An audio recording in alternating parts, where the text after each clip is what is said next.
Yo, what's good, everybody? It's your boy Go. It's your boy Goat in the building.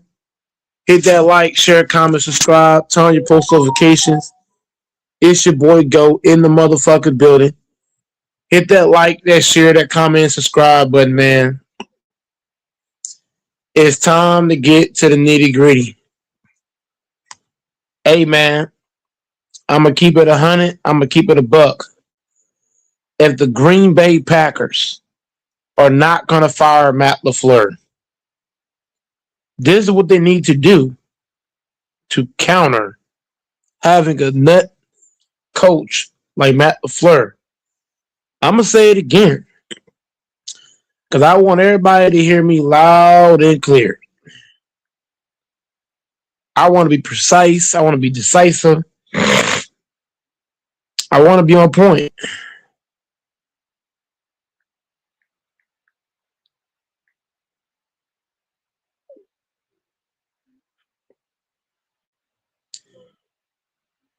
I want to be on absolute point, man.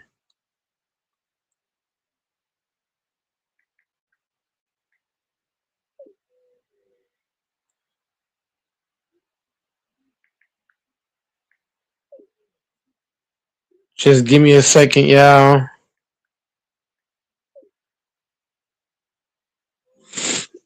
If the Green Bay Packers are going to have Matt LeFleur as the head coach of the Green Bay Packers, they have to make roster moves to offset Matt LeFleur. Because when you got a coach who can't coach, how do you offset a coach who can't coach? Well, I'm going to tell you how.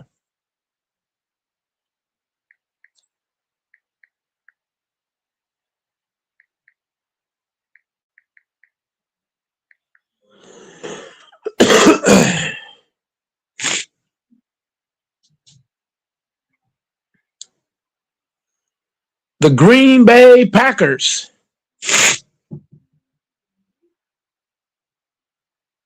We need a Nick Barnett type of player. We need an Adrian Bottles type player. Josh Bales, Big B, Desmond Bishop, Briggs, Brian Buraga, Morgan Burnett, Jared Bush, Chris Campbell, Brandon Collar, Chad Clifton, Nick Collins, Tom Crabtree, Matt Mason Kirby, Evan Smith, Donald George, Michael Finley, Mike Flynn, Ryan Grant, Howard Green, AJ Hawk, Clay Matthews, Charles Woodson, TJ Lane, Donald Lee, Pat Lee. This is what the Packers got to do. Jordy Nelson, James Jones, Greg Jennings, BJ Raji. This is what the Packers are going to have to do. James Starks. Like, to offset a coach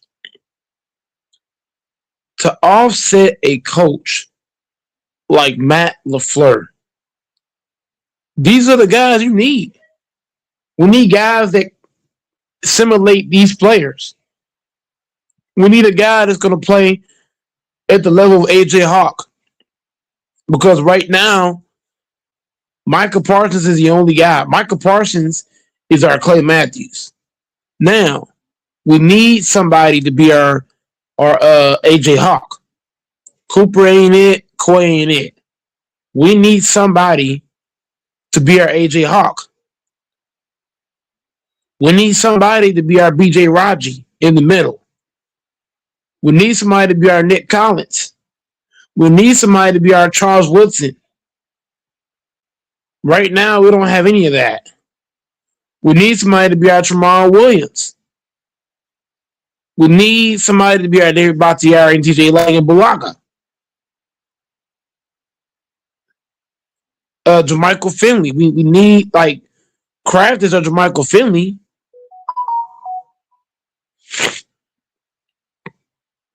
But we still needed James Starks. We still need a Donald Driver.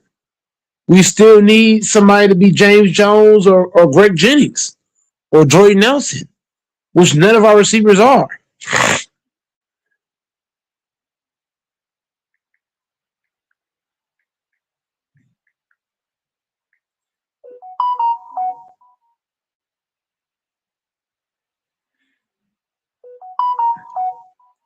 So I'm just saying, man, until the Packers are able to do this, to build this kind of roster, we're not going to win anything, bro. We're not going to win anything with these bums on the roster. There's too many bums on the roster. The only good players on the roster is McKinney and fucking Micah.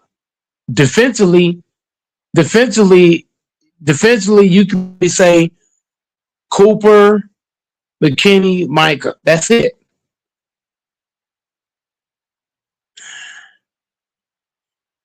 Offensively, I don't like Josh Jacobs. Josh Jacobs ain't good enough. Uh, Jordan Love is good enough. Our offensive line is shit water. Our receivers are fucking ass. Period. We need a James Jones or a Greg Jennings or Jordan Love type player. Jordan Love needs receivers on the level of Jordy Nelson and Greg Jennings. Christian Watson and Romeo Dobbs is bullshit. It is. These receivers for the Packers are ass. They fucking ass. We need real motherfucking receivers on this team. We need real receivers. We need a younger back who can play at a high level. We need a better offensive line. This offensive line is shit water. All these linemen, they fucking suck. The corners, our corner position, they can't cover me one-on-one. The only linebacker I trust is Cooper. McDuffie and Quay is ass. Evan Williams, don't trust him. The only rusher I trust is Micah. I don't trust Gary and all the other bums. They gotta go, bro. They gotta go. And Devontae Wyatt, he can't even stay on the motherfucking field. Devontae Wyatt ain't gonna cut it. BJ Raji was better than him in 2010. So I'm just saying, man, but Packers got issues all over the place. If we gonna offset this coach, we're gonna have to build a team similar to 2010. If the Packers want to get back to a championship, Super Bowl, and have a chance to win one, they're gonna have to get a lot of talent to offset the coach. Either you fire the coach or you get more talent to offset the coach. Because when you have a lot of talent, and the coach don't got to do much then, because the talent is just so high. So I'm just saying, like, the only counter to Matt LaFleur, either you fire him or you give him a shit ton of talent to the point where he ain't got to do much. Because right now, this team ain't talented enough to do anything under Matt LaFleur. This team is not talented enough to win with a coach like Matt LaFleur. It's not talented enough. We need more talent. We need more guys. We need more talented players.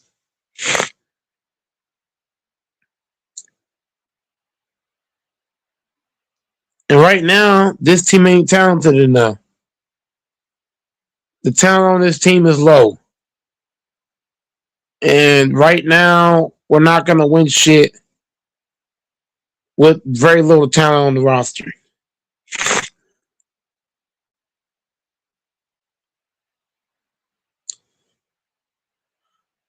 This team just isn't good enough. Especially when you got a coach like Matt LaFleur.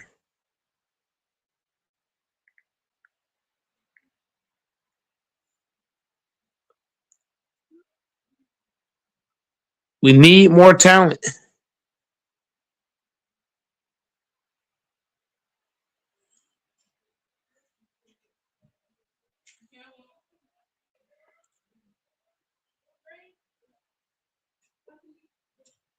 The talent on this team is very low.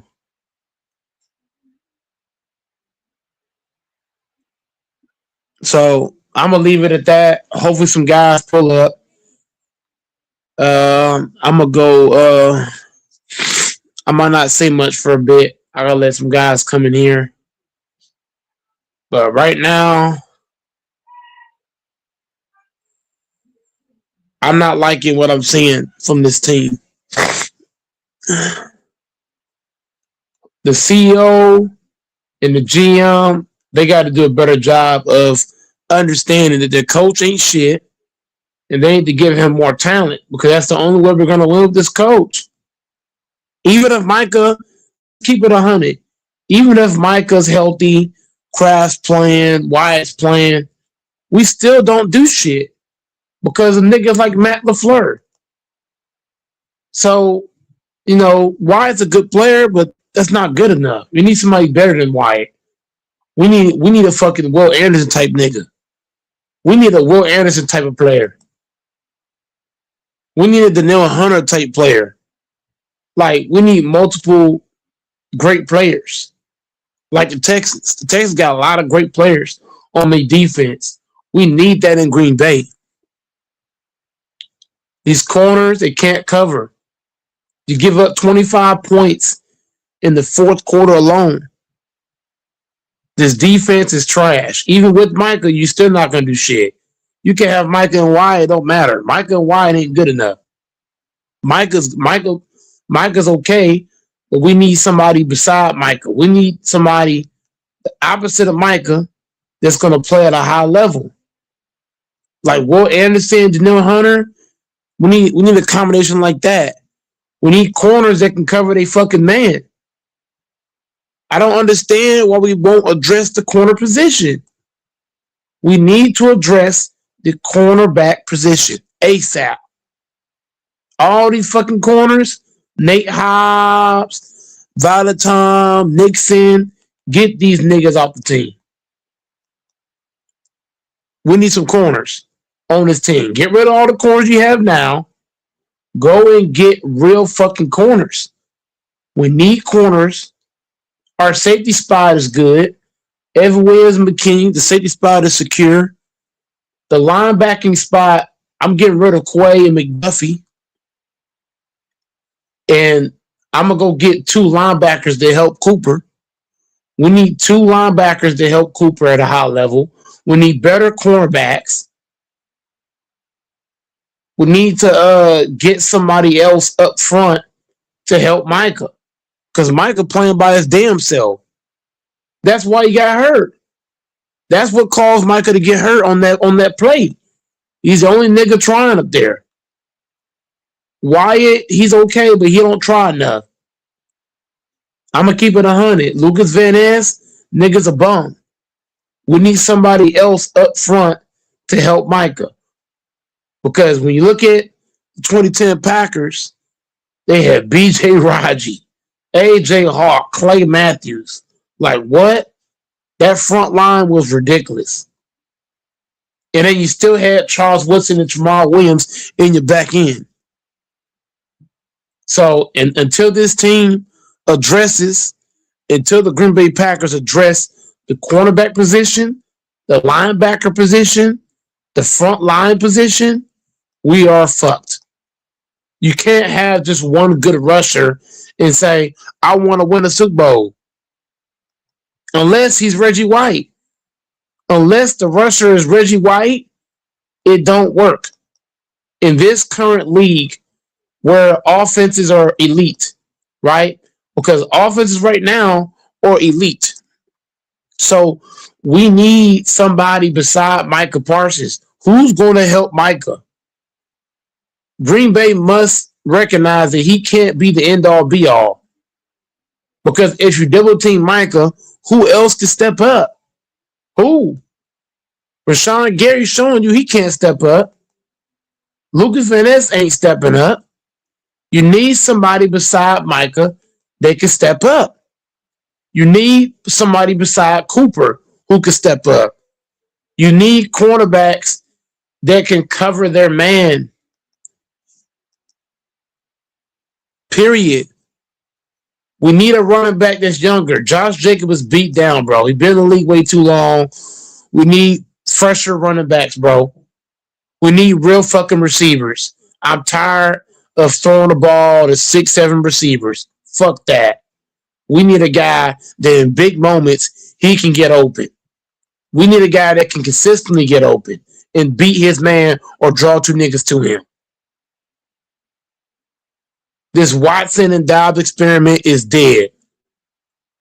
Period. The Wick shit dead. The Jay Reed shit dead. We need real fucking receivers. I'm tired of this shit, man. Throwing the ball to 8 different motherfucking receivers that can't get open in big fucking moments. Fuck out of here. Get these receivers out of here. Trade all these motherfuckers. We need real receivers.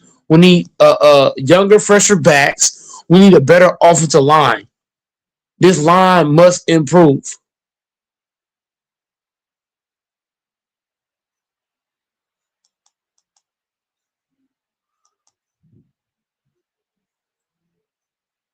This offensive line ain't shit, bro.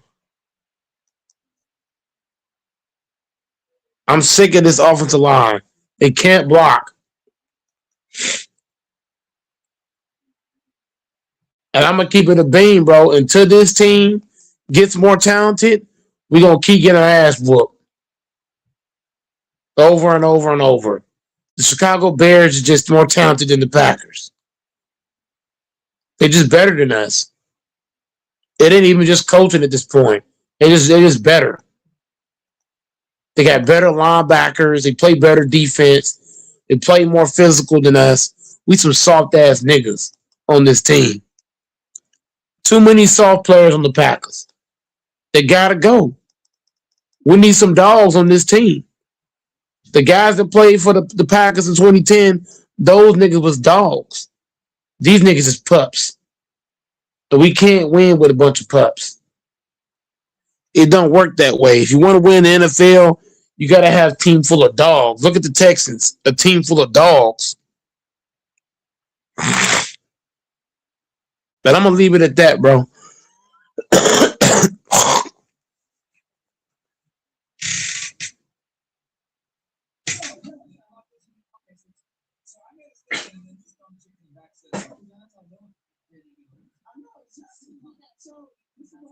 And this is like the entitlement that like these girls have. Shout out to Speedy 2 DNR subscriber prime. Shout out to you, bro. I gave them. Yeah. How about this? You get the fuck off the show. Yeah. How about that? Yes, you don't get the fuck off the show. Mike, guys, this is after like 2 hours of me talking to these girls. So, okay, let me set this up, right?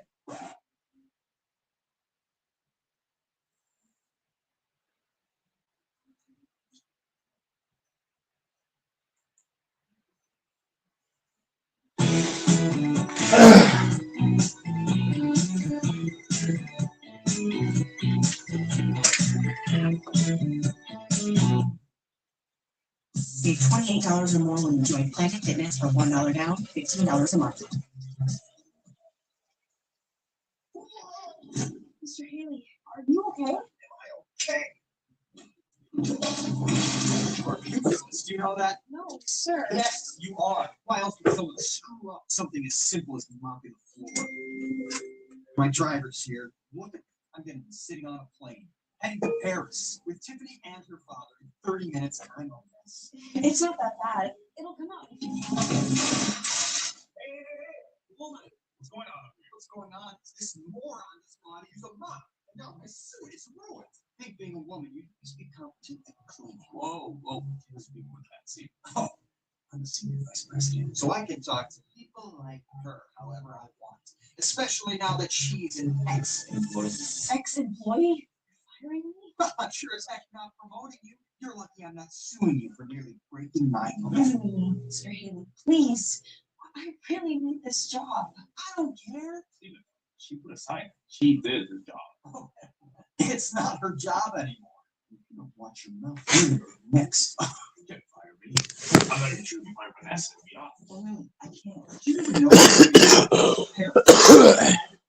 CEO of this company, Mr. Eric Stonestreet, and his daughter.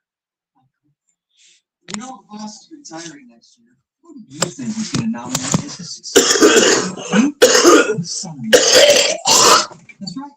I've got the ring right here. My ring's gone. What ring? The 6-carat diamond ring I had at Celeste.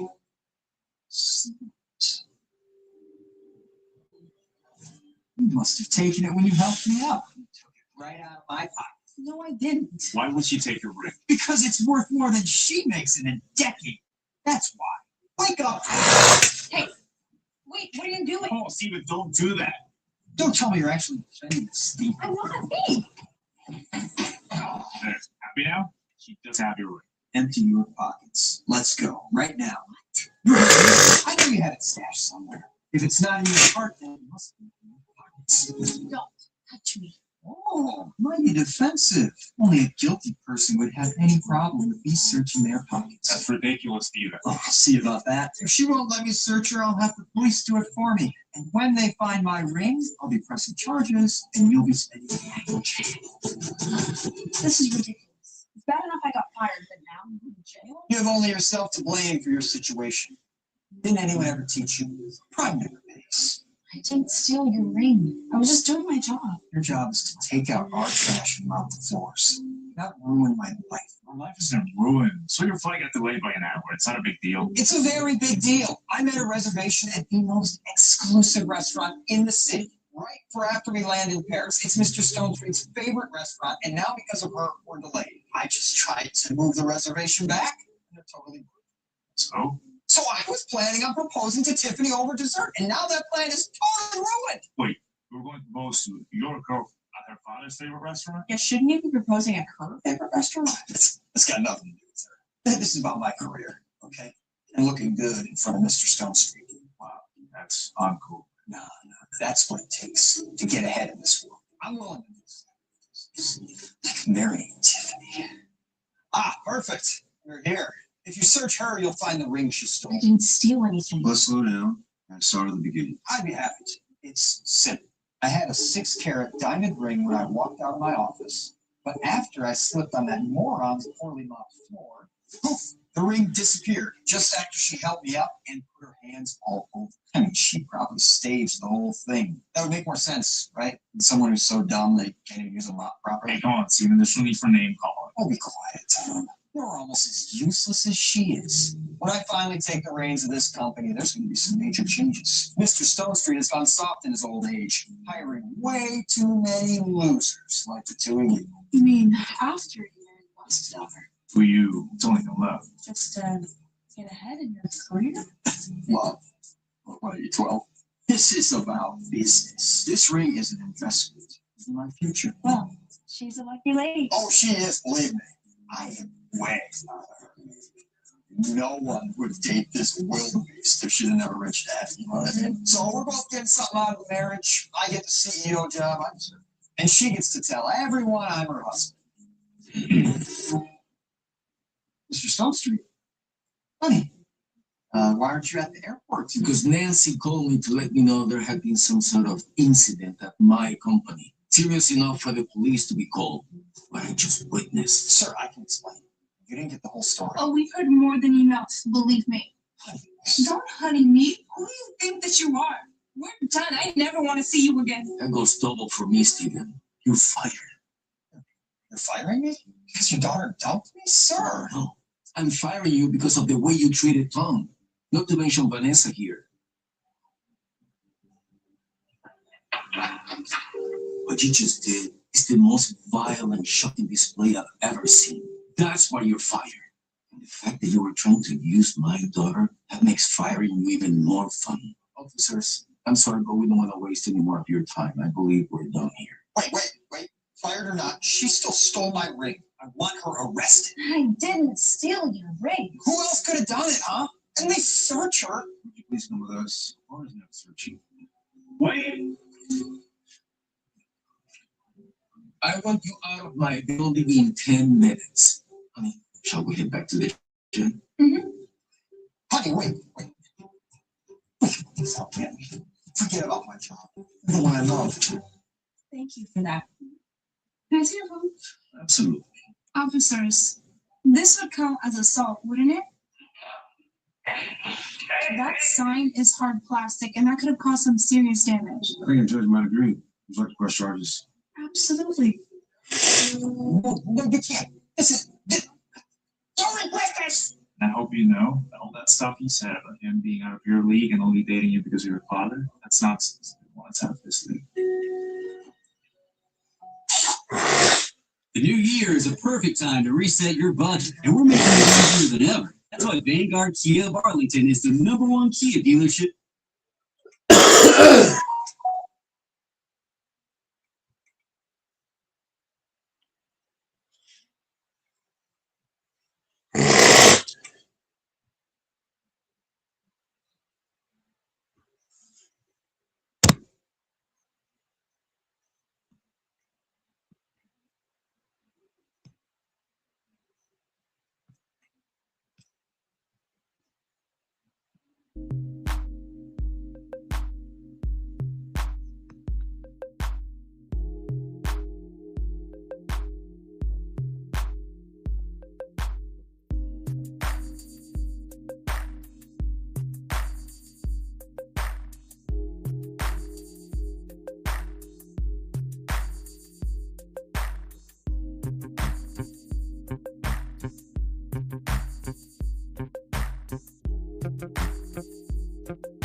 Writing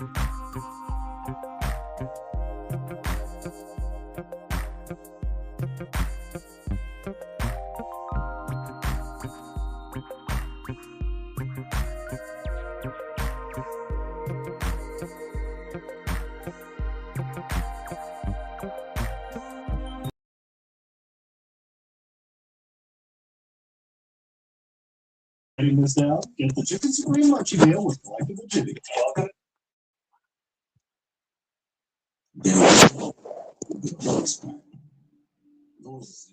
Cameras rolling. Day two, jump to distractions. Just the teams that are still here. Because now it's nothing but business. It's basketball. Oh, fuck. When you're representing the city, it's bigger than a record. It's pride. It's legacy.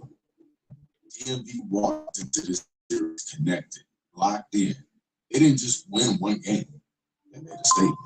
They stepped in front of one of the most electric scorers in the game, Mark Peters. They took a hit off. He outscored the whole New Orleans team by himself. A rival turned into a reminder.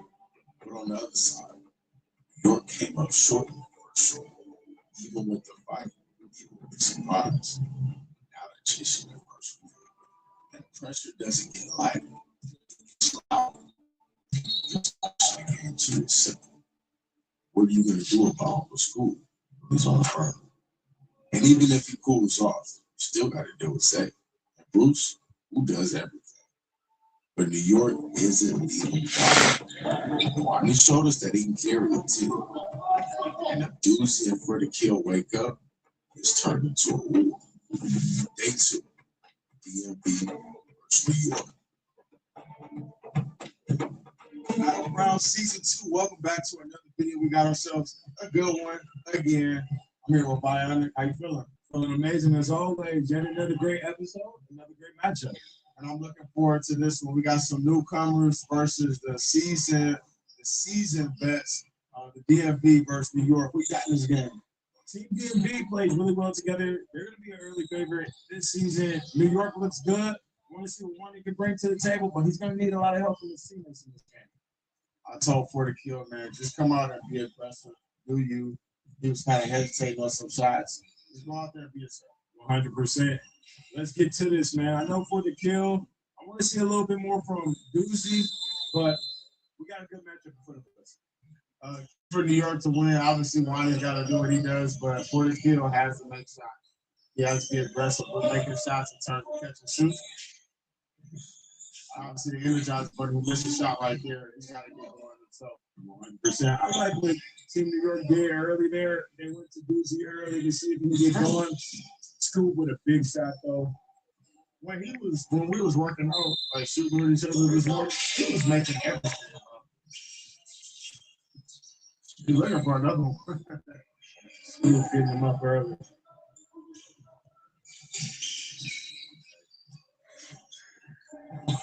Swing over the line. It may not be to this one, but he can make shots.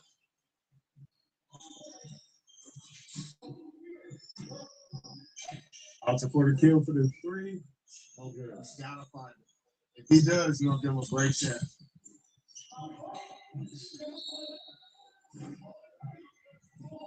Saying now, we're just working out. One of the things that I was seeing with him is just go so far left. Shout out to everybody in the chat, man. A little bit more set. We're gonna make more shots this year. Agreed. Zips to the left. So let's see if we can stay to the shot this game and get a couple of balls. For the Kill out to Wani. Wani on the attack, poked away by Bruce. We're about to rip the net off this rim, bro. Wow. School came prepared, man. He got a good warm up in. Boy, he's stretching the floor out. Oh, now he gets it back into He's stretching the floor out, and that's going to allow Zayd and Bruce to get going. And the broadcast is Jinx, but I'm going to call her. He's going to make 7-0. He ain't really been missing too many shots. This season, School has not. Yeah, that's awesome. this team from the DMV, man, 7-0 lead early, and they're finishing right where they left off on last episode. Definitely the favorite, I would say. 100%, I could agree. Uzi with the 3. Okay. Say with the clear, looking to go 1v1 against for the kill.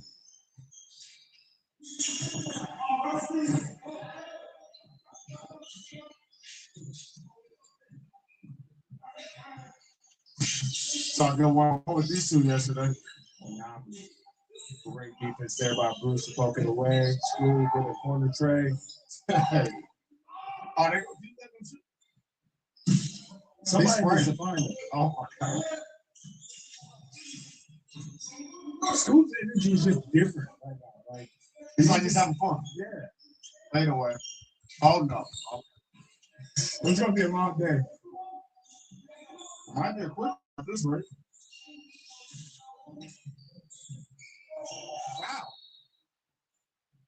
Wow. You need on Bruce. Great day, man. You just get to Kick back and watch good basketball. Shout out to everybody in the chat, man. Hit that follow, hit that like, bro. Share it with your family, your friends. Let everybody know. Follow me, man. Not in the NBA, not overseas. be mad about that, right? I want more people to get opportunities.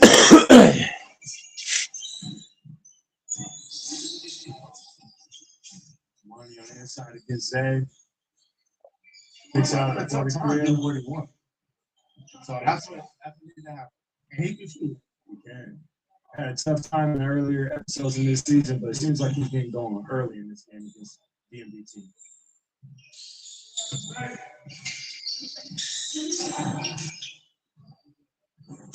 Good look. I like the confidence Uzi is showing today. Bruce attacking against. Good.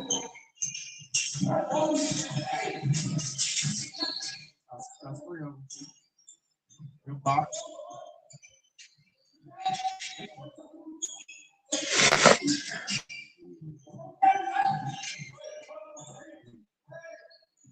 Zay with a tough shot, can't get it to fall. Winding out to the corner for the clear. Over for the kill. Ooh. Good defense there. And let's move over. I don't think School is going to take to guard. Yeah, he missed 100%. Not going to miss too many of those. All right, we got Team B&B with an early 6-point lead, 10-4 ball game.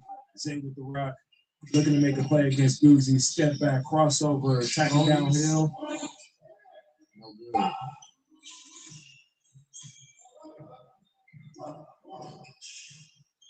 Great contest by School. In and out. Good up, ball. Zay with a tray. I like to see New York getting some more action. Instead of trying to go one-on-one, back down, ISO, they're getting some more action. And then we can figure all the other stuff out.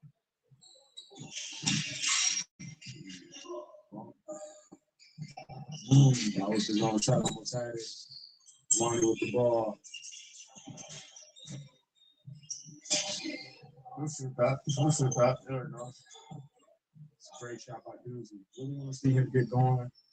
We'd love to see Team New York get some action with Doozy, maybe pick and roll, have to dive into the basket a little bit more. I thought he was after the that one go through. I know that one. Lonnie against School. You got like every possession you see a different ISO with somebody guarding one today, and they've had success on it. You got another one. School over the blue range. That's a shot.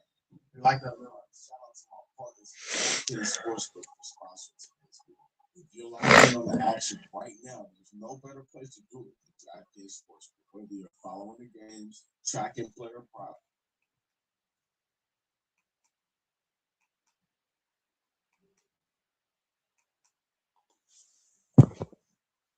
Battlegrounds, man.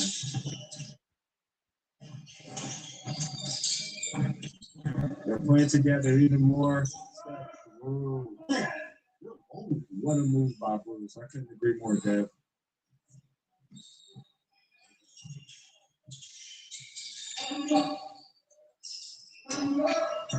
Good job, though.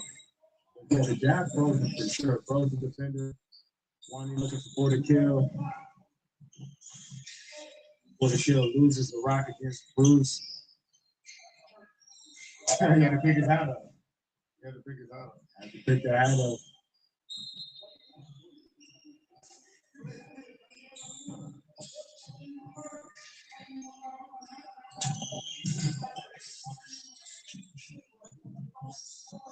That's one thing we're seeing from the DMV team. They're getting some screen and rolls, trying to create some mismatches. Got Bruce against for the kill on the inside.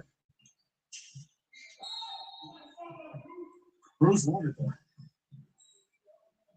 He felt like he had the advantage in that. He wanted there.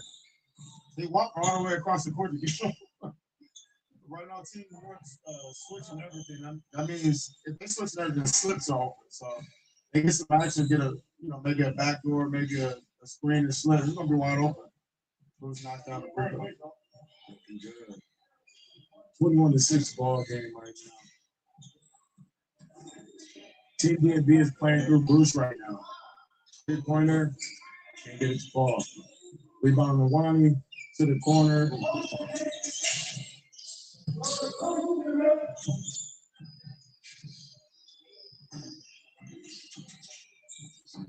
There it goes. I'm just waiting to get someone. You know he's trying to dunk it. Definitely got a lot of bounce, man. Want to see him getting going. 3 up.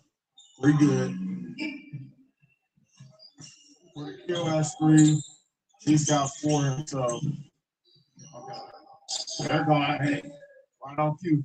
Right on cue, Dev. As we mentioned, Doozy with a big slam. 8-point ball game. That's team basketball right there. That's what we need to see from Team New York. Moving the ball. Find your stride, you know? Scoop talking to him. Oh! What a move by Wani there. I like what Scoop is doing there, though. Trying to make it a 1v1 basketball game. Oh.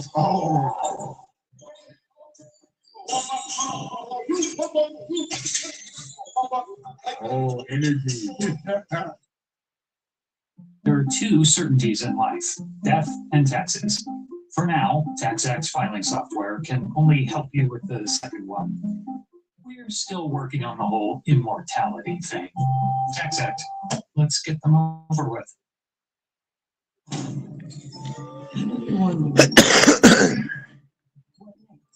Shout out to everybody in this chat, man. This is Benno. It's a lifestyle.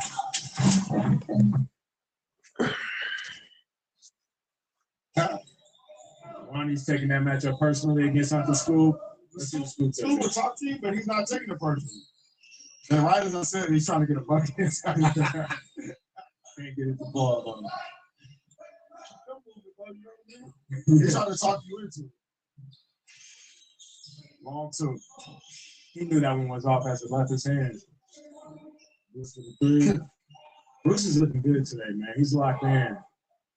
Mad Dog is shooting the 3 ball like that. It's going to be tough to beat this DMV team.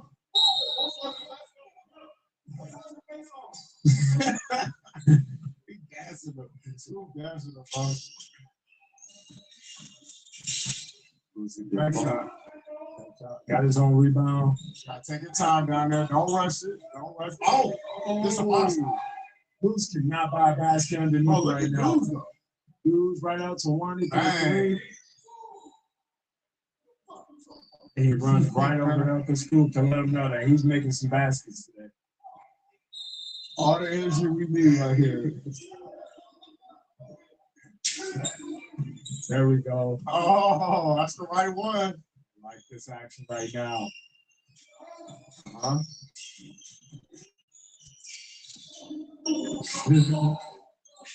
Let's go.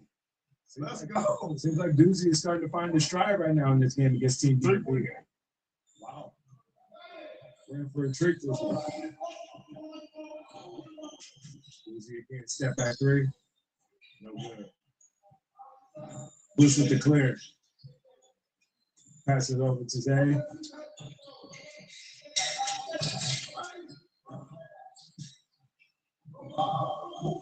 For the kill with the clear. Wide open three. Make it a game. Make it a game then. Let's go. Tie ball game. Tie ball game. Let's get it.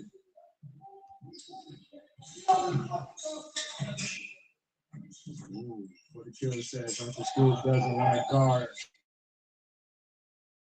One for the kill with a one leg three. That was ambitious. Right back. Oh. That's the one. You've been making that shot.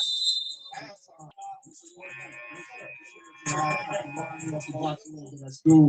What a game we have, Dad. Hey, Wow. no crowd, no matter. The energy's still in the building. Let's get it. We have a great game right now. DMV versus Team New York. We're seeing some great things from Wani in this matchup. We're seeing some really good things from Deuce. Deuce is waking up in this game. Now, Deuce live, giving them extra possessions, playing all right. Wani doing what he does. Hey, I told you, if 40 kills stretching off the floor, they're gonna have a much easier time. I still want to see both teams get into a little bit more action and make the game of basketball a little more easy. And then get the ISOs, you know, stuff we really want to see. Come on, we gotta see what they do. All right.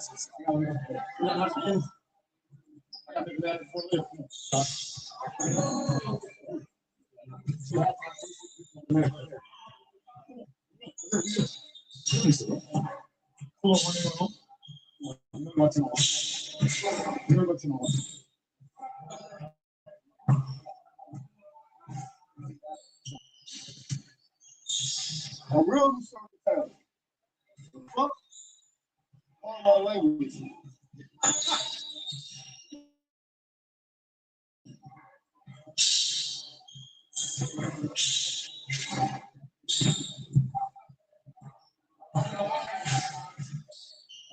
Like what I see from Team Brown early, he fired, but as of late, he hasn't been able to see it fall. Bruce has really been dominating this game, and I'd love to see Zay get going a little bit more in the second half. Good game. Phenomenal game. I didn't expect them to come back the way that they did, though. 3-point lead in the halftime? Wow. Team New York is looking good. Look like they're finally figuring it out, playing team basketball. But as you mentioned, if we can see a little bit more action, get a little bit more easy shots from both teams, I think the baskets come a little bit easier. Let's see what happens. How's it going? All right, we're back to the second half. DMV versus Team New York. 40 kill with the rock here on the right wing. Some action. Oh, he's open.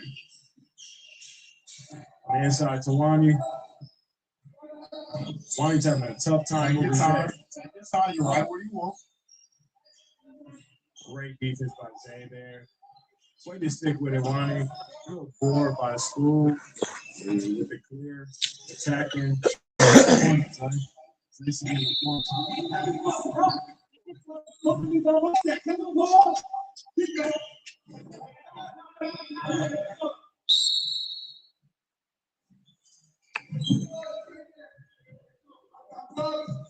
This is what I want to see right here in this second half. Zay saying, oh, the blow by and one layup against for the kill.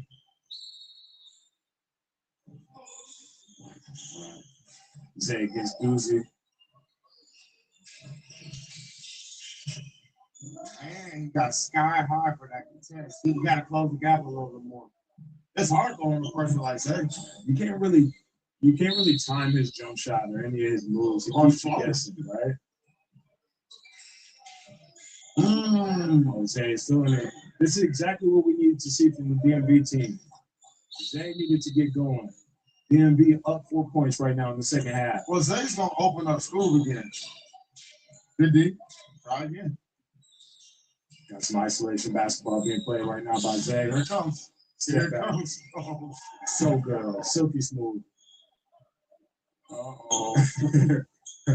Zay talking to Scoop right now. Tell him to get out the way. So is Wani going to step over and come off this ball? He needs to get somebody needs to switch or something. Help Someone help that man. He's on an island right now. Oh, we have a stiff right now. Oh, they switched to Porter Kill, who's played solid defense on, but right now Zay's going. And it don't matter who's going on. It doesn't matter at all. Also, everybody gets a turn. Everybody gets a turn. Go right back to him. Go right, please. Please. So if he scores again, then they gotta help, and that's when school gets open again. Zay against Lonnie. Zay got the hot hand in the second half so far. No. Step back through. Oh no. Oh, hey, why is he like this? Why is he like this, bro? Somebody pour water on this man right now because he just opened his lead. So everybody got a turn. Oh my God.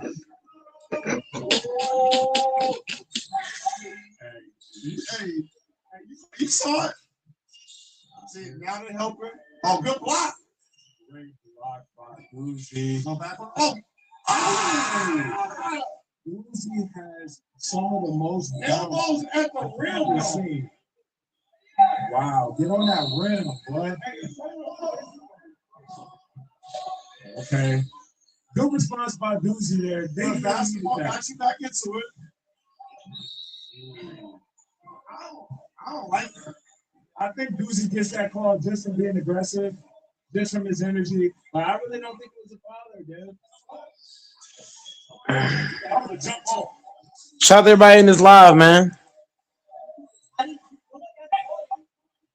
I love the last one. The closeout got downhill, easy dunk. Wow.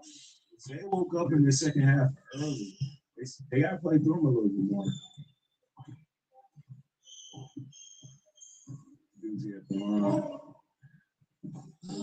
Can't get the ball. That's a big miss there for New York. Shout out to everybody in the live, man.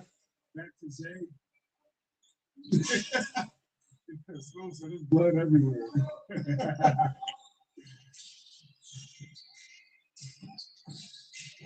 Jeez. Oh, right the test still though. That's what you were saying, though, Dev. I felt like in that shot, he was fading a little bit to the left. A little bit. I didn't see that in all the other moves. Now we got Wani on the attack against Bruce. Wow. Great aggression there by Wani. It's a great thing, though. I think Wani is a local guy. Been following along on his journey, man. It seemed like he took a trip back to his college, went to go back to his roots. What's up? He's feeling good today. I think he's worth. Well, what do y'all think? I think he's worth having, like staying on the center. 100%. Gives you a different look with stuff. And he brings great energy. Ooh, he's playing physical for the kill for the three. No good. But if they give him that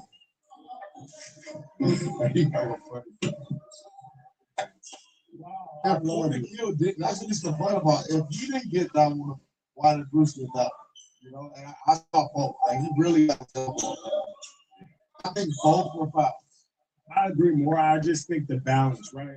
Well, before the kill, he was a little bit off balance, and Bruce plays with phenomenal. It was balance. easier to see with Bruce. Yeah, he crashed it out with us. That was a foul. He had a right to be mad about that. I agree, but you got to keep playing. You can't get into a game of talking to the refs. Oh, Down balance. Bucket. Ooh, get up. That look good though. Really good. He's playing well. I like that he's aggressive. Why he got to stay aggressive too, though? Great. He's been blocking for school.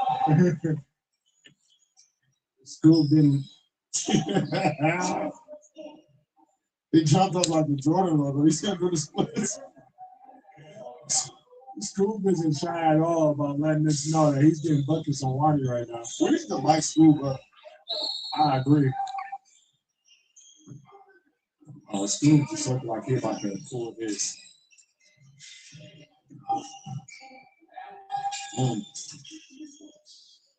I love how Scoop protects the basketball, though. But man, he can really shoot that ball, man.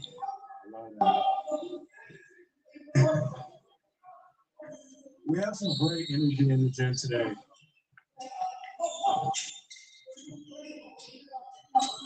For the kill, step back three. Doozy. They coming back again. That's a doozy. I wanted to see.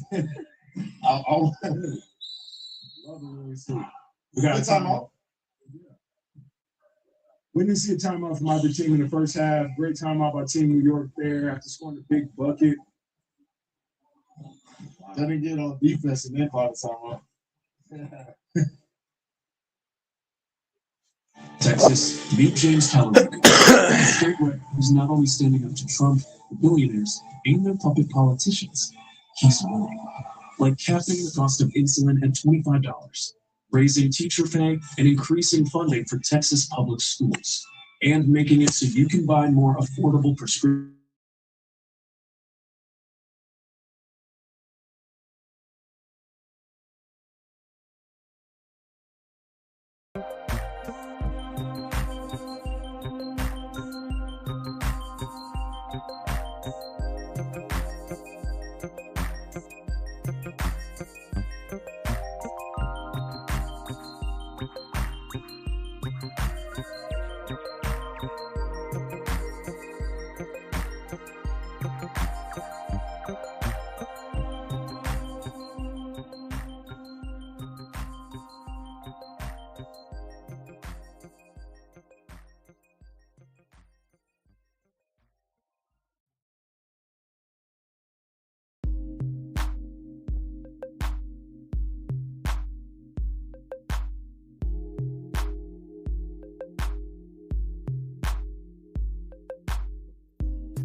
narcissist. over. A man could never I'm a grow up narcissist? and think that they're special You're when they're not projecting special. right now. You're a very You're average person. projecting. You didn't even get veneers before you went into the sex industry. That's what messes me up. But you're probably Oh shit. plastic surgery. You did anything to yourself. Why are you doing this? Why would I tag a woman on the way that she looks? You're fucking narcissist. Listen, okay, so it's kind of split. So I'm gonna do a poll on the chat. We'll see what they say.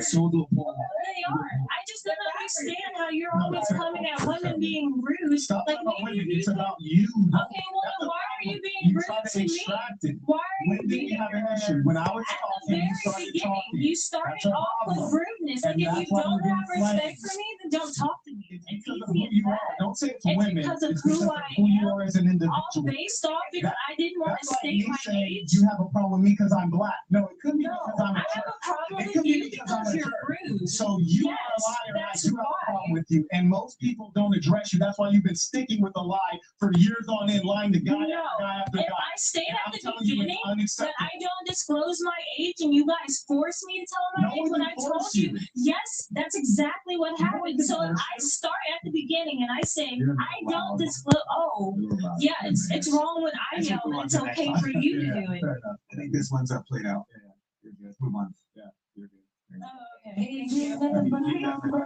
Yeah. We gave you a chance, man. All right, so I started the poll. We'll see what they say in the chat. Move on to the next girl. I got a question for the guys around too. Have you ever dated a woman who wouldn't tell you her date? No, you never have. Have you ever been on a date where it's like, no, I don't like how tell me. Well, Never date a woman if you don't know her age. If you don't know her age, don't date her. Don't even ask her out. Make sure the first thing you do when you talk to a woman, you gotta know the age, bro. the reason I'm asking is because it's like, after a while, there's going to be telltale signs. You're going to figure it out on your own sooner or later. Right? Yeah, my favorite band in high school was Nirvana. Okay, yeah, you're not 20. Yeah, you're not 26. Yeah, I mean, there's I think all of us are intelligent guys. We don't just trust what girls say. We watch little behaviors you do. I'm assuming all you guys do the same thing. Well, if you're that invested in a date with a woman who's not going to tell you her age, it's almost like it's like a puzzle. And it's like you can just pick up like Nirvana or something. Roland, you remember when we pulled out Saigon? You remember that? Yeah. You were 6 years old. So I feel like when you're dating someone, like progressively, it's okay for me to tell you the age, but when you first start off, it's like you're trying to figure out my age so you can like proceed. Have you? with I what I've got another question. I got just one last follow-up. Yeah.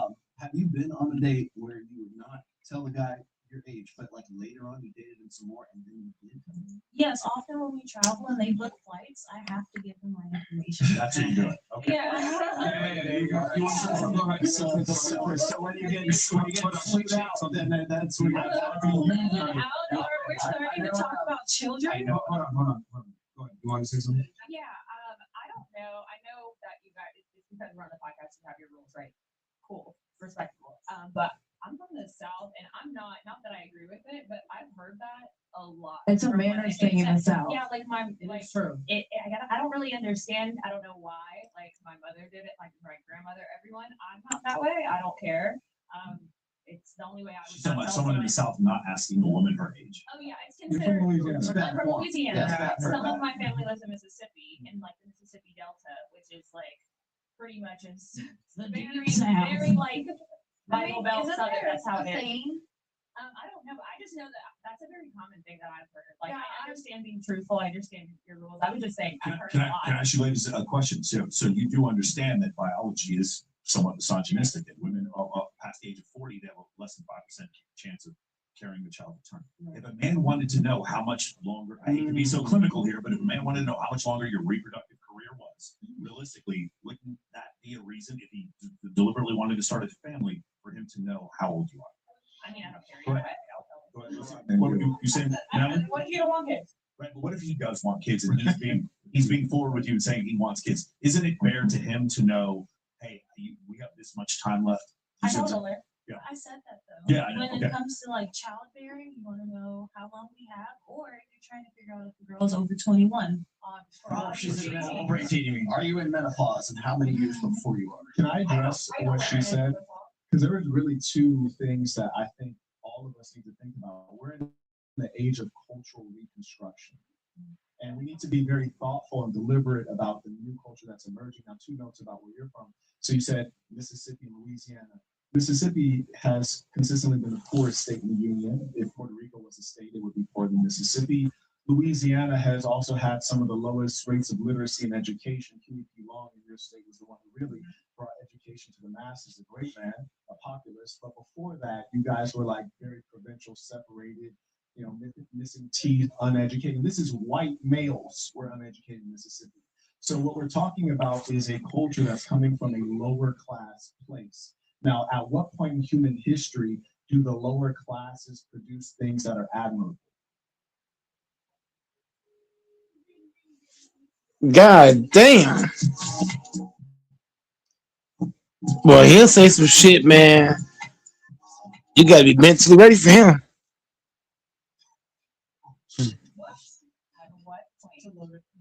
I mean, it's an interesting way to ask. It's a rhetorical question, which is to say that in America, That question is super loaded. and I love that Damn. people are great at the beginning and all that good stuff, but and the women are fantastic. But in the United States of America, Mississippi and Louisiana are about as important as North and South Dakota, and they're not what defines American culture, Western culture. They've never been at the helm of anything that we view as good. So what I'm saying is, yes, that's your culture, but that doesn't mean that it's a good thing or it's something that should be kept alive. I agree with that. Yeah, this is simple. Well, if you have a house, right, and I'm against your house, you have a rule set that says you should not read in my house. I break your rules. Yeah. You follow the rules. That's what it is. And I warned you too. And by the way, 81% of the chat wants you gone, so just get up and Deuces. All right. Well, I'm Aria Riley. No, the stripper. just go. Just go. I'm still here. Follow me on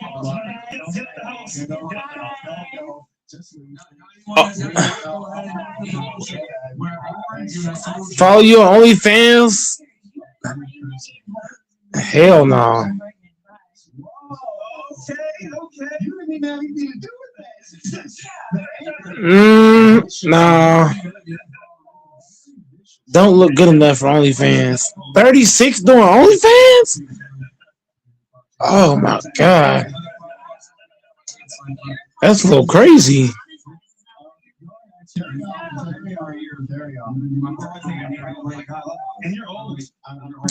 36 doing OnlyFans?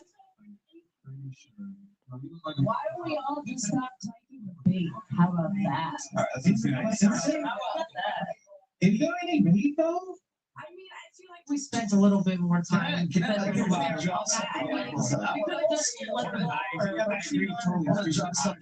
drop something on Mark Quick. I'm going to drop something on Mark Quick. Exactly.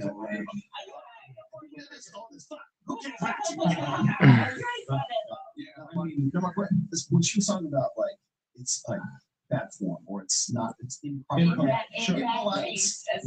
Improper etiquette to ask a woman what her age is or what her weight is for that matter.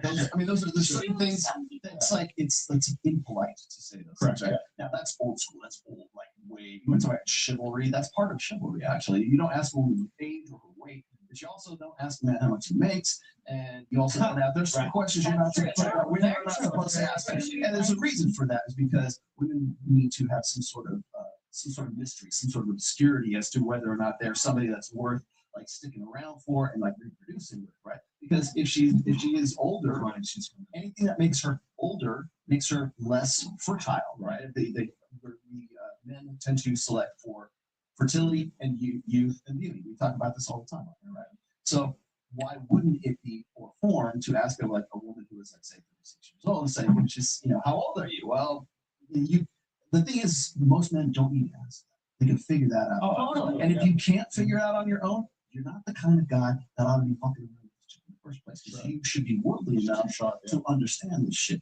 Likewise, we should not be like, well, how much does he make? How much does he make? Well, the Lamborghini that I just pulled up in should like invalidate that quote. You should fucking know too. And so therefore, maybe you're not somebody that I ought to be with in the first place because you can't figure out. Reminds me, I'm hoping they're not keying my car on the way out. Goddamn, literally almost crashed.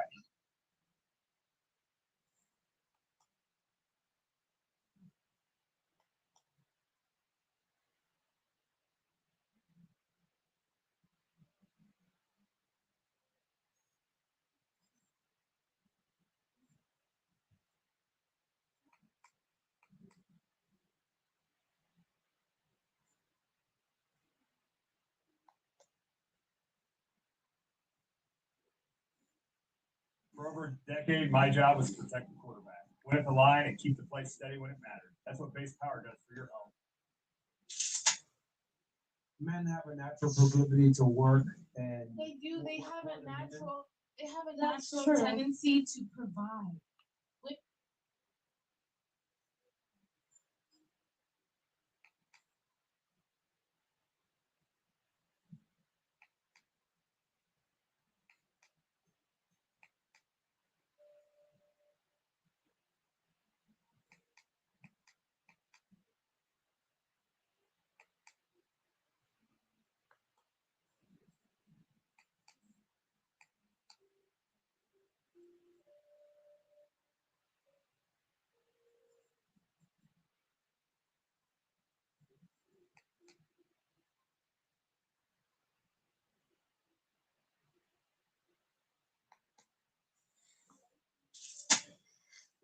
So this is what it is, man. I'm just gonna be very blunt about this. The American girl is the worst thing you can ever deal with. Like the fact that she doesn't. I don't know if you guys noticed when he said for richer or poorer. She made a face when he said that, and then to obey. Any good relationship between a man and a woman, the woman must obey her man. Period. Like there's a defined leader and there's a defined follower. If the woman is a leader, she's gonna lead you to the end of that goddamn relationship. Women can't lead anything, and the reason for that is because they are. I'll give you a chance to rebut what I'm going to say here. Sure, don't worry. Women are emotional creatures, which means their feelings dictate how they move and how they make their decisions. Feelings change all the time.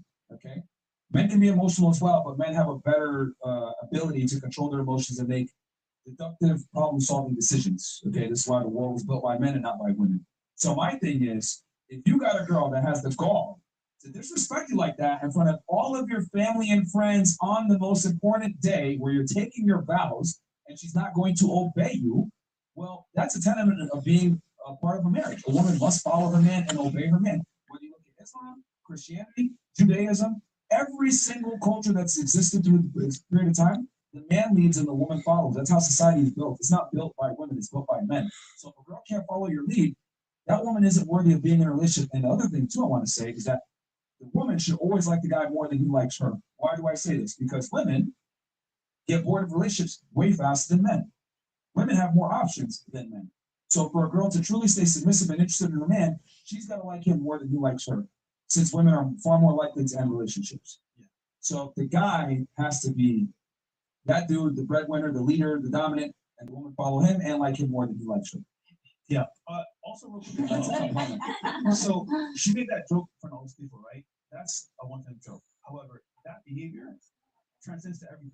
So even though it was a joke in that instance, I guarantee you, outside of that courtroom or whatever, wherever they get married, she's gonna do jokes herself when they're by themselves. The problem is, if they're home alone with that type of like joke, like it can manifest into actual actions, and as a result, it won't work. But again, that joke is funny in the moment. But in reality speaking, she's distant in public. And here's the other thing too: she doesn't respect you. That was If a woman doesn't, disrespectful. if a woman, You're okay, right. so if a woman doesn't respect you, it's over. Yeah. I understand that. However, he knows she doesn't respect him. So, but that's he why might the deal relationship is with gonna it. fail. How often That's do why you the relationship is gonna apologize? fail. When women are with a man that disrespect and treat him like absolute shit. Yeah. She's angry, she's bitching, she's talking shit, blah blah blah. A woman must respect you, and the only way that a woman's gonna respect you is if she fears losing you. So I can tell you right there, I'm looking at that situation. He probably either A has money or he's doing something for her, or she's willing to tolerate him. I was just gonna say he's tolerating it. There's no She's tolerating him. I'll tell you what. women have experience to understand what that really means. Joke. But to be that serious, because if they make that joke from people like that in that whole auditorium, that's crazy. And that transcends to more bad behavior. That's out. That woman doesn't deserve a husband. She doesn't deserve a relationship. Western women want to get married, but they don't want to be wives. All right. Somebody had something that they disagree So with this or how something? often do you both think about the Roman Empire after this conversation? That's what you did.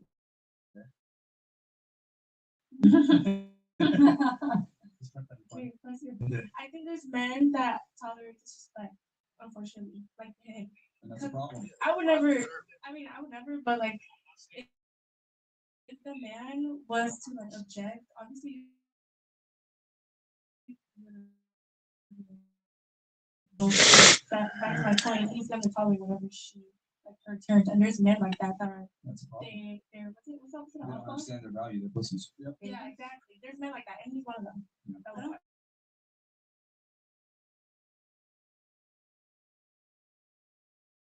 Even though it wasn't the American girl, thought about toleration. And I'm saying, no, the question was, how long or which Who's relationship? gonna last longer? Yeah, and my answer is the American girl because the guy is gonna tolerate it. I think I don't know because I think so then if we're talking about toleration, I know before you were talking about We should the say American who's girl- gonna have a better long-term relationship. Mhm. That's what I meant to say. A more fruitful What I'm- relationship, not just ignoring the bullshit. And I'm sorry. what I'm going off of on that though is if you bring it back to before when you were saying. You bring back like the tolerant girl, and then I think. And then he brought up how the foreign girl like might give up the act a little bit sooner because whatever. So it's just like, but like if it's about toleration, do you really think though that like that foreign girl with how she was acting there, like you think she's gonna give up sooner? I feel like she's gonna take longer. Where the American man, like he's gonna give up sooner than her. So if it's about toleration, it's the foreign woman versus the American man. Who's gonna hold stronger? If we're talking about toleration in the day, like I'm gonna say the American man's gonna give up sooner. She's gonna break up with him. Yeah, She'll divorce him. Yeah. I agree with that. She like 70% of the divorces. So like she's gonna leave his ass because he's a bitch. He's not talking about that at the altar. I guarantee you 9 times out of 10. Because I know that language. I know that body language. That body language is behind closed doors. And arguments get real nasty. Yep. You're calling him out of his name, and I'm just saying, just from experience. I love my fiance.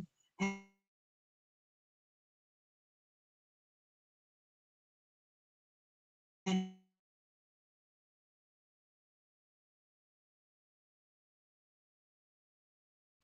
risk losing him and fear losing him.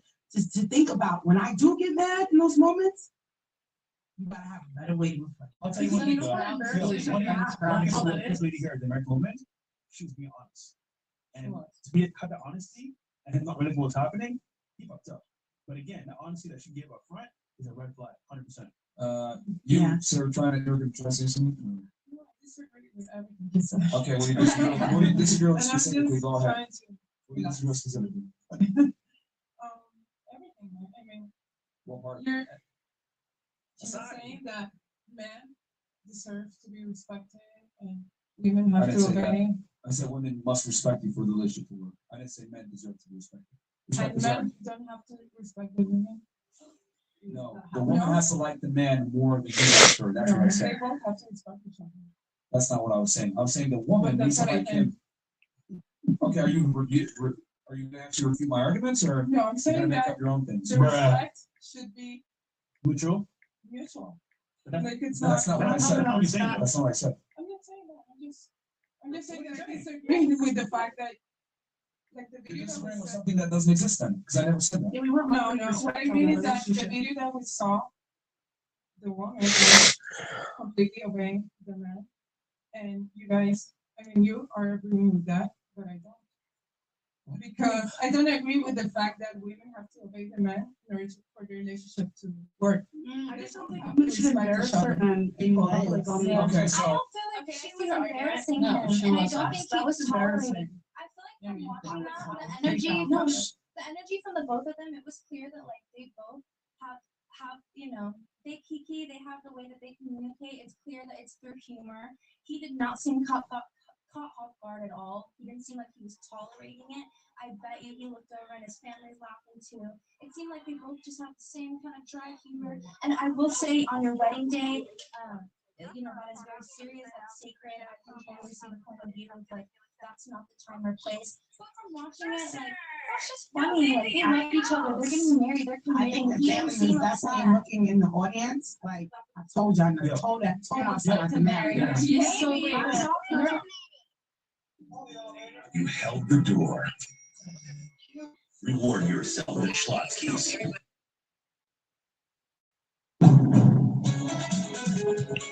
Now's the time for a great deal on a new Honda. Get incredible long-term value from the Kelly Blue Book Best Value brand. Hurry into your Honda dealer today.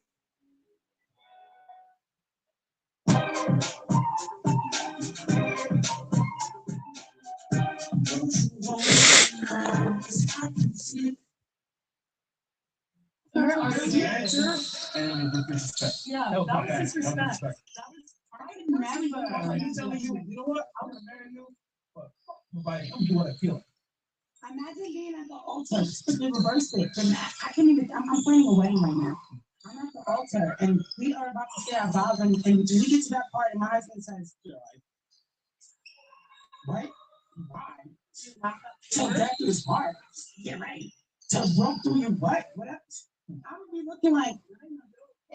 Seriously, and I felt like it was like, don't even play with me like that. While I got this expensive dress on, this thing, have an extra $100 for this. Don't play with me like that. Oh, look, man, you think I want shit probably. no, you did the part to you don't know. That's fine.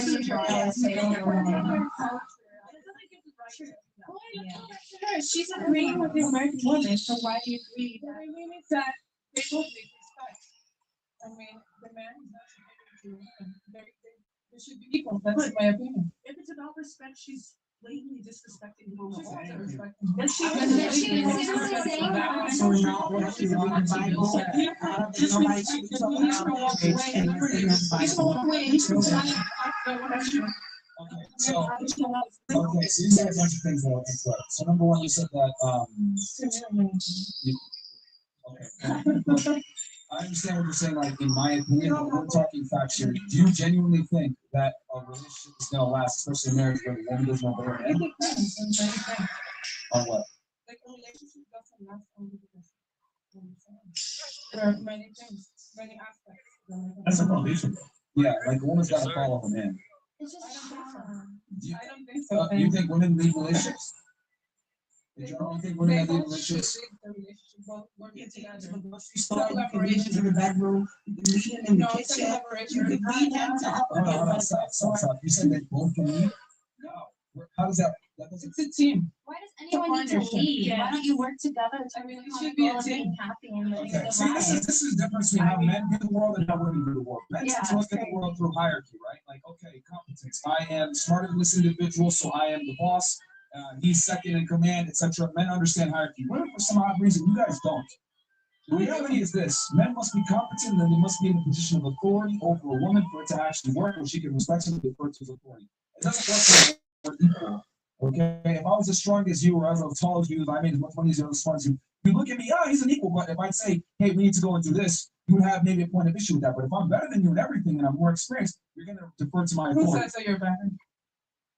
What? Also, why not Kamina? Assuming that a man is better. No, I'm saying the man needs to be better to command respect from his Better speech. in what sense? That's a vague word. What? It's a vague word, better. It depends. Like there are different kind of intelligences. Like you can be intelligent in one way and you could be intelligent in another way. Yeah. You could be more. Your man must be more competent than you in things that actually matter.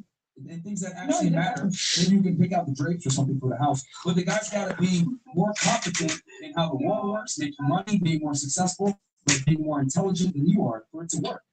Women don't want their equal in general. They want a guy that's better than them in every regard. I mean, I don't know how we don't understand common sense biology here. I don't think that's fine. I never learned in biology that that's the case. I think just the Bible alone. If you are looking to have a husband or you're looking to be a wife, you need to read the Bible. Well, because there's nowhere in the Bible that doesn't say the man does not lead. Wait, can you cite a Bible So verse? religion is to be God, the man, the woman, and the kids. There's hierarchy wherever you look at it. So, and if you want to look at it in the Bible, you want to look at it in the Quran, you want to look at it in Asian culture, you want to look at it in Native American culture, you want to look at it in African culture, why is it that all human species, all different demographics of humans, put men in the leadership role? It's so early that you guys were saying that, and it's just like been a thing that's existed forever. It doesn't make it right. It works though. It works. The world that you enjoy, No, it you live doesn't. in. It doesn't work. There's so much. There's like, it doesn't. Oh, okay. I don't think. Suzanne? All right, bye. Okay, just leave them. Just leave. Don't make it a spectacle. Just quickly leave. Just quickly leave. See, this is what I mean. The feminists can't articulate their points. They get triggered and they can't. Yeah, whatever. It's fine. More space. So, she was arguing a totally different point, and we asked her, "What are you really arguing?" Couldn't say that. Nothing, bro. Low IQ. Dumb feminists as usual. So, tell me one society that's actually existed through time that's a matriarchy then. Oh, I'm not saying there is one. I'm saying it's all been patriarchy, but it's not right, and it hasn't ever led to like something so beautiful. Like the world's not a gorgeous place, and men have run it forever. Women haven't had the chance to like really step into those roles because over the years the misogyny that's existed has stayed, and it's stayed present because you guys have always run things. So how do you know you're doing it better? We haven't had a chance because we're women. We're supposed to be submissive. We're supposed to do this and that. Like I would argue that women have the easiest existence they've ever had, and I would argue that women live an easier life than men do, and they have more opportunities than men do. As a matter of fact, if you really think that it's a patriarchy and it's so bad, name one right or privilege that men have that women don't. I'm not saying it's so bad. Answer the question. I am. If the patriarchy is so bad, name one right or privilege that men have that women don't also enjoy. I can name a bunch of privileges and rights that women have that men don't have. So explain to me how the patriarchy is bad. I would say the first thing is like men baseline are always just respected more. You meet a man, you have a conversation, people always respect more. Really? Men more naturally. Yes, because forever you guys have said we are the most confident and women aren't. That's why when as a woman, the amount of times I've been told, like when I first met you, I thought you were super dumb, but after talking to you, you're really smart. Man and men automatically get respect. It's very true. It is. I disagree. I think I think, see, here's the thing. Women get more opportunities, and there's a reason why. There's a whole thing called chivalry where we give women preferential treatment, but men don't necessarily get that. If a woman is homeless or if a woman is in a bad situation, she's more likely to get hand out money, homeless shelters cater to women. There's a bunch of things in place for women. So I don't know. But you're more likely to get opportunity. You're more likely to get taken seriously. You're more likely to get a job than women. It's statistically proven. That's actually, hold on. Actually, absolutely not. Women are far more likely to get a job if competing with a man. If a woman's name is on a resume, she's more likely to get that job, especially if it's in a male-dominated field. Nowadays, it's only that way because the past forever it's been men, so they have to do that so that people can't be like, oh, you only hire men. They hire women because it looks good for them. Okay, so once again, explain to me how the patriarchy oppresses women then that you're claiming. Because to me, it sounds like y'all get a bunch of opportunities that we don't. It oppresses us in the way it's happening right now. There's a few men in here talking to us like we're stupid, purposely misunderstanding things we're saying, but we just have to put up with it because we're women and you're men. So you get humbled so much less than us. We are forced to sit here and listen to you, and it is your podcast, and I get that. But it's also like you talk over us. If we talk to you the way you talk to us, that would never slide, ever. But men can do it because you're men. We have to sit and listen, and it's been that way forever. But that doesn't make it right. Just because it's always been like that doesn't make it the way things are supposed to be. You know what I'm saying? It's just the way they have been. You can't just submit to the way things are forever. Nothing's ever going to change or improve. Well, actually, there's a bunch of times where I was speaking and you cut in to make multiple times where you cut in to make points that didn't make sense. And the thing is that we're challenging what you're saying because a lot of things that you're saying are just not true. No, and that's how I feel about what you're saying. Also, when I cut in, I have a headphone on, like the mic. Sometimes I don't hear when you're talking, and I am sorry, I don't mean to. But it's like I'm not purposely doing it. I hope you know that. I said many. You stop talking, and you do it too. You also talk over me, and you also you purposely I feel like try to not understand what I'm saying. Like I even if I understand. mess a sentence up or something, you immediately are like, okay, why'd you word it like that? And you say that to get in my head, when in reality, if you listen to my sentence, you would have known exactly what I meant because common sense I'm and a mind critical reader thinking. now.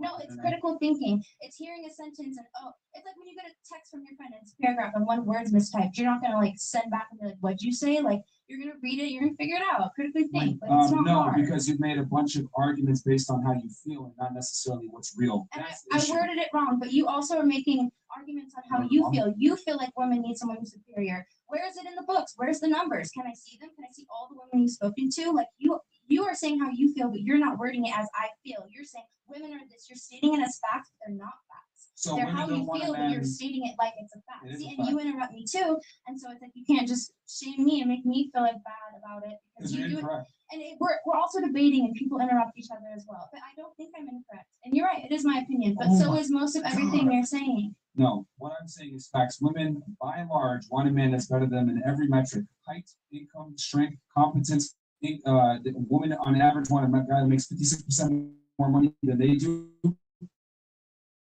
Like Women on everything I'm saying, average. So, where'd you get that number from?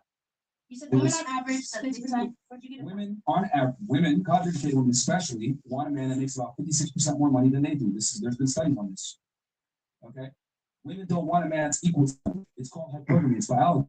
And women, since the beginning of time, have either married across or above hierarchy lineages. That's just how it's always been. This isn't my opinion or how I feel. This is what's real. You, on the other hand, have made a bunch of arguments based on how you feel. Well, I don't think women are this way. They are. Your arguments are the same though. You also are making opinionated arguments, but you're saying it with passion. You're saying there's articles, so pull it up. Show me the numbers where.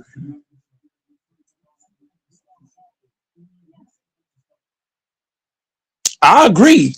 I actually agree.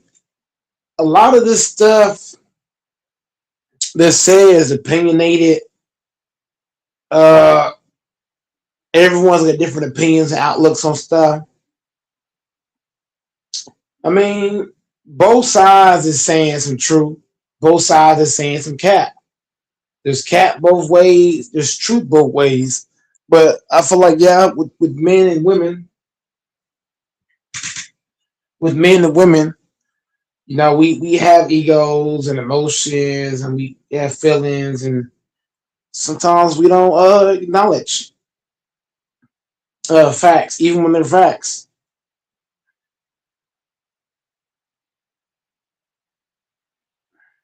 So both sides is half right, half wrong, both ways. She's half right, half wrong. He's half right, half wrong. If we really listen to him, really think about it. That was not true at all. He's just correcting you in real time. What are some things I said that weren't true? Can you name me some? You said that women don't want a man that's No, superior to them. my words were I'm a woman and I don't. You can say some women, but you can't say women because I'm a woman. I said women in general. No, are you all women? Oh, not The majority of women do not want. See, that part I agree with her on. The majority of women do not want a strong man. Some women like weak men. I'm gonna say it again. Some women will date the weakest men ever. Like there's men that got no muscles and he still get women. Some women don't like a muscular man. Some women don't care about how much money you make. Some men don't care about certain shit. To say majority, I don't think it's a majority. Because when you put majority, you're basing it off of Google and Chrome and all shit like that. Like statistics is all off the internet, and statistics is made by men. Like Google and Chrome is man made. Statistics don't tell you everything. It don't. So I don't agree with all the statistics and stats and all that. Cause some women out here will date the weakest man ever. You can have no muscle and get a chick. No lie. So some of this shit is cap. I'm only one woman. I hate to to be against women, but we can do a poll just here and do the percentage. How many women I here? did that earlier. And most people said that they don't recommend It's this 9 women out of literally everyone. Like there's 9 women. I've seen them,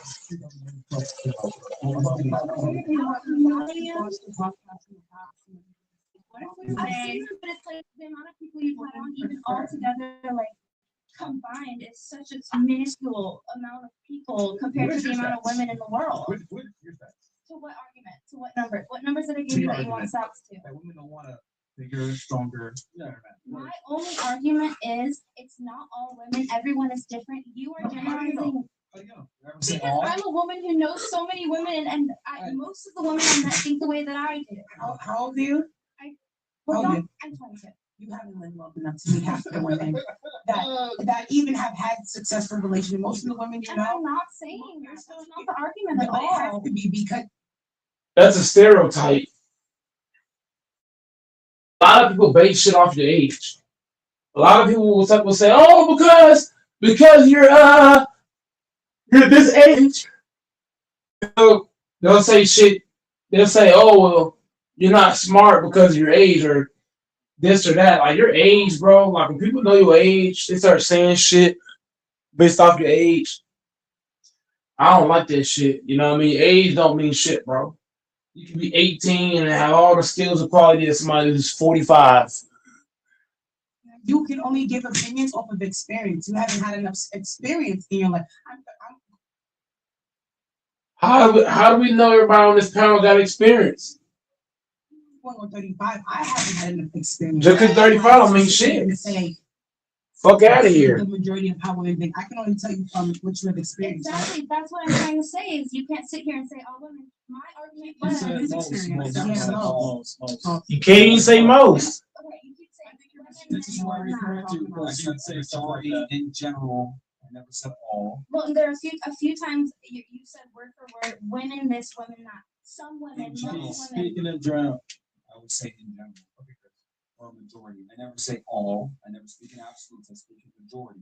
Yeah, I showed it. I proved it to you here at the table. I've said it before. I've named a couple of stats, and your only argument is my experience, my opinion, what I think. Well, I hate to say it, you're 22 years old and you don't know anything. But the pool you just ran with 9 women isn't like. And I told you I have a body of evidence of where I've spoken to almost 2,500 plus women. I had studies on my side. Like, it's irrefutable that women look for a man that's better than in every regard. That's not an opinion. That's an absolute fact. And you're arguing it, but you want. Some women. Hold on.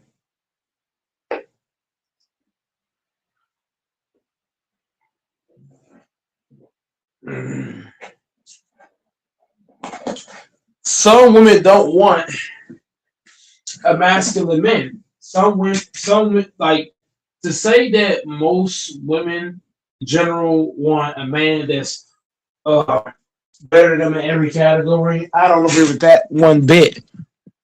Some women will date an ugly man that got no muscles, he got very little money, and they'll act like it's no big deal. Some women care about, like, to say the majority. I don't agree with that. If you say 50% of women want a man that's better than them in every category, 50%, I won't argue 50%. But when you say majority, that I don't agree with. I don't agree with the majority or in general argument. In general, that's like saying in general because I'm black, I'm from the hood because in general, black guys come from the hood. No, they don't. Just because you're black, I mean you're from the hood, might be from the suburbs.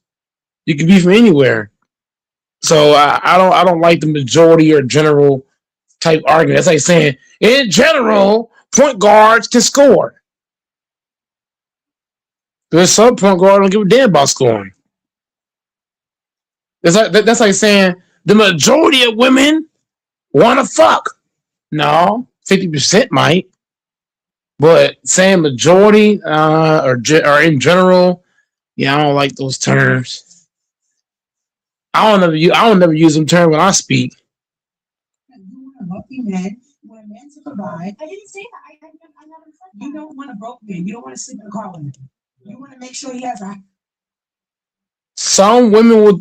bro. There is women that'll date a broke nigga. No bullshit. There is women out here. There's a lot of women out here that date a broke nigga, ugly nigga, no muscle type nigga, small dick type nigga. And that's not bullshit. That's absolute blatant, blunt facts. Oh my god. House of his own, a roof over his head, a car to drive. I just want to add it supports me and tribute that. You don't want to make them go that's the one thing provides dry, but I don't want to talk about it. The support runs dry when there is no financial support. It runs real thin afterwards. Even just commenting on him saying why men run things, right? Women are emotional. I said this statement the other day. My uncle taught me. There are some men that are emotional too.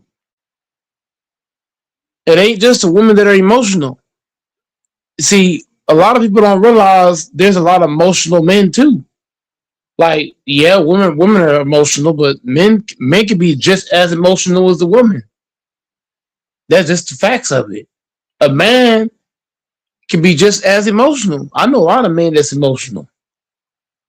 So you can't just put that on the woman. Like women, yes, they're emotional, but there's some men that is emotional as well. So He said you want to be a woman and you want to be a boss. You cannot be both. And it may sound crazy, but because women get emotional when they just make decisions, we also have this thing called chemical imbalance when we go through periods and things like this. Just a lot of things happening. So hormones. So when we make decisions, we are emotional. When men make decisions, they're more strategic. I'm not saying all, but majority. So when you are working in the work, the majority of men are not strategic. Some men are not strategic. We can't say majority or general men are strategic. No, they're not. Some men just go with the flow or just fuck whatever, get with whatever, be with whatever. So I don't agree with that. and the reason why you're firing Tom is because he pissed you off today and you're on your period. The reason why Tom is firing Brian is because he didn't do his fucking job. You were trying to say something? I was gonna say, I think for you to like better wrap your head around it, most women prefer men who can provide for them, not just want to prefer. And any woman, or not any, or the women who are settling for men who don't provide for them, then they're settling.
Can men and women be friends platonically only?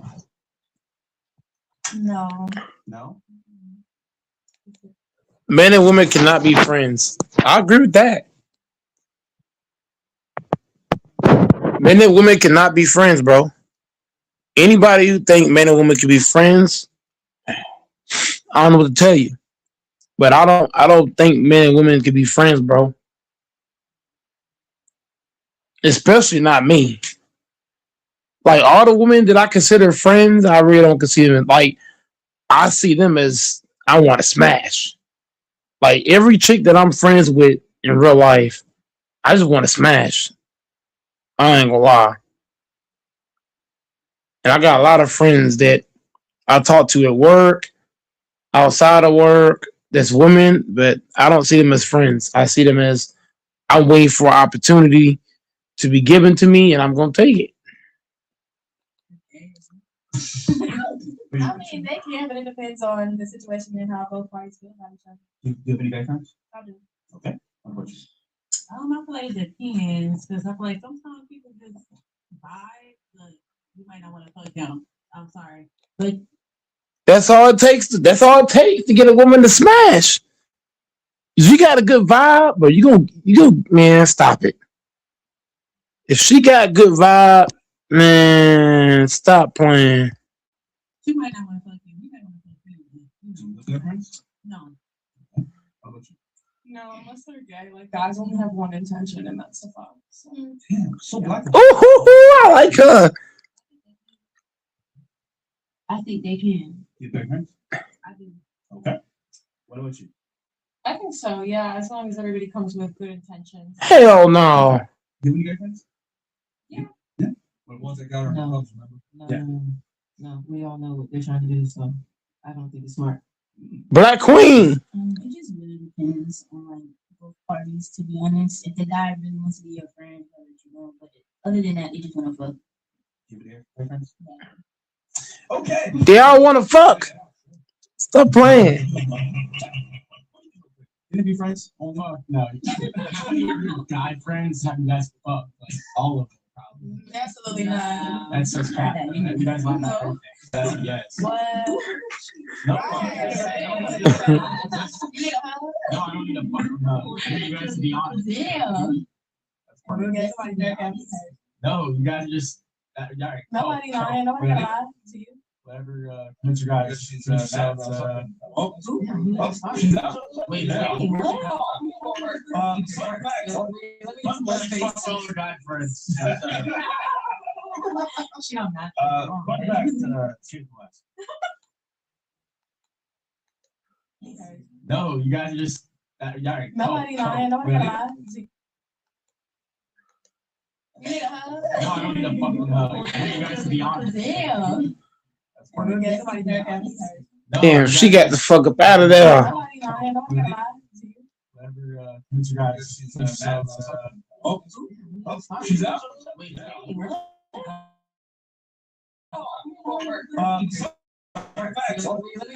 She got the fuck up out of there.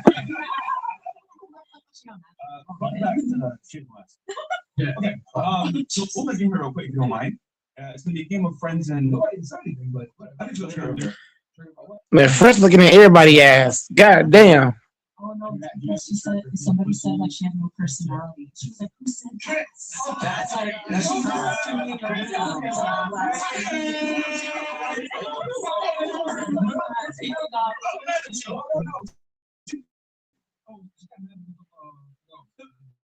it the person?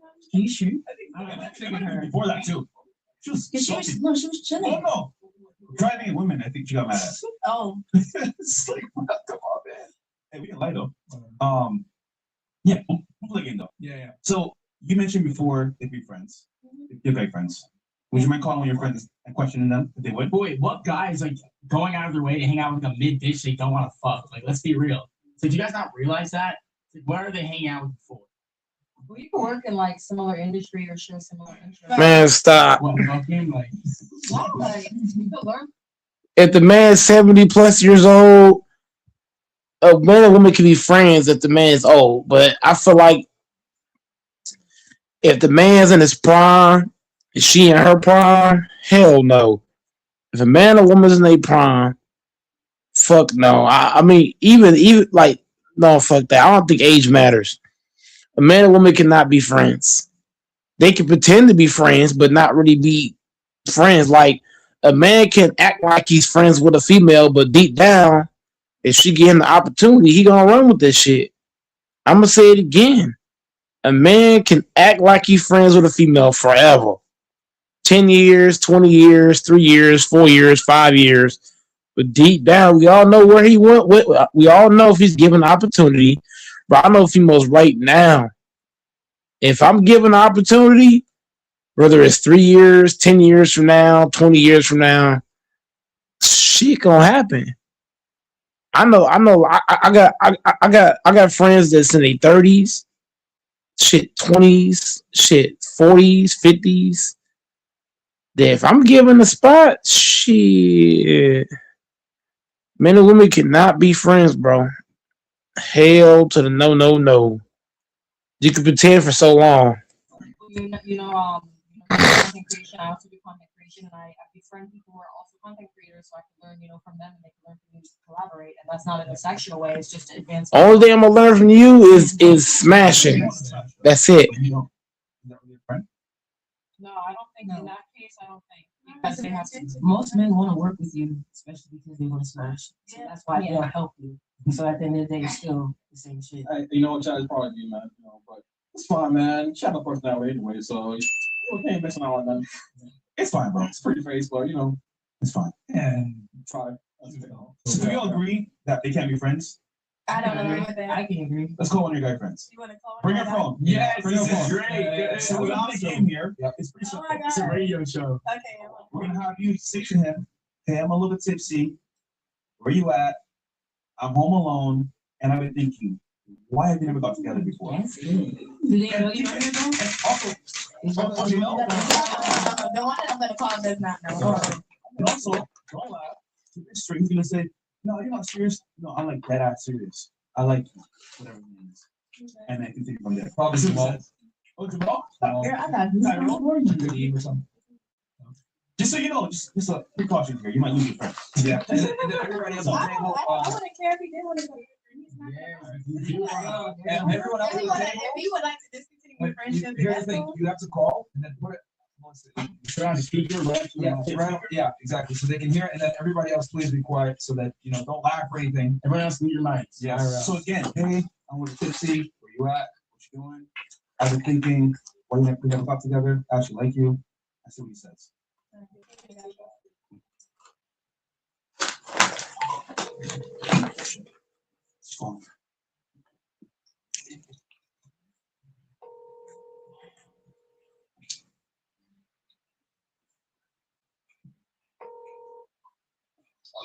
What's up, Milk? Yeah, that's me. What's up? I've been drinking. I was just like wondering why we never, I kind of like you a little bit.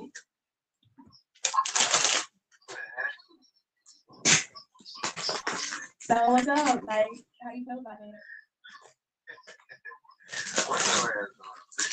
How you feel about that? Like, what you mean? Answer the question.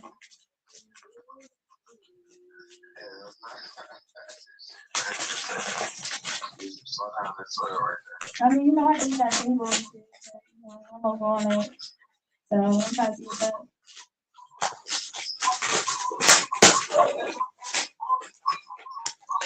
Hello? Hello? You hear me? Ask me 2 minutes. Yeah, I got a lot going on right now. I just got back. What you mean? I just got back in town. Like, what's up? What you trying to do? Why are you laughing? Answer the question. What's up?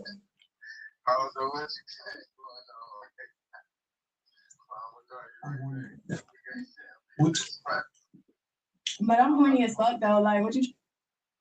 When a chick says she horny and a man start laughing and shit, his mind already made up.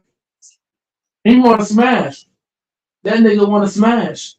When a man start laughing like that, when the chick says she's horny, and the man just started laughing and shit, bro, you already know where his mind is. I do.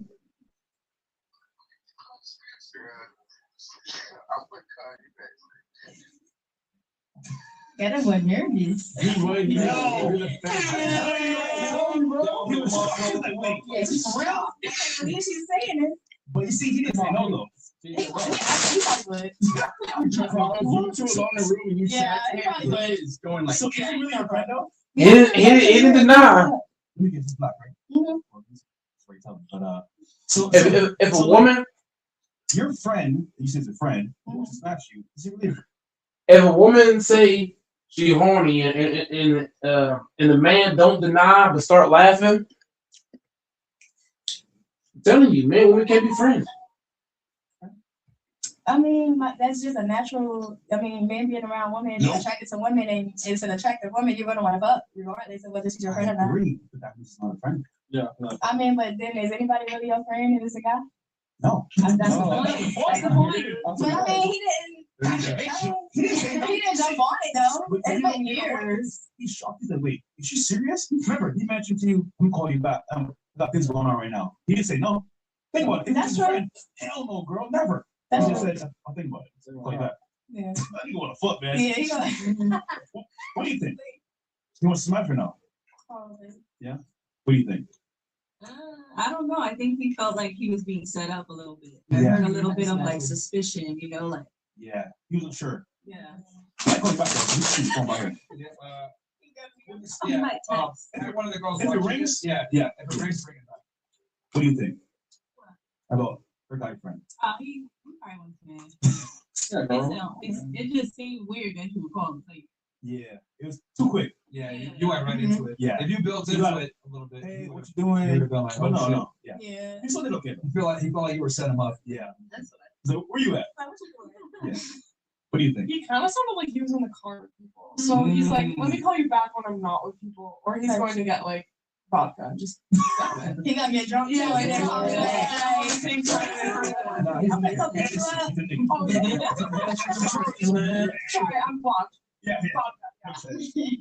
What do you think? Yeah, I clocked the car. It sounds like it's a hot. Oh, it is. I was gonna go. Yeah. You already have a girl with him. Yeah. Honestly, somebody. So it don't matter if you just have a girlfriend. Not his girlfriend. Wow. Right girl, wrong time. Wait, how do you know that? He don't have a girlfriend. Oh. You always know. Yeah. I always know, bro. What do you think? They want the attention. Oh, I definitely think he wanted to because if he didn't, he would have been like, no, just set the boundaries straight. But he's definitely entertaining it within his mind. That's why he said he's gonna call you back. He's thinking about it. Yeah. What do you think? Yeah, he definitely wanted to fuck. Thinking about it. Yeah, when he's thinking about something. Who else could be friends? Who else thinks? I changed my answer. You changed your answer? Yeah. I mean, she does. You think so? Like he's getting before. She did last time. The guy last time? Oh, yeah, he wanted to start. I didn't know. I didn't call him last time. I think she got scared. Oh, you don't want to try it? Oh, yeah, she knows. Yeah, she knows. She's cooked. Yeah. Okay. Okay. Yeah, because you were talking about how you'd be able to get into clubs and stuff. If I'm not mistaken, Yeah. in Philly or whatever. No, New York. Okay, there you go. Well, yeah, you're right. Terrible. You gotta know that's it. Just That's know that. But the point is that you know that they're supplying you with liquor and shit like that. Yep. Well, okay. I think it's no secret. I think we've established that Guys wanna smash. women are useless as friends. All right, fair enough. What else we got next here? And then we'll do intros after. Okay. Shout out to Blitz System. Bill's sister. Darn imagine. Okay. Blitz system. It's funny that they're saying man and woman could be friends, but they'd be pissed and jealous if they found out the man had a girl best friend. That's not true. I want my man to have a girl best friend. It's a girl best friend for me.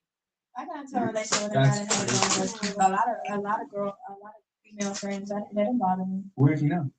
We're not together anymore. Why? I mean, we just not. It didn't work out. I'm sure he had options. He probably did. That's up to him. One of those friends. I mean, we was. I don't want to tell our business, but we was fucking together. Oh, shit. Okay.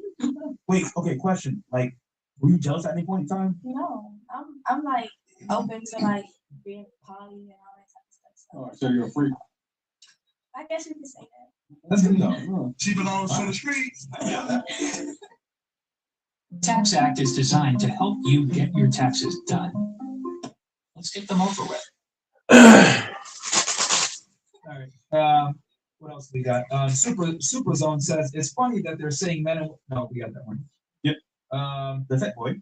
Ladies, what are your thoughts on polyamorous relationships? What the fuck? I mean, she got a bad back though.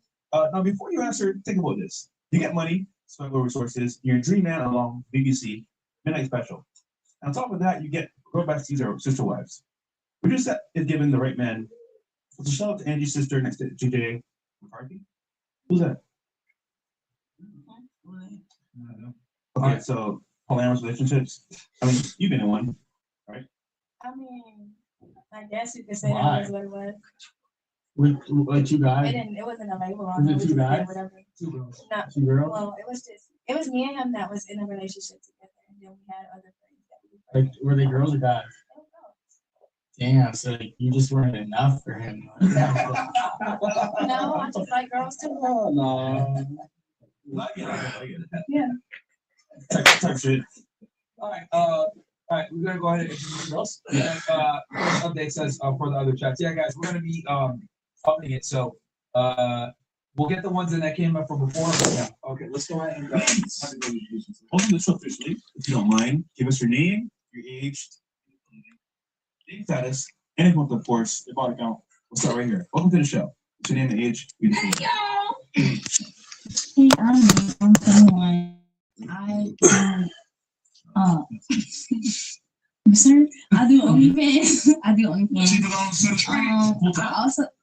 I also have a part-time job as a customer service representative.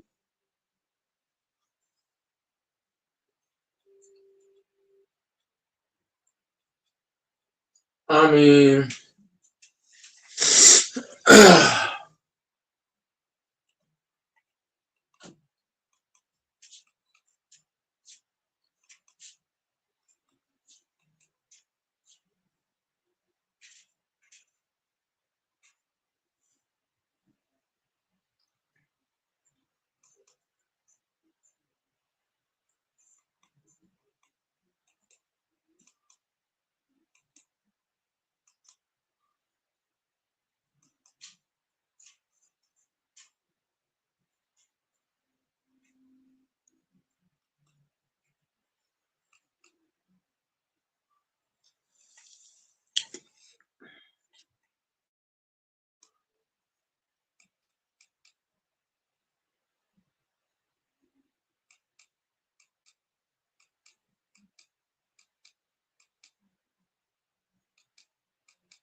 Everyone said I'd have to put my life on hold to earn a teaching degree. Everyone except WU.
Sarah's right here, and today we're going to show you how to bounce that ass. Bounce that ass here, bounce that ass here. We're going to bounce that ass quite literally fucking everywhere. Oh, you know who's 23 minutes late?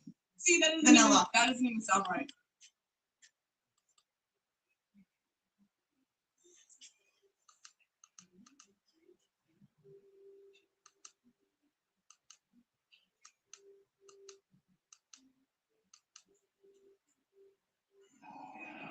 Are you sexual? She can whoop your ass. Forget about bounce that ass. She can whoop your ass.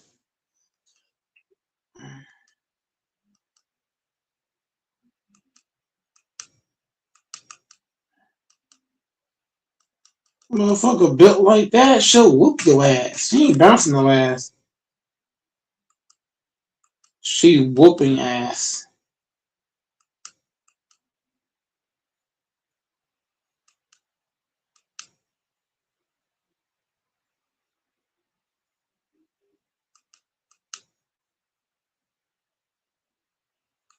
She will whoop that ass.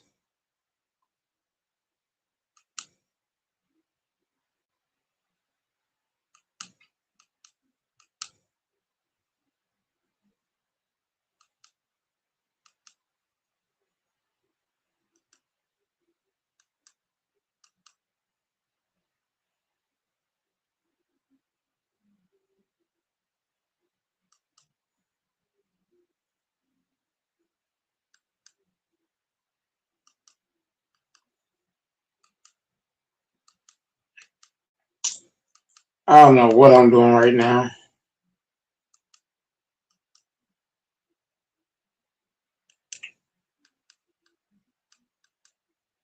Doesn't have a freaking clue.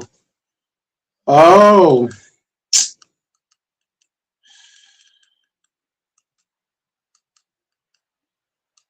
I fell.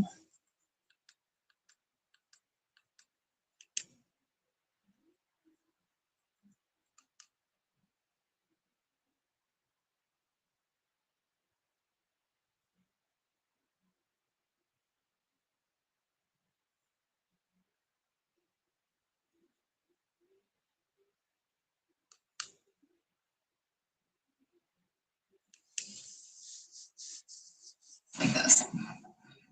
So you want me to look like I work at Target? He's not going to think that. Trust me. In Indian culture, red means it's not it. Okay, but why can't I just wear what I usually wear? My dad's a senior partner in law firm. You need to make a good impression on him. You can't just show up looking like this. Also, why are you wearing this beanie? I told you I didn't like it. Okay, why do I have to try so hard to impress your dad?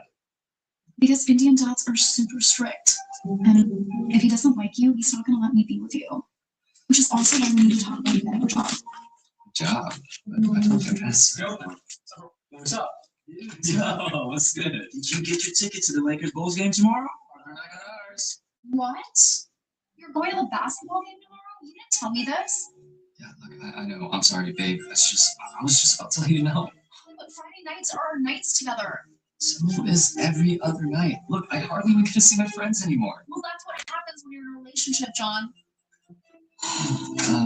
Do y'all mind giving us a second? Look, babe, I'm really sorry, okay? It's just, sometimes I feel like I can't talk about these things because you get really mad or you guilt trip me. That's not true. Okay, well, would you mind if I hung out with Arthur and Jerry tomorrow? So you don't want to hang out with me? See, guilt tripping. That's not a guilt trip. You know what? Fine, just go. I'll just be by myself on a Friday night. Don't want to me. Raji, stop. Raji, where are you going?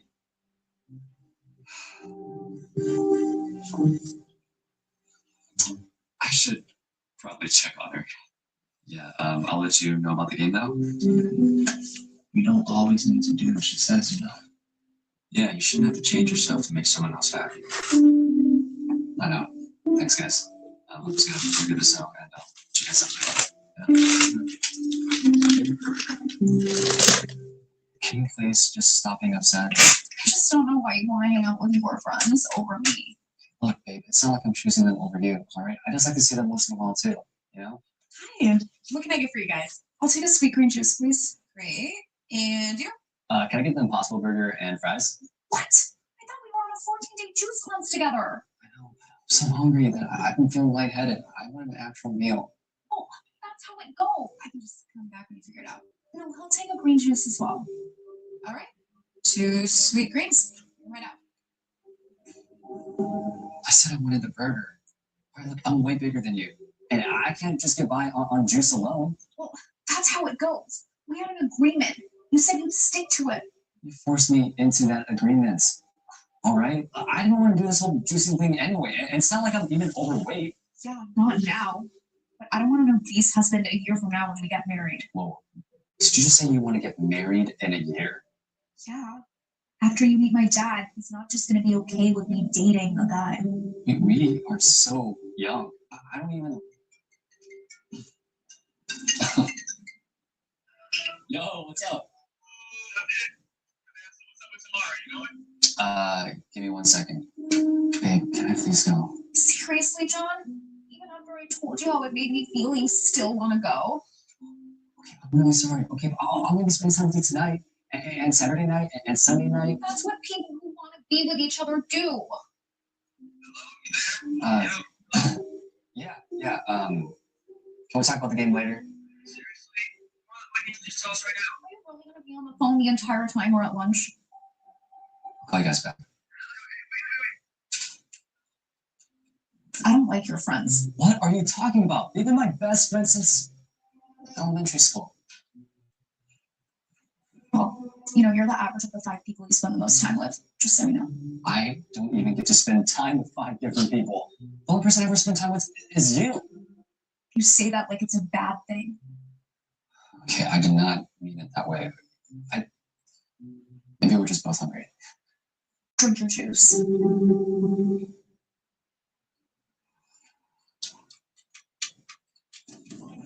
Hey, babe, guess where I went today?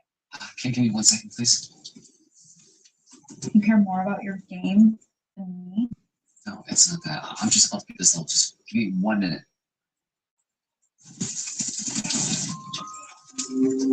Hey, why would you do that? I haven't seen you since school got out. And then you're going to ignore me when I walk in?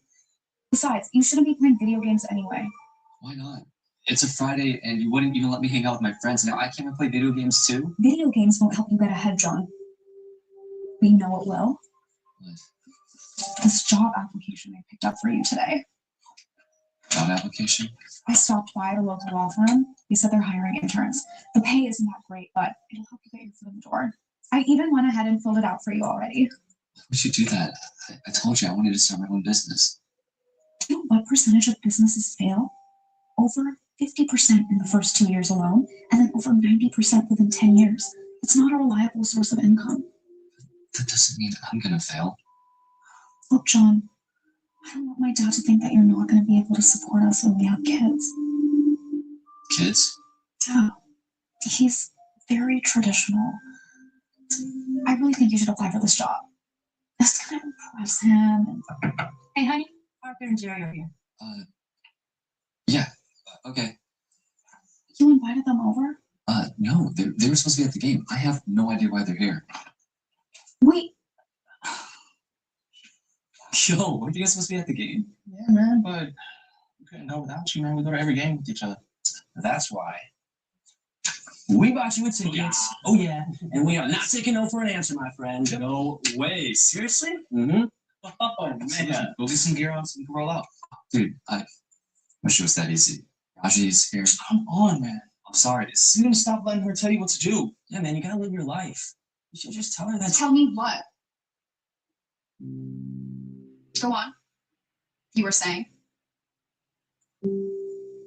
That's what I thought. Babe, guess what? They got me tickets to go to the game.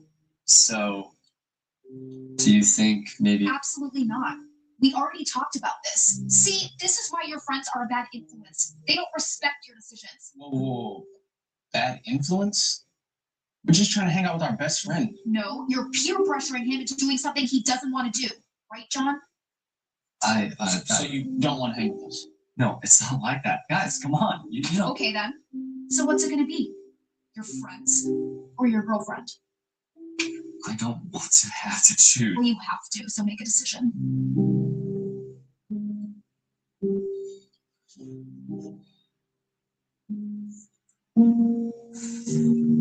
I can't go. Sorry, guys.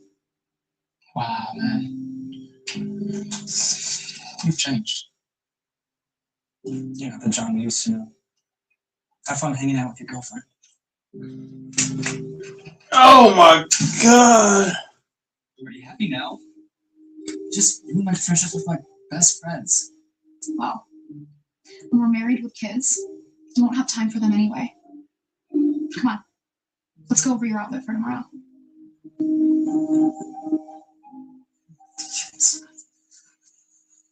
Don't even think about eating those Doritos. How did you know? Do I really have to wear this tie? Yeah, so stop We asking. want to have kids with Let's go over what that. you're going to say one more time. Oh, you You a fool. It's really important that you don't. To have kids with a controlling woman? Hell no. Sue, how are you? This is John, that I've been telling you about. Hello, sir. It's Just say no. You mean Mr. Gupta? Yes, I do. I'm so sorry, Mr. Gupta. It's nice meeting you, sir. It's okay. Samir's fine. I wouldn't have kids with her, man. Hell no. Hello, my name's Alex. I'll be your server today. Here's your menus. Just gonna get you some sort of drink. So actually only my dad's eating, we're juicing. Mm-hmm. Okay. We'll get 2 green juices. Sure. We're on a strict diet, but you should eat whatever you want. You've got a lot of discipline. Thanks. More so than I can speak. You know what? I'll do the Impossible Burger, please, with fries and a Sprite. That's what I usually order. You know, I've had it a few times. It's really good. I'll be right back. Thank you. Are you sure you don't want to order some real food? Yeah.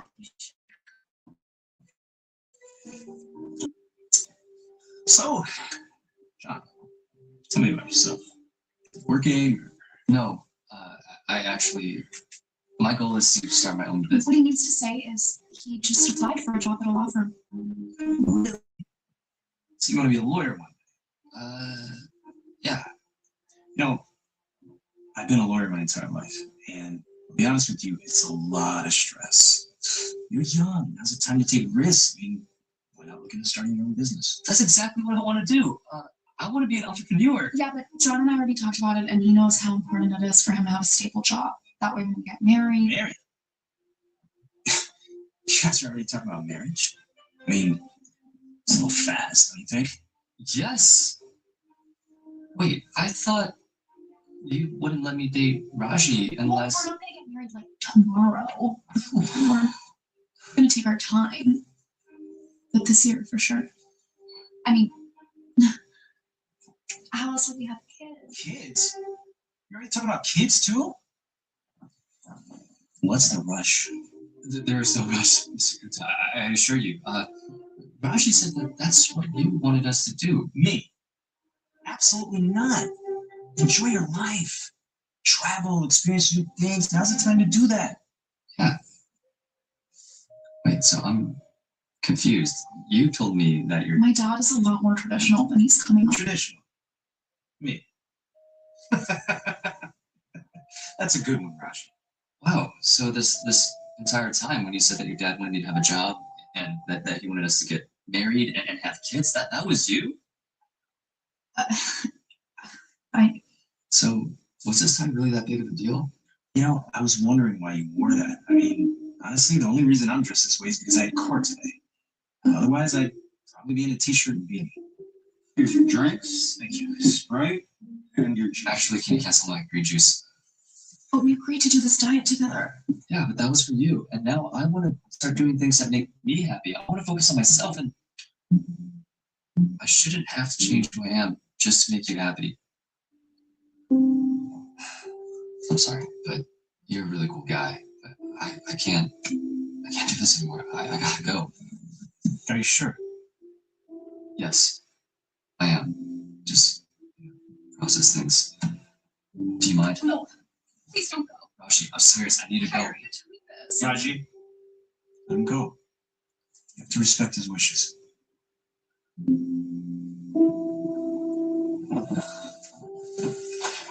Thank you. It was really nice meeting you.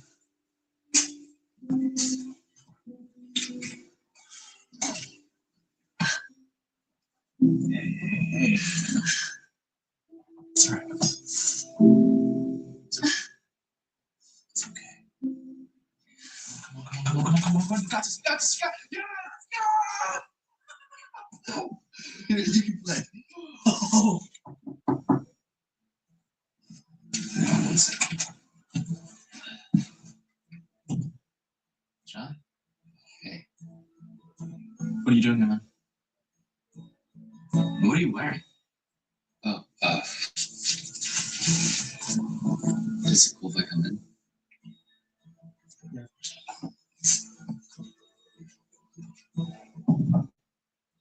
Surprised Rashi let you come here. Well, let's just say that Raji isn't going to be telling me what to do anymore. Do you guys mind if I... Yeah, sure.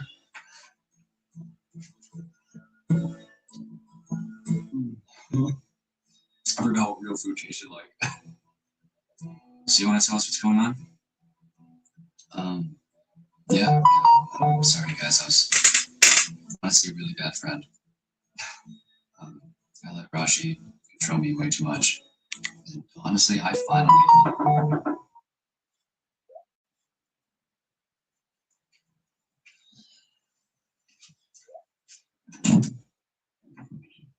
Hi. Is John here? Uh-huh.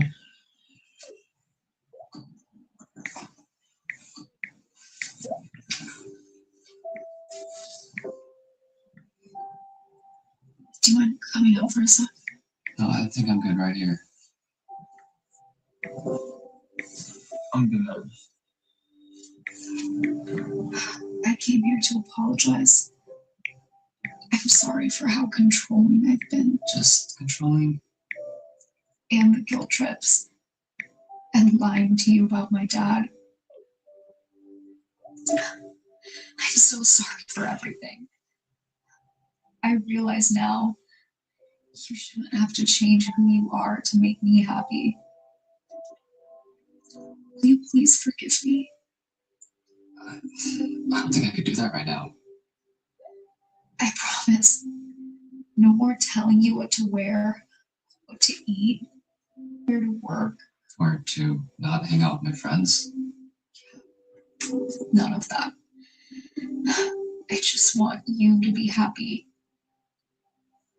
Is there any chance we can try this again?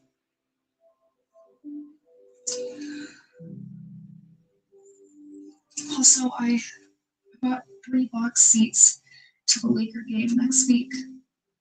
You can take Arthur and Jerry with you. Really? Are you for real? You guys were eavesdropping? Come on, box seats? You can't turn those down, man. You're gonna forget that. Yeah. I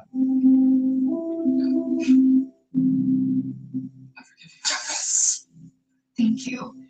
And I'll tell you what, keep hanging out with the boys for as long as you possibly want, and just call me when you're done. I'm starting to like the new Raji. Wait. How did you know where it was? I may have been able to share my location from your phone a few months ago. Seriously? Raji. Okay, but look, I turned it off. See? Bye.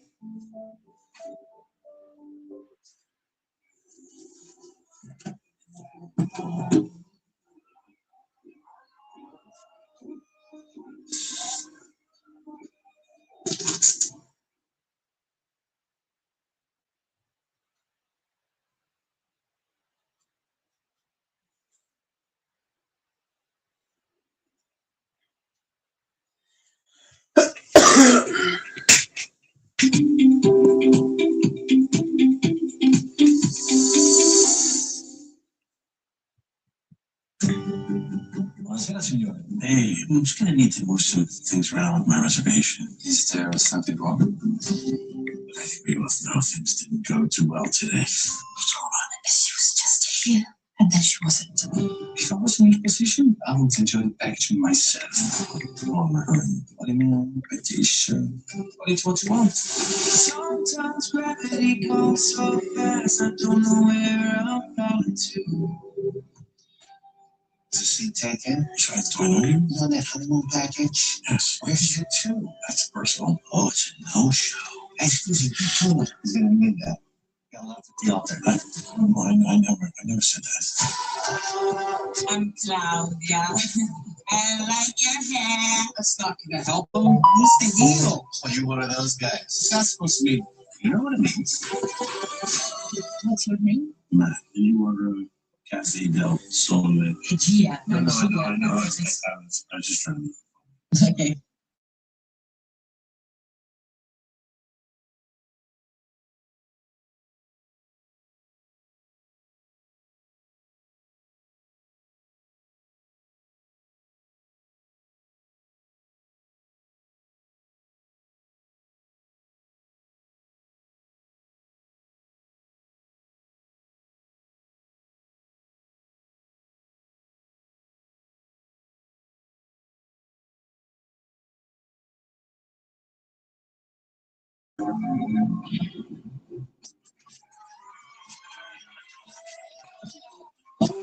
I printed out this entire wall and set up 3 different challenges. And one girl and one guy that win the challenges are going to go on to these games too for a chance to Talk win your shit. $5 million. You gotta be breaking the record. There's no chance you're gonna lose. And you got facts.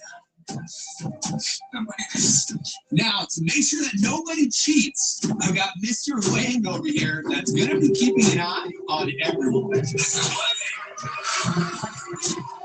Mr. Wayne. Why are your eyes closed? You scared me, Lori. I've been analyzing these game challenges all week, looking for patterns, and we have a better chance getting to the next round if we work together. This isn't a co-op video game, Sam. There's only the only winner. And it's gonna be me. If you're looking for a partner, Sam, I've got your back. Nice try, Sasha. For this first challenge, Darwin has 10 keys. First to find them, open the treasure chest, move on to round 2. Game starts in 3, 2, 1, go.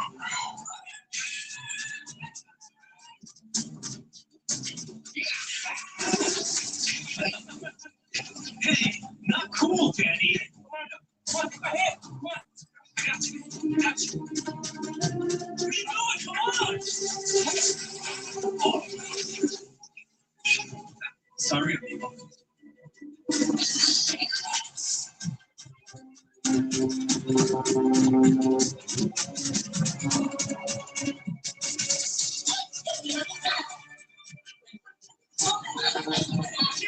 So sad. $5 million.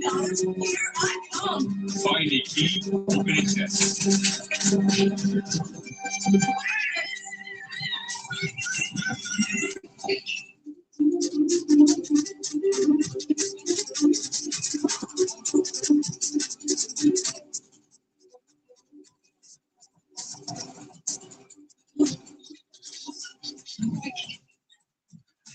Hope you had a nice break.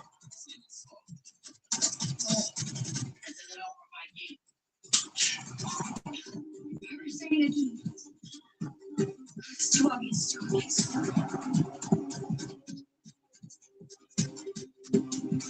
You don't hide something in this. You hide it before you already exist.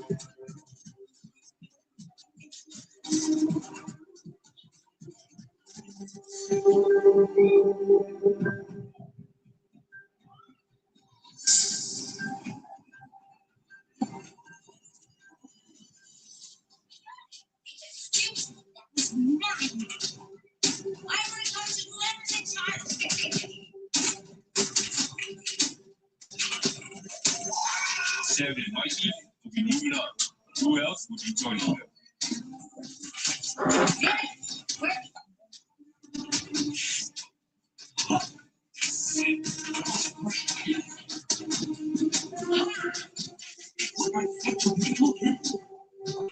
Okay.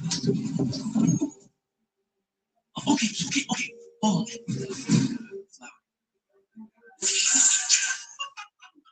Networks every time.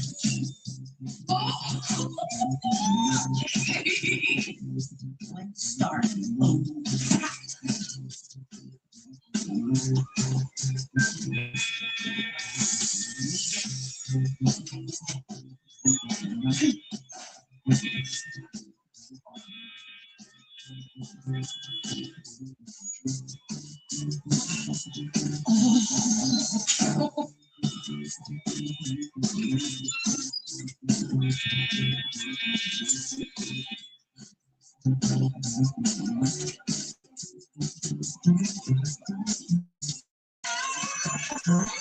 There's only one key left. Who wants it the most?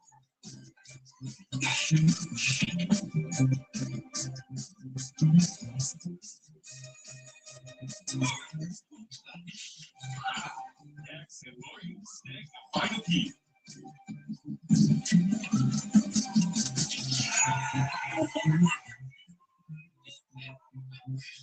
Great job, guys. But unfortunately, for most of you, this is the end of the road. There's only 6 contestants left that are going to go on for a chance to win $5 million. For those of you remaining, it's only going to get more competitive from here. The next challenge, all you have to do is hang on to your spatula and not drop the egg while you stand on the balance beam. The first 2 to drop are eliminated. Like I've been in the gym. We can dominate this challenge. Look at us. We are the strongest ones to get it out there.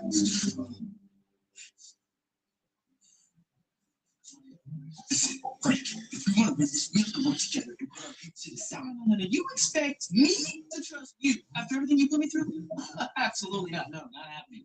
Frank, it's a temporary truce. Look at these guys. They're going to wipe the floors with us in this challenge if we don't do something to even be honest. Fine. Do we have a plan? I'm the shift Mike. I always have a plan. Now listen, all I need you and Dork here to do is it's Dax. No one cares. Listen, I need you to distract Armin, and you need to distract Chris and Armin. No, wait, no.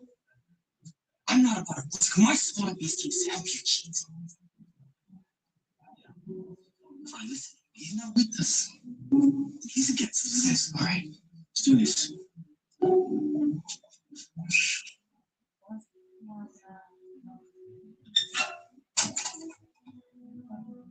What if our pyro pranks are gonna burn down the whole plaza? I know Sasha has a reputation, but you can't just accuse someone without any evidence. Who else would have sent us the smoke bomb?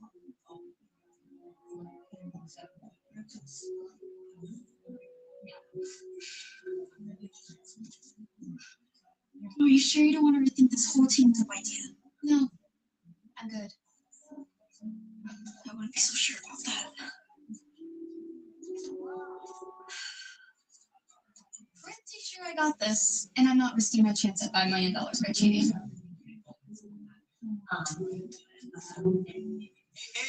what up, fellas? What's going on? What's up, Frank? Hey, Chris, I've been meaning to ask you, what kind of workouts are you doing these days, my man? You're looking swole. Huh? Yeah, dude, it's just, you eat right. You know what I mean? And like, it's simple. Just go to the gym and... Oh, man, you, my man, Armando. I mean, you got iron, my friend. This isn't muscle. Come on, don't tell me you're falling for his acting. He's Frank the prankster. He's trying to keep something from us. What? Me? Armando? I am just trying to learn from my elders. All right. Good luck, fellas. I like that dude. He's cool. Danny, where do you keep on disappearing? Nowhere. Hey, Chris. Something's going on. Everyone to your position. This is going to be easy. Being Jay's mom has taught me to keep my balance, even during the craziest of situations. You're crazy. Is everybody ready? Something wrong with these bars. I see fine. You got right, Frank. Yeah. Fine to me.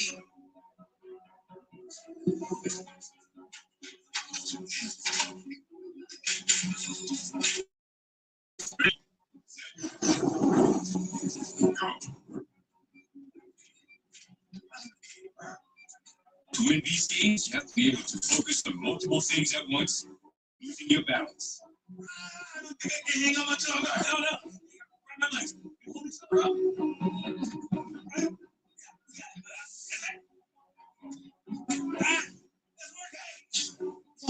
are we gonna do? I'm crossing you before you cross me. I'm a mom, I'm a wife, and I run businesses. Balancing on a beam is literally my whole thing. You balance businesses, I balance chaos. Staying one step ahead of my son, train me for this.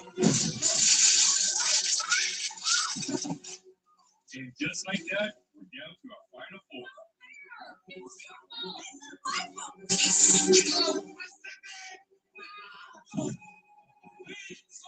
I got you.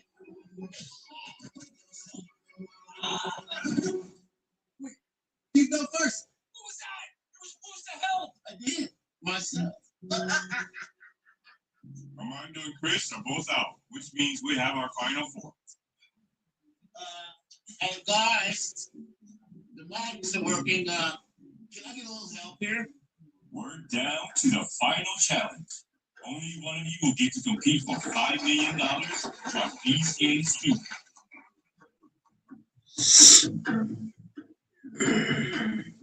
Look, you got me.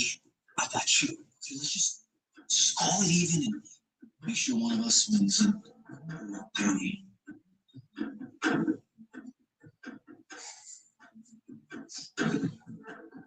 Hey, George.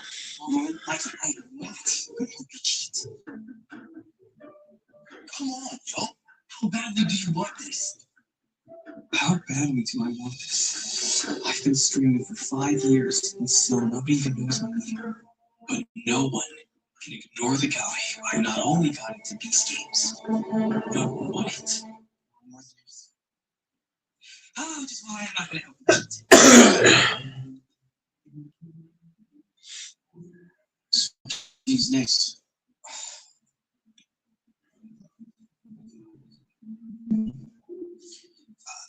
I'm not sure. I'm going to go ask the host. Hey, what's up? You know this?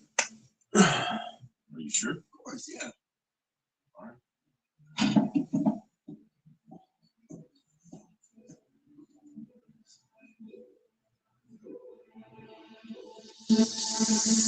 We're playing musical chairs. But there's a darn big twist. Not only the loser miss out to compete in Beast Game 2, they also get pied in the face. Great. Makes you think this whole humiliation is even worth it. Is a shot at $5 million worth it?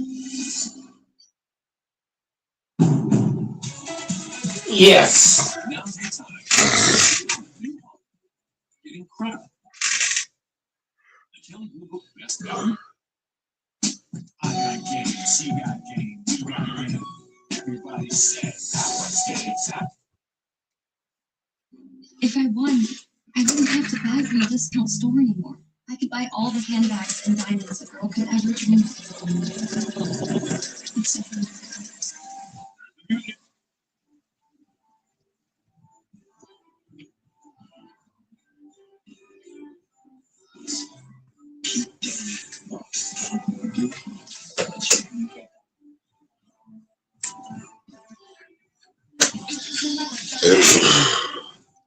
this be a pattern.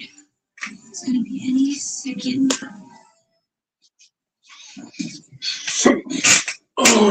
Wait, just sit there. Why don't you complain to a manager? And just like that, down to 3.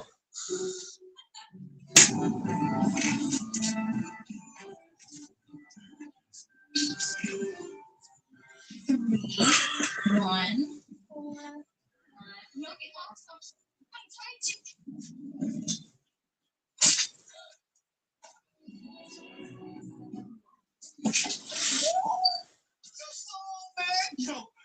It actually worked. Sure did. Looks like we have a double elimination. What? No, wait, no, that's not fair. I had a chair. Not anymore. Which means you're out. Technically, Mikey's right. Rules are rules.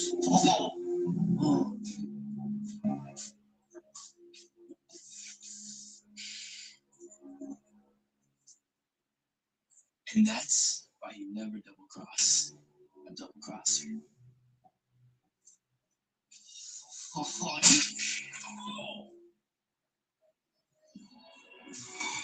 One of you is about to win a chance to compete in Beast Game 2, and the other, go home a loser.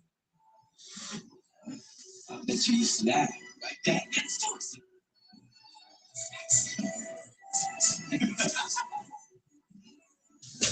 Oh, wait. Is that one of your fans? Hey, you don't want to say hi to one of your fans. That's on you. I have a fan.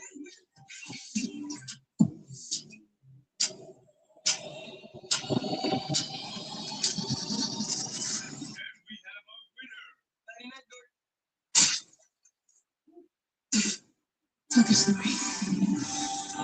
Goodness.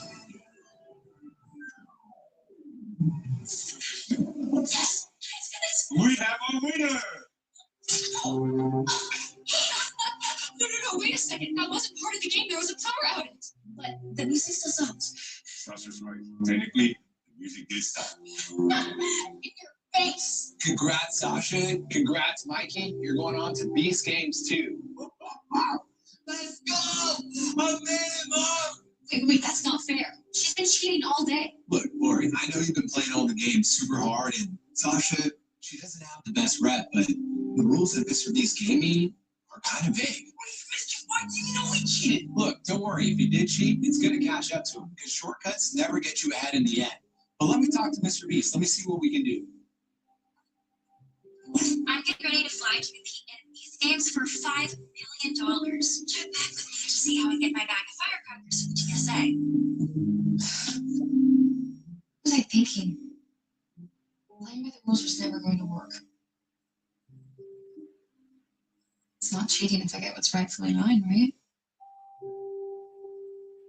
Your boy Mikey is about to win that money. It's going to be right.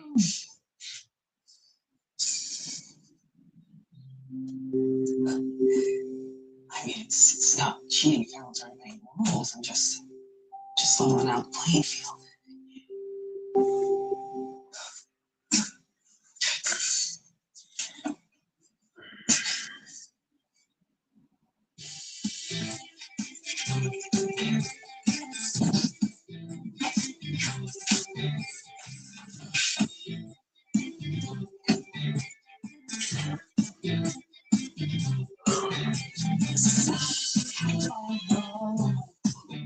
If I'm willing to let go, if I see it's back there, yes, I will not put on show. That's what you get.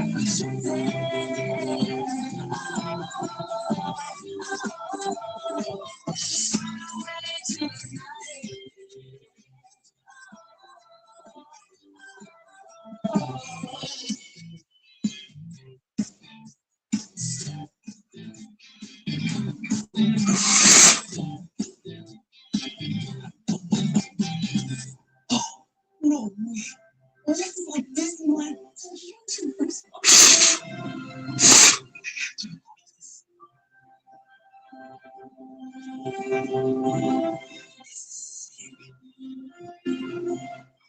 You guys, I snuck on to the Beast Game set.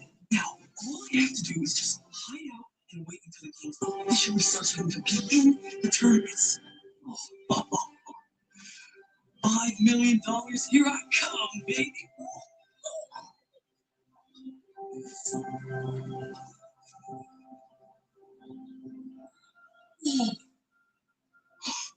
Have you guys seen this right now?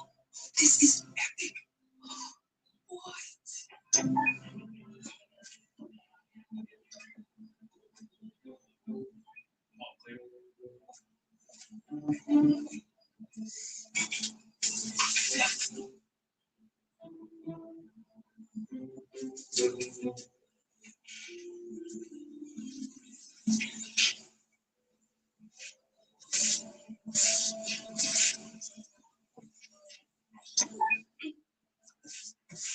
You're here early. Yeah. These ones said very clean for the game, so. Oh, I see. Let me know if you see anything suspicious. Will do, sir. Manager.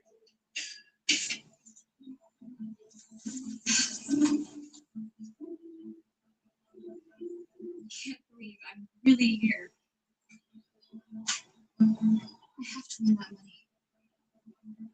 Speaking of money, where is that?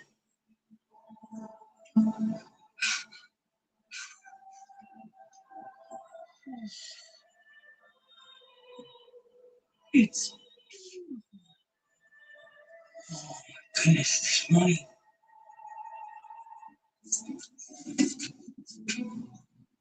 Oh my god. I'm a janitor. Wait a second. I'm a PA. No, you're not. You're a streamer. Wait, what was your name? Dank? Dork? What? It's Dex. At Daximo 25. Tell you a banner. What are you even doing here? Me? What are you doing here? You're not even supposed. Wait a minute. If you're a janitor, where's your badge? I know you're not supposed to be here either. Otherwise, why else would you be sneaking around at this time of day? Oh, so he's been sneaking around too. Wow. So you're helping get into the cave soon? Okay, fine. Maybe I'm trying to sneak into these games. So am I. Well, if you don't say anything, I won't say anything. We'll just leave each other alone and may the best man or woman win. Deal. Good luck, Jax. You're gonna need it. So will you. I can't let her win. If she's gone this far in the competition, she's gonna be a threat. I can't let him compete. I've gotta get rid of him. You're going down.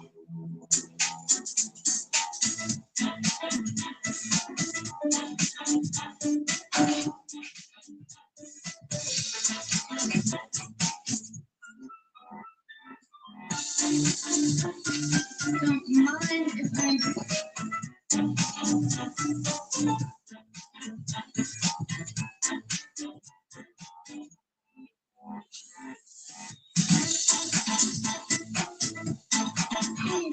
Hey.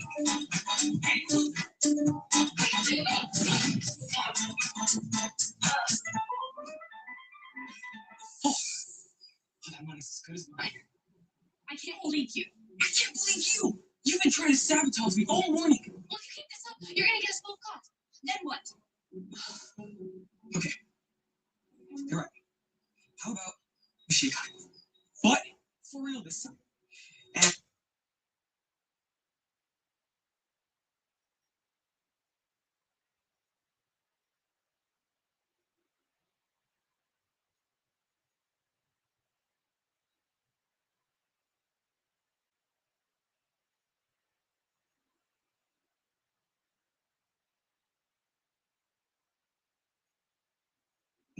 I don't know, maybe we could.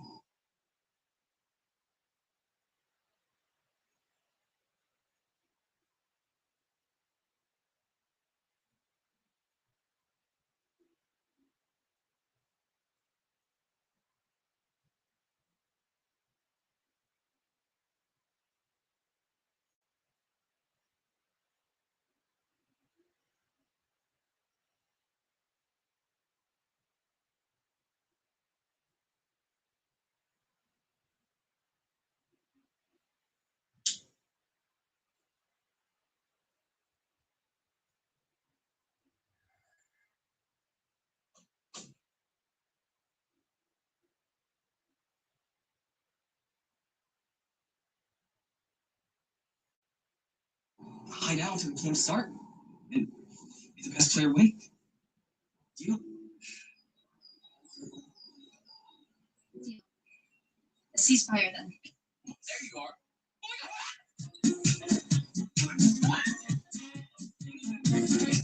God.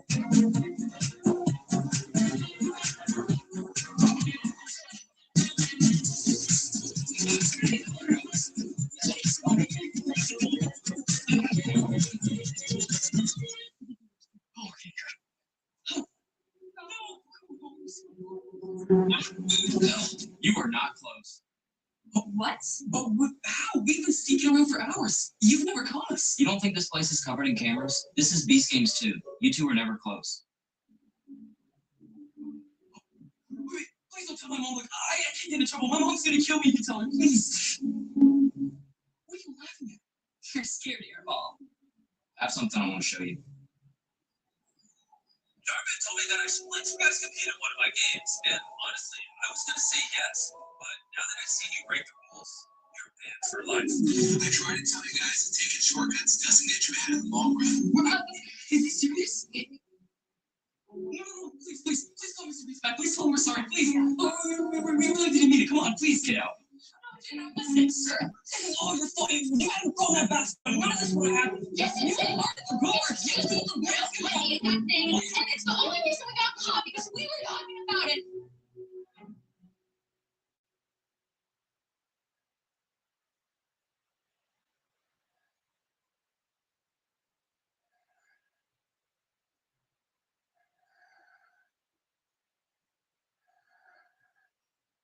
Dear Acorns, growing up, I had a tough childhood, and it's the reason I worked so hard today. Now I'm using Acorns to invest in a new legacy and brighter days. My name is Sean Perdue, and this is my Acorns potential. My name is Sarah Sherwin Samuel. Hi, I'm Jake Ronald. I'm Amy Parker. My name is Connie Christian. And this is my collection. And this is my collection. And this is our collection. And this is my collection in Georgia.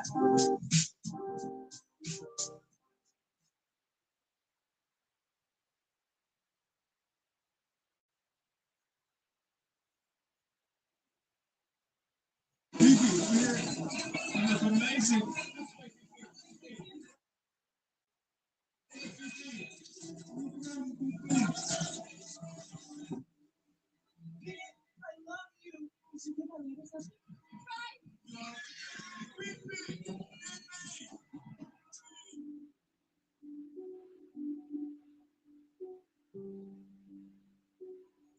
Are you sure you want to do this? Go to a place like that? More sure than ever. I want friends, real friends, not stalker fans jumping my car. Fine. But you're gonna regret it.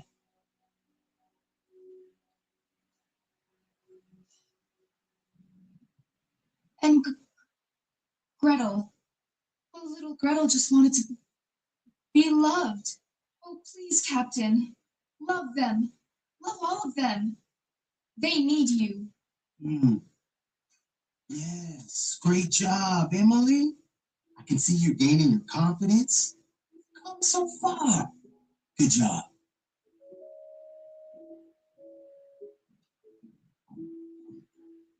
Oops, I tricked you. All right. That's a wrap on our class today. But before I have you leave, let me remind you that the auditions for spring production of Chekhov's Uncle Vanya are next Friday. And it looks like we're going to have some competition coming from Emily's fabulous monologue today. All right, you're free to go.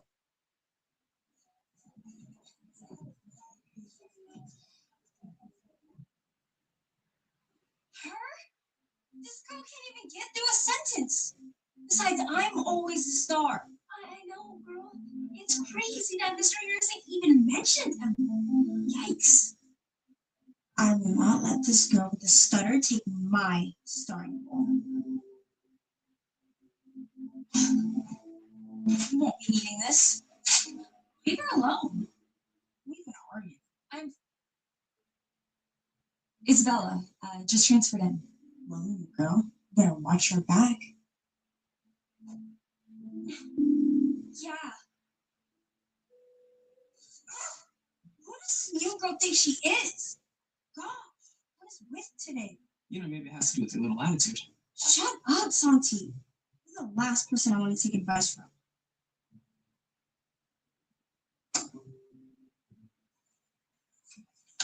Thank you for doing that. Yeah, of course. I hate bullies. Nobody's ever defended me before. Really? Well, that changes today. I know. You were great up there in class today. You really think so?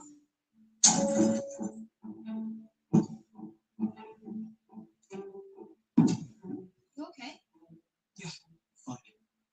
So Sorry about the noise. My stupid stepsister knocked over my set. Stepsister? Yeah. Tasha. Tasha did this. Wow, what a shock. Isabella, this is Santi. He works on the sets. He's so handy and very creative. Nice to meet you. Maybe I can join you backstage. You're not going to audition? Oh, no, I'm not much of an actor. Okay, I'll see you guys later. Thanks again, Isabella. You totally saved me. One sec. Put in your number. I can help you rehearse if you want. I make a great audience. Yeah, we should hang out later. Bye, Isabella. Santi. Bye. Teresa. Wow, someone's got a crush. Just help me fix this. An atom is made up of a central nucleus containing protons and neutrons surrounded by electrons. Emily, please pick up where Tasha left off. The atomic number is the number of protons in the. Should I take over? We're gonna be here all day. Tasha, enough. Let's finish the line. I mean, why should we all have to suffer? It's only a 45-minute class, and she reads like a kindergarten. Enough.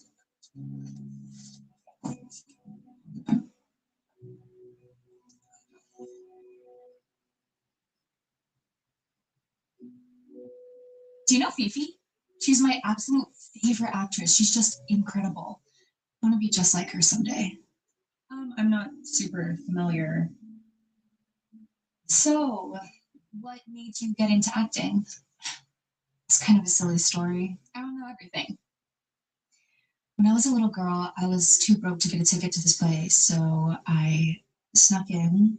Scandalous. I saw this actress performing in The Sound of Music.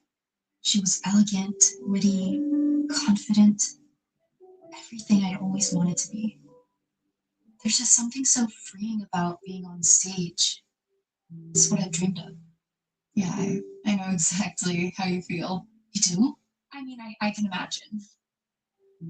But anyway, I have to stutter when I get nervous. That's why Tasha is always doubting me. Sometimes I'm just not sure I really have what it takes, you know? Actually, I think Tasha's jealous of you because you're so talented. Really? Remember, Emily, fear kills more dreams than failure ever will. Your only limitations are the ones you put on yourself.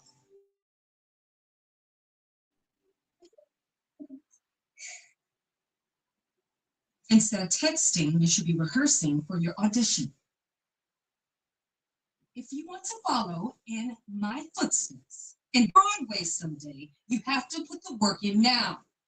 I know you have it in you to be a star, just like I was.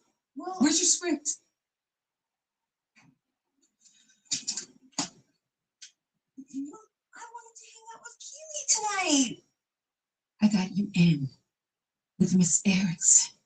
The best acting teacher money can buy. You can't miss this. People would kill for a chance like this. I know you have it in you, Tasha. Okay.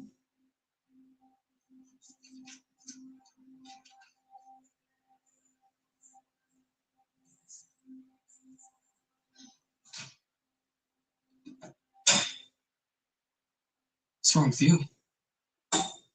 Acting class. Okay, want to just tell your mom you don't want to go? Yeah, right? She would never listen. I'd be just like her. I just wish it wasn't so much work. Like, who has the time? Of course it's work, Tasha. And I wanted to ask if you're gonna keep acting. Can you at least be a little nicer to me, please? And Emily, that was really cool what you did today. Let me think about it. No. Listen.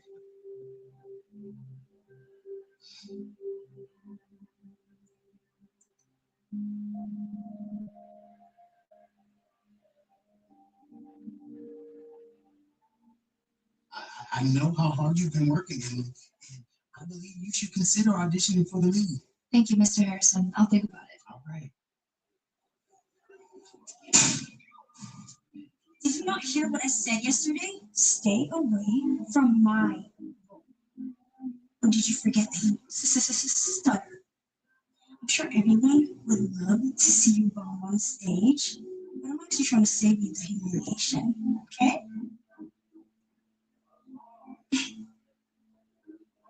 Are you even gonna try to say something back, or do you need your emotional support, Isabella?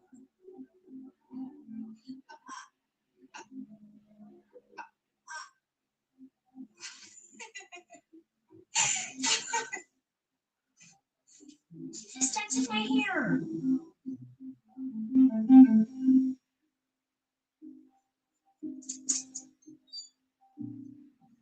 You okay? I heard some girls say you ran in here crying. What if Tasha is right? I can't be an actress with a stutter. She's not right.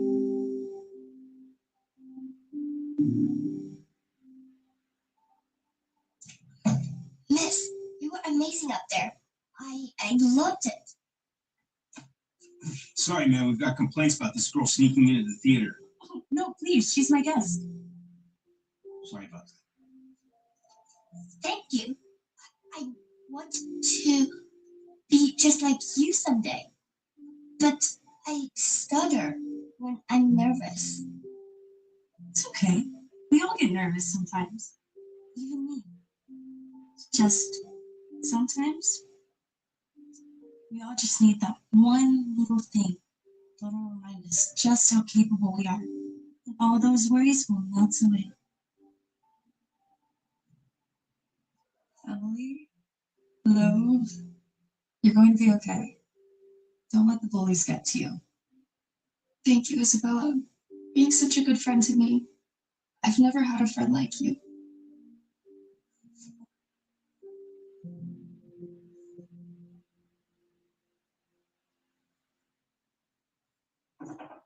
Listen, I need your help. I cannot let Emily get that part.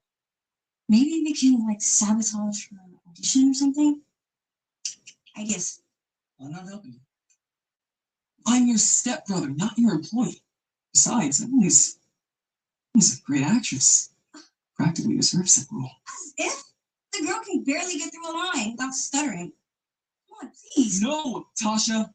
And if you go through with it, I will tell your mom. As if she'd care. Only thing she cares about is if I get that part. I don't want anything to do with your stupid schemes. Leave me out of it. Besides, why would you not help promote music? Right. Right.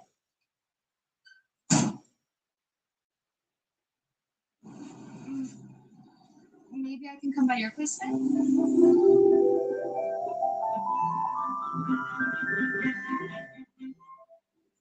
No, sorry. My parents don't let me have guests over. Well, I'm always talking about my acting stuff. I'd love to know more about the mysterious Isabella. I know your secrets. You know, I have like a ton of homework, and I think I see my ride over there. So talk tomorrow? Sure.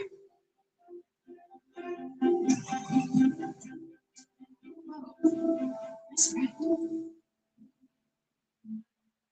So, at National University, we know you didn't stop dreaming. Life just got in the way, but now you're ready to move forward with flexible classes built around your life and career-focused courses designed for post-graduation success. National University. Learn more at nu.edu. So, Tasha, are you ready for your audition?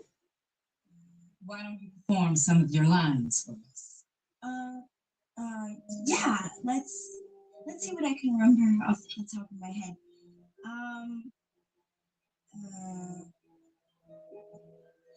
Actually, can we do this tomorrow? I've spent so much money on those lessons, and you're not even off book. I'm sorry. I've just been so busy with school stuff. Man, winning the competition. What was that? Nothing. He's just excited to see me perform. Auditions are tomorrow. There has to be something we can do. like rehearse? No. To sabotage the competition. Look over there. She's practicing. She's always touching that tacky necklace. You're right. Well, little Gretel just wanted to be loved. So, what?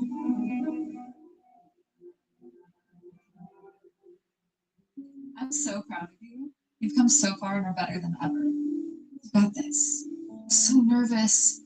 What if I start to stutter again? Don't worry about that. You've rehearsed so much, you can recite these lines in your sleep. Hey. Good luck. You're gonna do great. Thanks, Auntie. Santi, Isabella, we need you back here to work on this backdrop. I've got to go, but I'll be rooting for you. Thank you for everything. I just can't believe it. And auditions on 5. What are you going to do?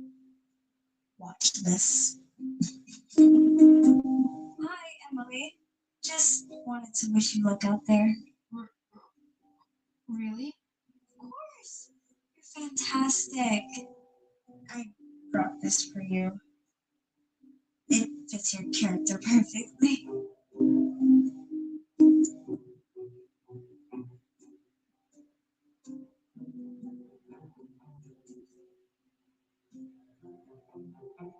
Tasha, I love it.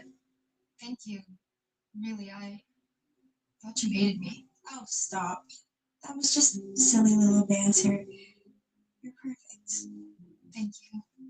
Hey, good luck today. Thanks. You too.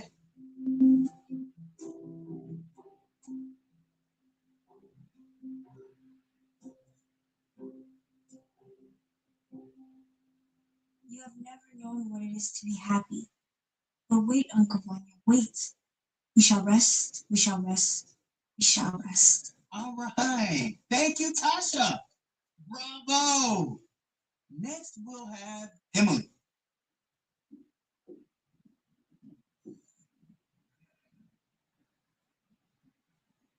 Our life will be as peaceful and gentle and sweet as a caress.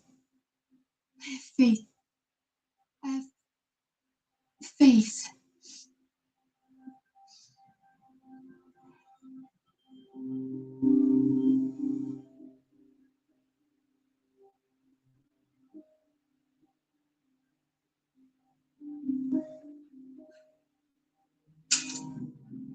No!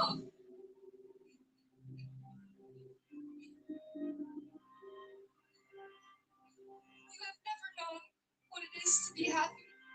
But wait, Uncle Vanya, wait. We shall rest. We shall rest. We shall rest.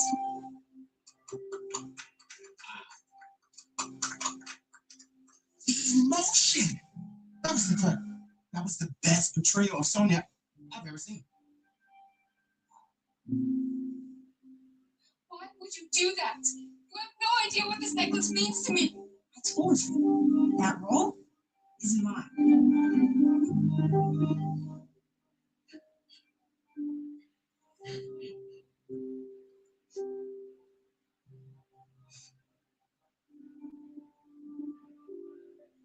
Emily, you killed it. That was the best thing I've ever seen you.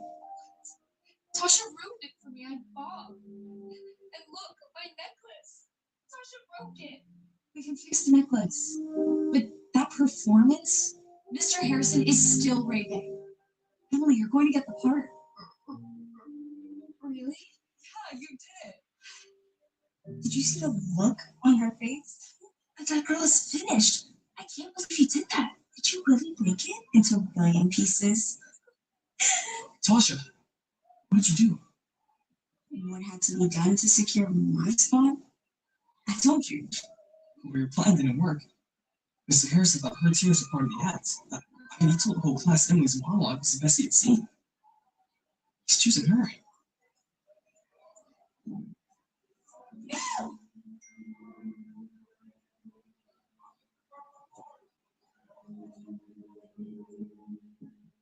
I've been meaning to support the dramatic arts here at Brookside, especially being an actress myself. I know the importance of a quality theater arts education. Of course, I would hope Mr. Harrison would award the hardest working actress, my daughter, Tasha, with the lead role in the screenplay. Actually, I've already cast, but I can.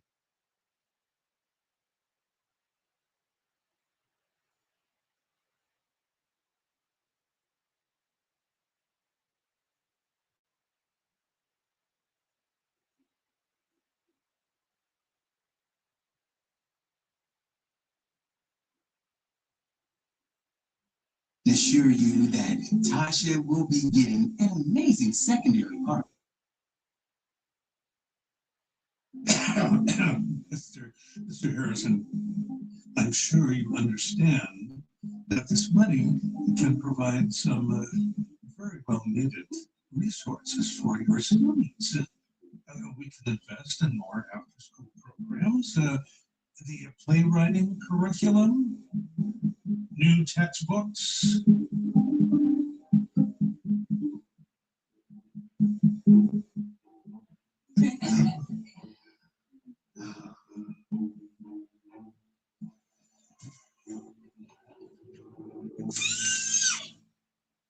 How could this happen? Mr. Harrison said you were the best.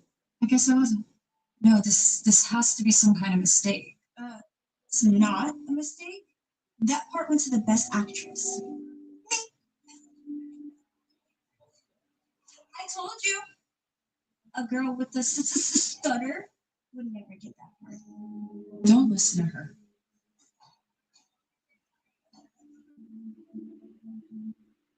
You just better make sure you attend all your acting lessons. I gave a lot of money for you to get that part. I will. What? Why would you do that? She donated to the drama department so I can get the role. It's your sister's dream, Santi. Why wouldn't I help? No, Mary, it is not her dream. Tasha is the school bully who stole that part from a girl with a stutter who's trying her best. You know, Emily was supposed to be Mr. Harrison's first choice. I mean, come on, she works harder than anybody else. Tasha just wants to make her life miserable. Is this true? Yes. I didn't realize that's what was going on. You know what? I'm not dealing with this.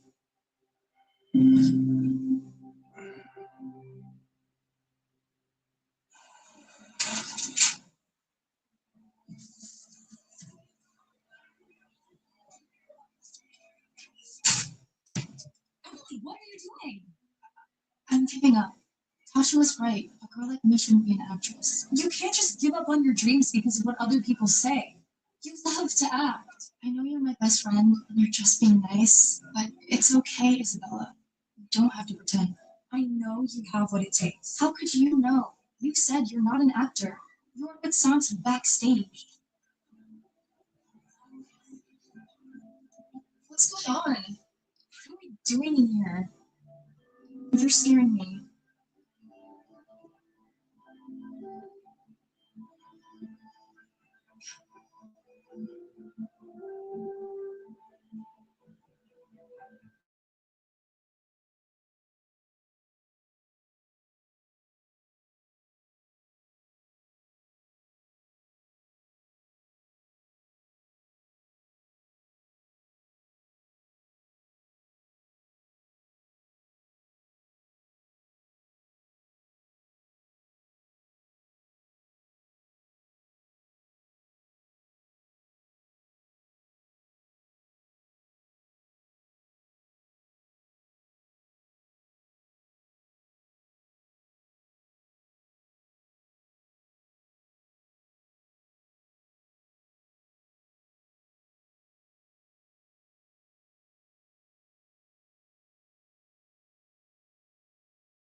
get all the handbags and diamonds a girl could ever dream of. It's definitely worth it. The music.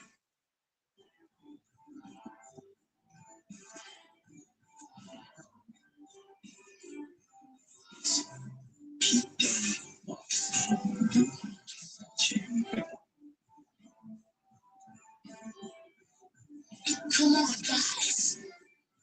You must be empowered. It's gonna be any second now.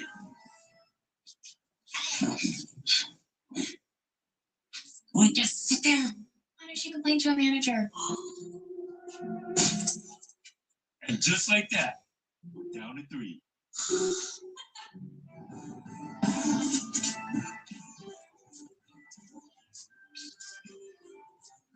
Three, 1, 4, 1. No, get off, Sasha. I'm trying to.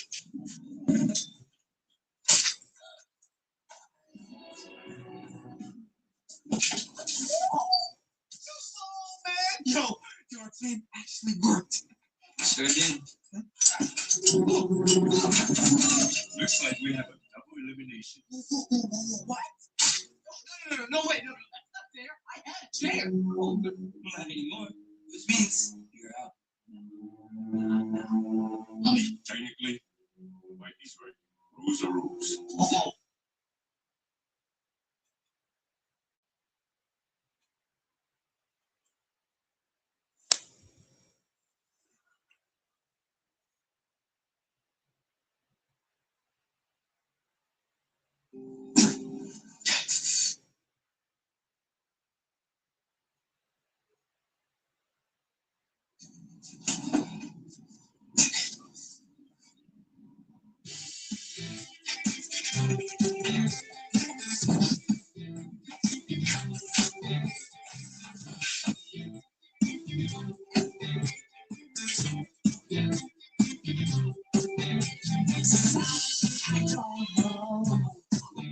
If I'm willing to let go,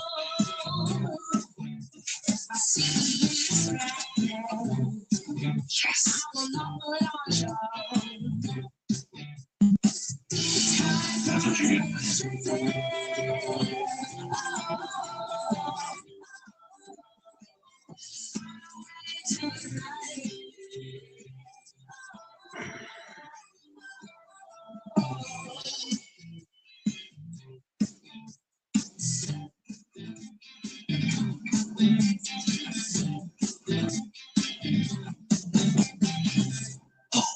no way. Well, this is like this and like YouTubers. Boy, I have to record this.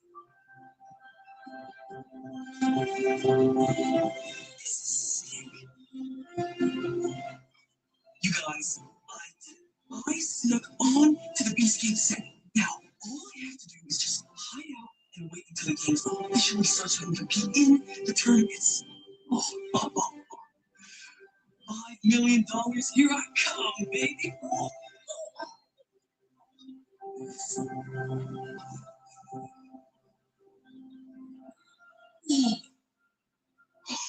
Chad, you guys see this right now?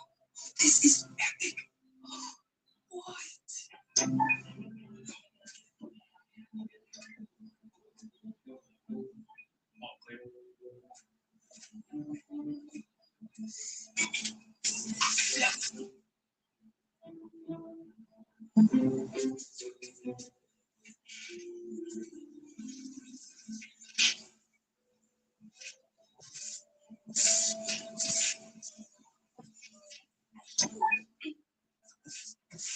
You're here early.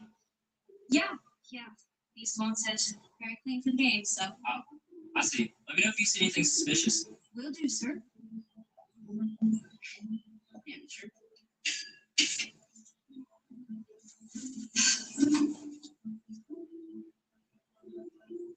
Can't believe I'm really here. I have to win that money.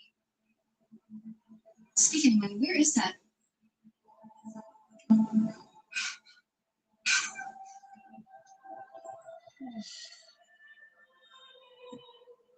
It's oh my goodness, this money.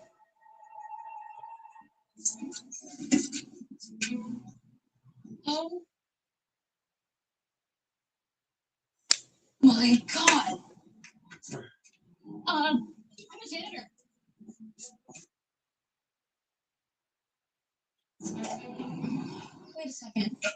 I'm up here. No, you're not. You're a streamer. Wait, what was your name? Dank? Dork? Whoops. It's Dex. At Daximo 25. Tell you a fanner. What are you even doing here? Me? What are you doing here? You're not even supposed. Wait a minute. If you're a janitor, where's your badge? I know you're not supposed to be here either. Otherwise, why else would you be sneaking around at this time of day? Well, he's been sneaking around too. Wow. So you're helping kids in the games too? Okay, fine. Maybe I'm trying to sneak into these games. So am I. Well, if you don't say anything, I won't say anything. We'll just leave each other alone, and may the best man or woman win. Deal. Good luck, Jax. You're gonna need it. So will you. I can't let her win. If she's gone this far in the competition, she's gonna be a threat. I can't let him compete. I've got to get rid of him. You're going down.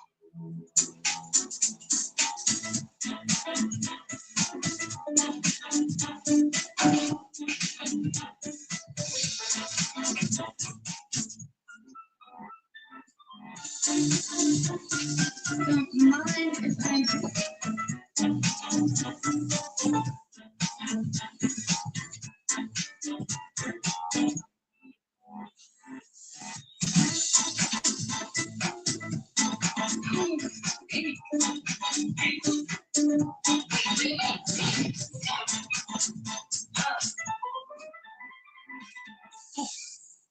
That money's as good as mine. I can't believe you. I can't believe you. You've been trying to sabotage me all morning. Well, if you keep this up, you're gonna get us both caught. Then what? Okay. You're right. How about we shake hands? But for real this time. And I don't know, maybe we could hide out until the games start. And the best player win. Deal. Deal. A ceasefire then. There you are. Oh my God!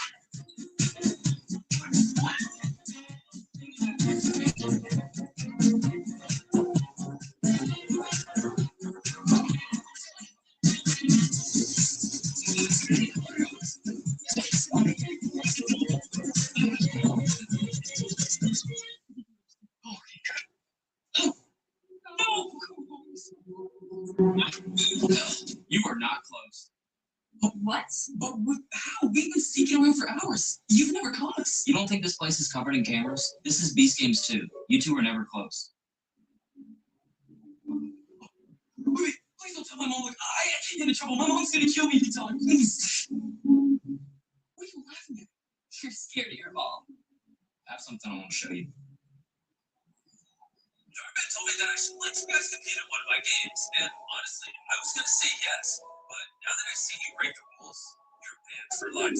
I tried to tell you guys that taking shortcuts doesn't get you ahead in the long run. Is he serious? No, please tell Mr. Respect. Please tell him we're sorry, please. Oh, we really didn't mean it. Come on, please get out. You're not listening, sir.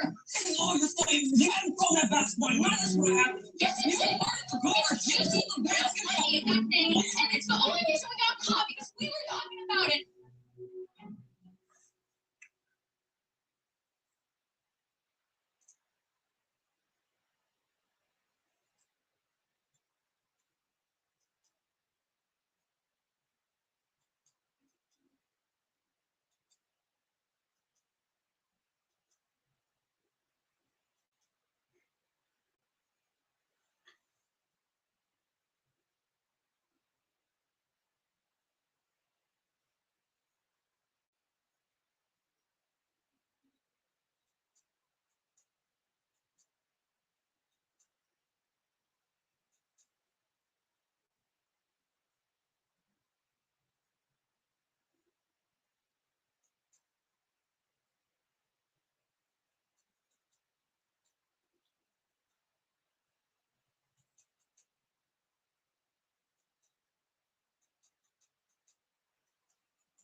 When investing leads to questions, JP Morgan Wealth Management has powerful tools, research from expert analysts, and a single view of your banking and investing accounts right in the Chase mobile app. When you want to take control of your financial future, the answer is JP Morgan Wealth Management. Adobe Acrobat Studio is all new. What can PDF services with AI do? Your marketing needs in one stop. AI assistant will check out AI breakdowns on trend reports. Key insights from rise of shorts. Idea generate and tell done. Did that, doing that, did that done. Up and down the field at will. Stafford on the first play has Puka coming loose, and of course he does. Play action. They do this more than anybody. It's Nakua with his second catch. And a first down for the Rams as Nakua takes it inside the 15. Top of the Ram Nick Scott. Stafford and May. For MVP. Going in zone. Puka just like that. Los Angeles is on the board. Nakua with his third catch of the drive. There's a 14-yard touchdown. The best offensive minds in football. He understands that there's going to be a lot of eyeballs on Puka Nakua. So the idea of being able to move him around, that time he aligns in the backfield in a traditional running back set, and then 6 defensive backs. So Ryan makes Bates, they're on the sideline. Here's Coker for a first down. They go from 2nd and 19 to give him a first down on Coker's second catch. Trying to get here against the 4-man rush. First is coming. Young gets rid of it to Trumbull. And they've got another third down conversion. Tommy Trumbull. Career high in catches. His second of his throw-off game. Moves to James. Just a little bit longer. Give himself time to find a target. Throw around McMillan. First down inside the 45. Brown rookie with more than 1,000 receiving yards. Probably going to be the offensive rookie of the year. Looks to throw. First lead taken away. Rips it over the middle. And it's picked off. Kobe at the interception. Turnover margin 3-0. We're down 1-0 today. We ain't getting on the field there. And I hand it off to Kyron Williams, taking advantage of the Panthers not being set up. 2nd and 2. Back to the air with Stafford. One-handed catch by Kobe Parkinson. There's the first look at a Rams tight end, and I'll just let you take over. His ability to evolve this offense is one of his strengths. Nakua's got it for a first down, beating Christian Roseboom.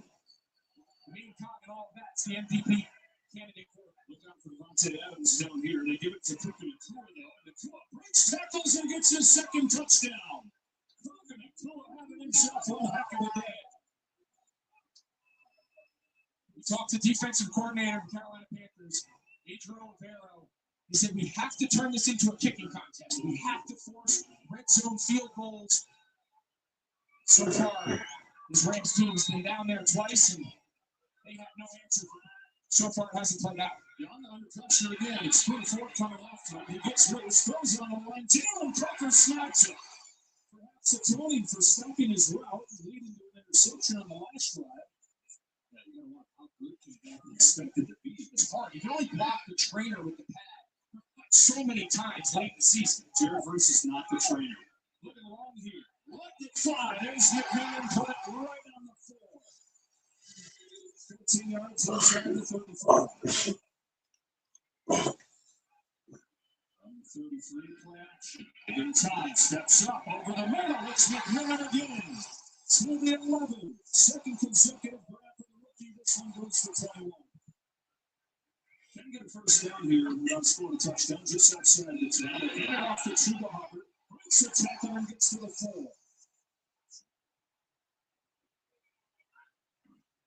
Here comes Hubbard, straight out of the end zone for the Parker touchdown.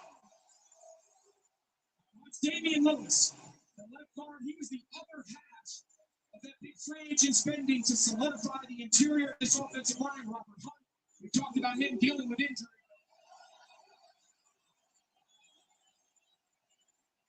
Stafford has a wide open man. It's Heckley stumbling 3 inside the 35.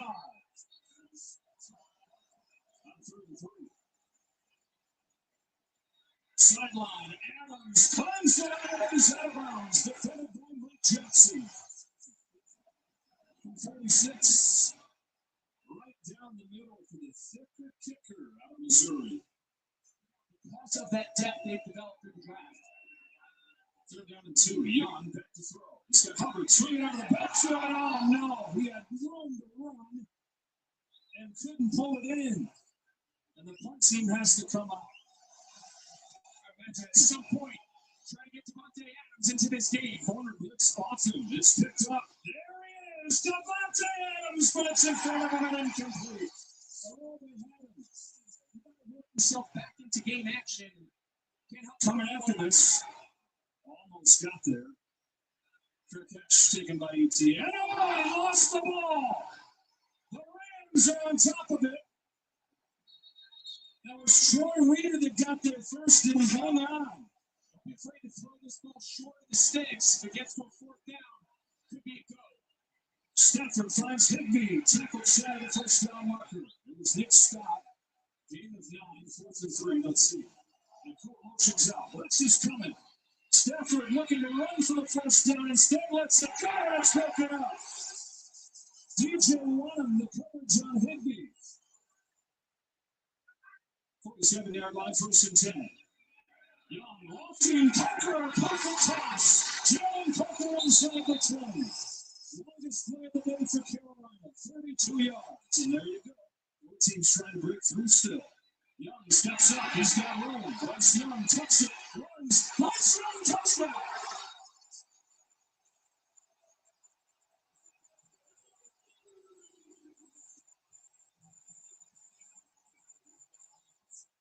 You try to do a little TE stunt here.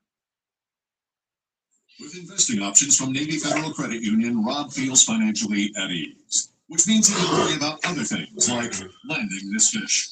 What if the fish is really big? What if it's not a fish? What if it's treasure? What if the treasure is cursed? Rob has a lot of things to worry about, but as a member of Navy Federal, his finances aren't one of them. Become a member today. Navy Federal Credit Union. Our members are the mission. Ketchup, in my opinion, it's the epitome of where art meets sense. Everything from flavor to color to texture is scrutinized. Am I a ketchup nerd? Absolutely. Check engine or ABS light on? Take the guesswork out of your warning lights with O'Reilly Veriscan. On the right side, Byron Young, he's going to get some interior pressure. That's what moves Bryce Young. And then just one-on-one in space with Nate Landman. Tell you what, it's not really his game. You think back to his career, right? His Heisman Trophy year, what he did at Alabama. Not the biggest guy, not the most physical, but his athleticism is probably one of the more underrated aspects of his game. One of the best passing games in the league. From the 40 after the penalty. Stafford. There's Devontae Adams. The potential Super Bowl hopes of the Rams. 3rd and 10. Stafford going long. Coconut Cook off his hands and incomplete. 99 times out of 100, it's a touchdown. In a 17-14 game.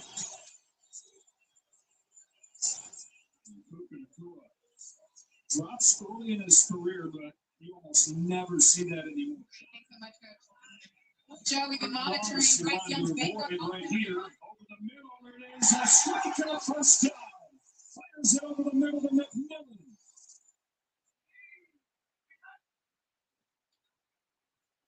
Tillman Baskin gets a couple blocks. Tillman Hubbard lowers the shoulder. Fights for a first down.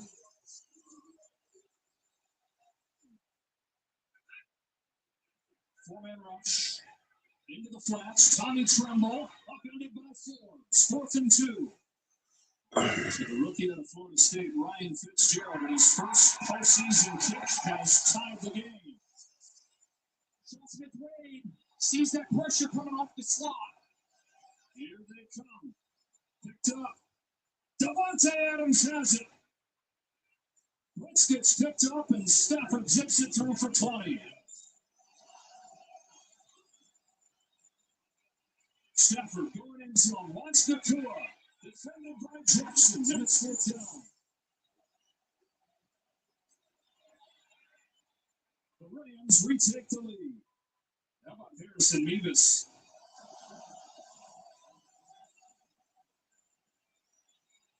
Wants Adams. It's picked off. Mike Jackson makes his mark again. Under minutes to go in this third quarter. 2nd and 9. Young retreats, steps up, lets it fly. He's got Coker. Jalen Coker. Stops and starts. First and goal, Carolina. 51, biggest play of the day. It's in these moments to run the ball between the tackles. Chuba Hubbard. Straight ahead. Over the line. Touchdown, Carolina. Panthers lead. He knew what he was getting himself into. He told us this is the best DBs we've seen this year. Over the middle, he's got an open Adams. Devontae Adams.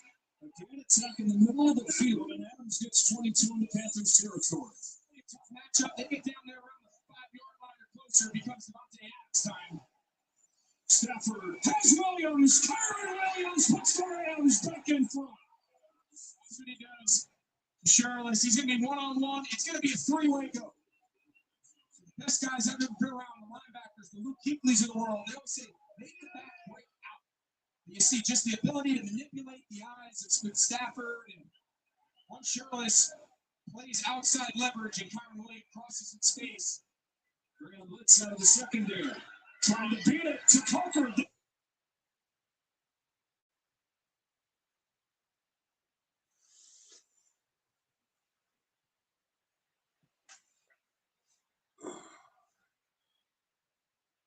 On the field, can't pull it in. Go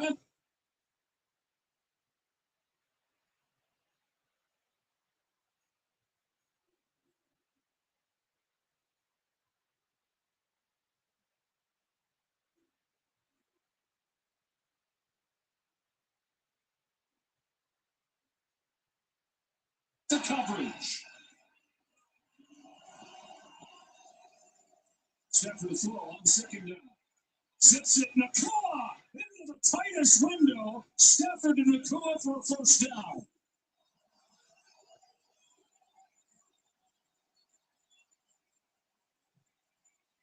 Check down.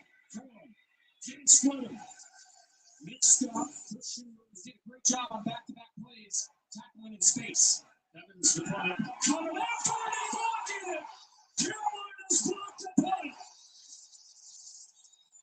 Isaiah Simmons has him in a tough spot here. They lead by 3. Wow, taking a toss. McMillan inside the 15. How about that nifty work there? Aggressive as Canales is. Blitz comes. Young, corner of the end zone. Coker, a dime, a touchdown, a Panther lead.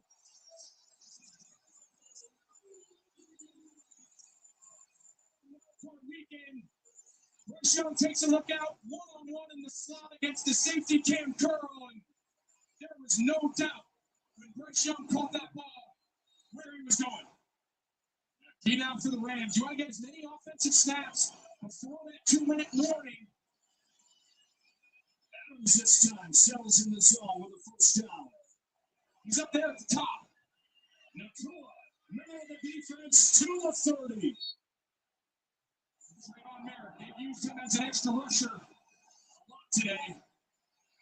Sits it through there.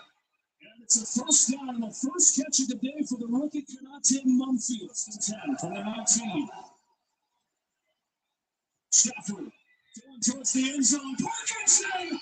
What a catch! What a touchdown! Catch the miss. High, outside, left foot, right foot. He is in.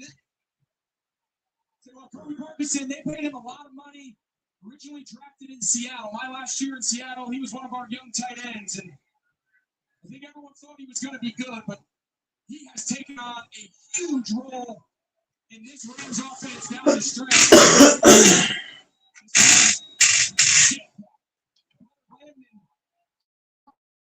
Just stressing the protection.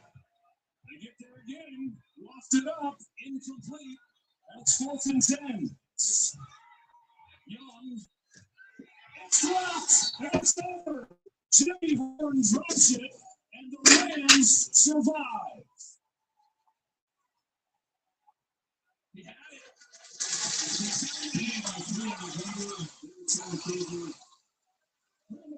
Smith and Steph on the Rams and move on. What a ball game. Sean McVay told us he thought this team was ready for a playoff run because they've been tested, because they've suffered so many close losses. Learn from those, he hopes.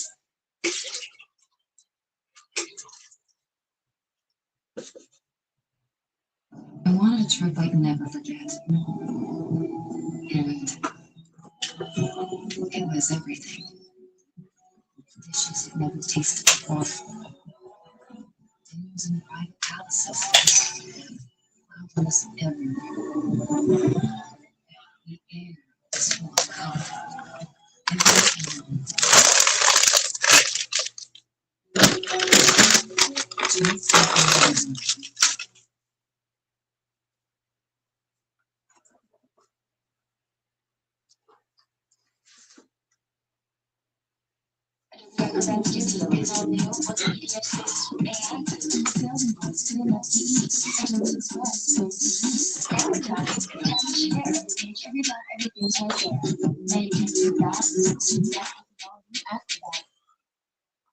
Is your mattress giving you aches and pains? At Mattress Firm, our sleep experts can match you with a more supportive mattress like Sealy Posturepedic, with targeted support to help relieve those nagging aches. And right now, you can save up to $700. Mattress Firm, you make sleep easy.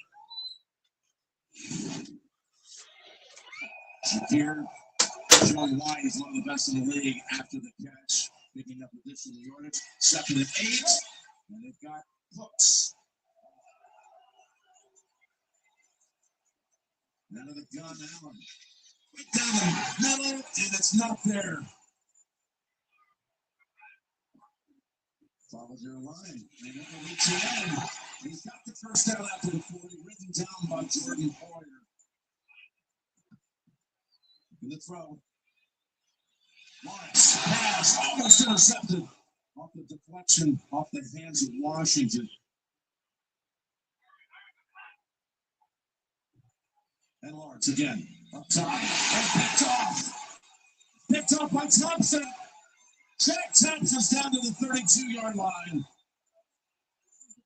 They're going to disguise it right here with Trevor Lawrence drops back. He's going to end up throwing an in route right here. And Jack Thompson reads his eyes and floats right to the ball. And they switched up, went to Tampa 2, and that means you're right there in the middle, and you read the quarterback's eyes. And that is one that Trevor Lawrence wants back. You know that was a poor decision. Check it down. If they pressure, he's got to get it out. If he comes, if not, he's going to go with his legs. And he is stopped after only one.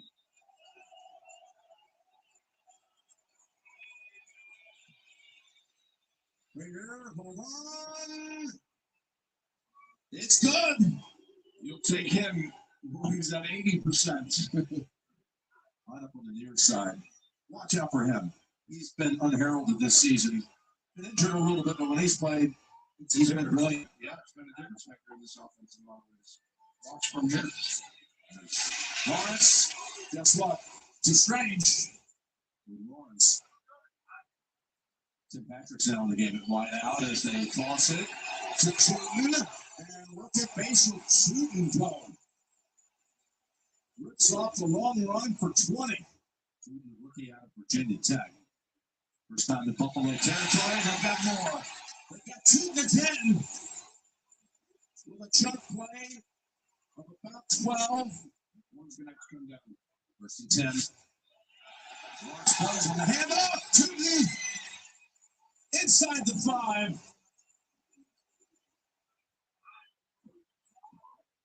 Comes in go top in the front. And touchdown for Brian Thomas Jr. Jacksonville, the first to find the end zone. And Trevor Lawrence, and you just see the ball placement is absolutely perfect inside, and you watch Ray Davis is back there at the goal line. #1 kickoff return average in the NFL. Got a chance to show his stuff. He crosses the 20, the 30, the 35. He gets hit by Cincinnati. The ball's on the ground. Each team thinks they have it. Looks like a big return, and then all of a sudden comes flying in Buster Brown and gets that ball out, creating a huge play. Nobody better than Jacksonville at finishing with sevens. If they created a turnover, they have created a bunch this year. Davis is down. He got hit by Sam Franklin, his own teammate, doing all of that. Already thin at running back with Ty Johnson inactive. They did again bring up Trent Moore Jr., who he's in the backfield. 2nd and 3. There's Lawrence. Pass. Caught by Jacoby Myers. Right off the top of the surface. That's, you see the motion and back. They get so much stuff pre-snap. That's what Liam Cohen has brought here with the system. It's up Trevor top. Still up top, or will it be? No, he's sacked by Rousseau.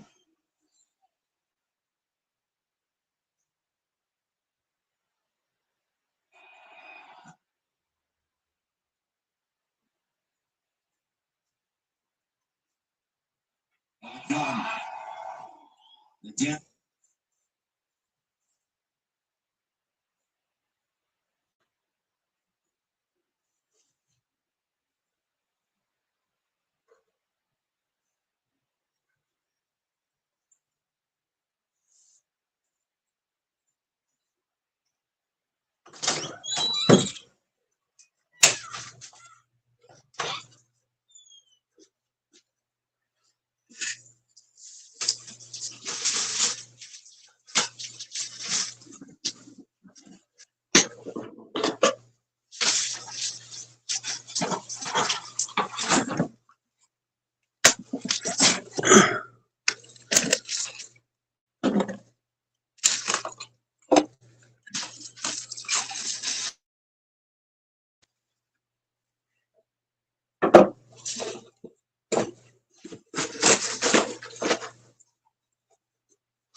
Oh, this is going to be so close. And we're back, everybody. We're going to take a look at this replay. What's Trevor Lawrence Hill, the down the line shot? And remember, when that knee is down and Thompson is touching everybody, we're going to take a look at this replay. What's Trevor Lawrence Hill, the down the line shot? And remember, when that knee is down and Thompson is touching him right there, we can see the ball short at the 13-yard line. Great challenge by Coach McDermott. Here's a close-up again. What's Lawrence's right shin, touched by Thompson right there. That's where he's down by contact. No first down Buffalo Bills zone. Yep, they've already announced it to the crowd after being injured on that return where he coughed it up. Second and 6. Back to Shakir. He's got blockers. He's got first. He sidesteps the defender. And he's out of bounds with the first down. It is 2nd and 4. Cook. Picks up a first down. I'm telling you. Back to Laramie in November and had his jersey retired.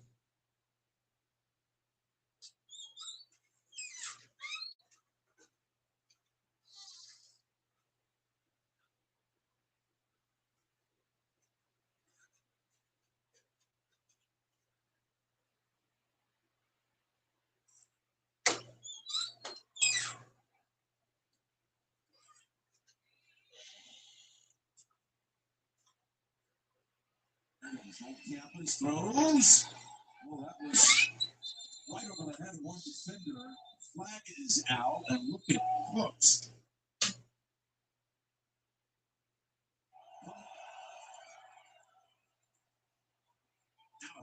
Down the field, wide open. Keon Coleman slips through a tackle, and he's inside the 10-yard line. Big play by Keon Coleman for 36, and they've got a goal-to-go situation. Inside the 5, but you see so many times injuries to the fingers, to the hand, when you have something like this happen.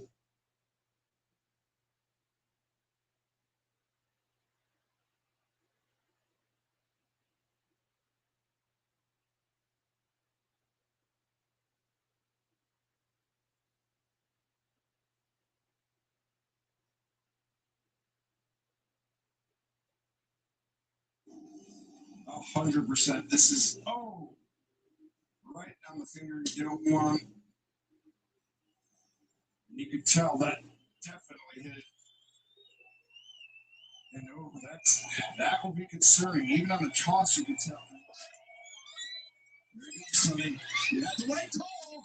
Yeah,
The new year is a perfect time to reset your budget, and we're making it easier than ever. That's why Vanguard Kia of Arlington is the #1 Kia dealership in DFW.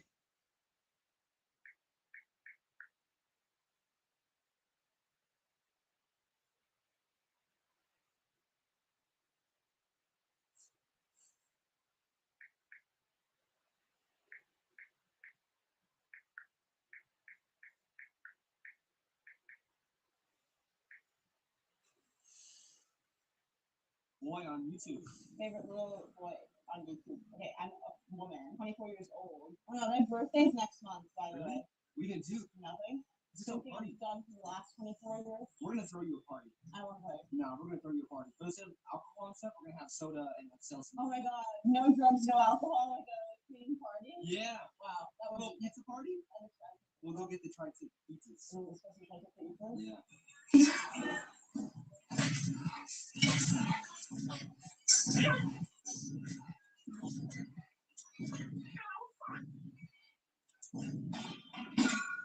Sorry. Oh my god. Oh, that's so stupid and hard. That's only your second working set. Shut the fuck up, is it really? Yeah. I don't know. Yeah.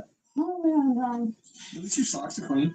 It won't be after this dirty ass again. It's like, because I've been walking around barefoot. I mean, I'm walking around barefoot, it's my fault, but did I just take my socks off? Definitely keep your socks on. Keep them off? Yeah.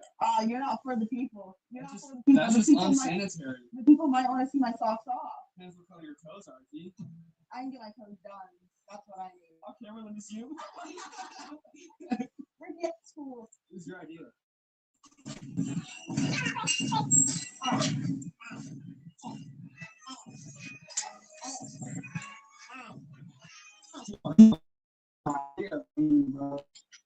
Ow. Two more. I'm already backing it. I was only gonna do 8. I was like, you know what? Maybe 10. I got a camp. Next workout. Last workout? No, the second workout. You gotta do at least 4 workouts. Dude, I'm low-key tired. Now we're moving on to RDLs. Standing for Romanian deadlifts, meaning straight leg deadlifts, meaning glutes. Last time I did these, I did them with judo. Yeah, get that arch. Miss him. I'm actually seeing him today. Yeah. That's a burp. Okay. So good and tasty. Ew. Smells like breakfast burrito. Oh god, I'm so sorry. That was so weird. Man, I apologize. Maybe we'll cut that. No, I'll keep that in. I'll keep that in. I don't want people to think like, oh, she's not a lady. They already think. Oh yeah, pump is coming off. By the way, guys, Gymshark code Sarah 10. Okay, fire. Okay. Fire. Oh. See that? You see that monochromatic blue moment? Boom. I feel fat because I just chugged carbonation and I ate a breakfast burrito. Do I look fat? Yeah. I'm just kidding. You don't look fat. Do I? No. Well, let me tell you, I don't look good either, gang. Bro, what are you talking about, man? Therefore, I will be jumping off. You got this. So you know what hits 2016 to 2018 now? You told me I forget where I came from. There you go, where I came from. And I- Okay, adios. Let's go.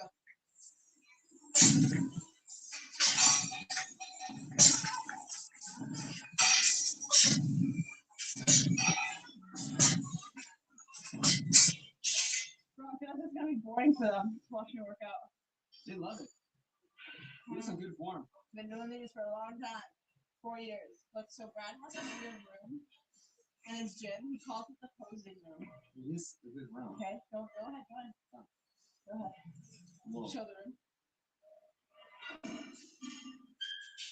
But you can lock this door. And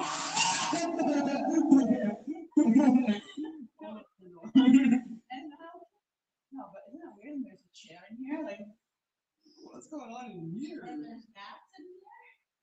What's Tony doing with this room? There's no cameras. Like, what is this? Like, what is this white thing? That's hey, doing. That's what they want you to believe. I actually took pictures in here yesterday. Oh, I saw back workout. you and the ladies. Yeah. Pump it up. for the audience to see.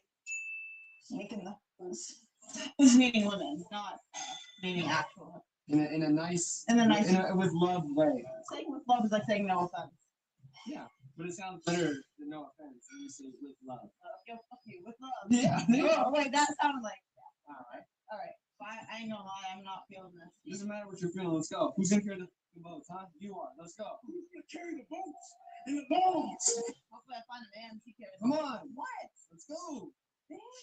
You need someone like me in your life to tell you, let's go. Right.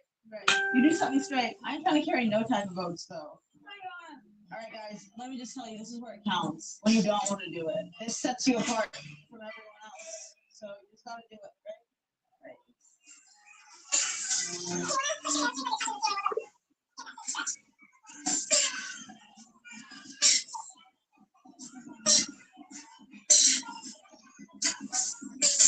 And see, you're gonna motivate the people to go to the gym when they don't want to go to the gym. Yeah. Weak guys show, Weak shows. Okay, guys. I'm also intermittently gonna show you like this is what happens. Okay, you're out off at the club. A girl comes up to you. She's like, "Woo!" Okay, that's what you do. Even if you're a guy, okay, and a girl does that to you, this is what you do. What do you mean by that? Yeah.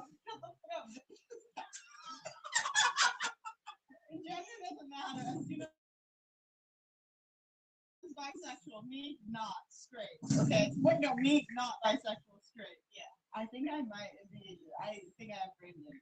All right, let's go. Next set. You got this. You got like a 5-minute rest in between Bro, sets. Spider-Man suited up working out. I got no reason to not train. Can't even do hiking with Kiki on the river. That just says never bad. No, this is when you knew she was little. Make me shake his hand when I was for a minute. Oh, that's a rough. That's rough. I've done that. What? I was like, this one girl for a super long time while she had a boyfriend. Wait, she had a boyfriend? And you were hooking up with her? For like 2 years. No. So, yeah. Not one of my proudest moments. And then you shook homie's hand? Multiple times. No. Yeah. I don't think I've ever done that to myself. I don't think I've ever. Well, I know I've never cheated, but I don't know if I've ever In a TT? been the cheating. I would never do it again though. Like I already got my bad karma for that. Yeah. No, you were young. You were 20. Nah, I was like in high school. You said 2 years ago. No. Oh. Doing You it. did it for 2 years, but you were in high school. Oh, you were a baby. Yeah. My friend was like, "You never do this to me."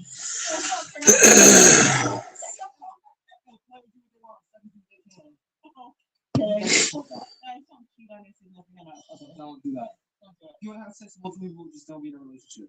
Tight. Do you have any questions? Why did you take off your shoes? Because I'm gonna go on the mat right here. I'm not supposed to have shoes on it. I was gonna say something like that, but I didn't want. Okay. Yeah. Right. Okay, do you have any questions for me? Yeah, what are you gonna do your next freaking set? No too crazy angles. They don't No, care about you that. got pants on, so you're good. Pants stay on. I was gonna ask, so when are you gonna take off your pants? I'm just kidding. You know what's right. Oh, I'm kidding. All jokes.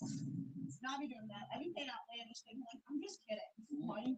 It's just a prank. It's a joke. There's cameras. Look. Yeah.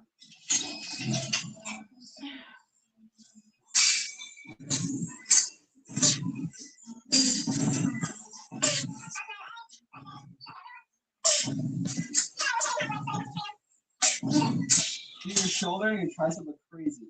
Yeah, You just hit, like, there's this a should be full hanging off the separation. bone. Yeah, Grab what? it. No! Yeah, you try to grab it. She's here to be a 13-year-old boy. Okay, guys, the pants come off, and I'm ready to get the business.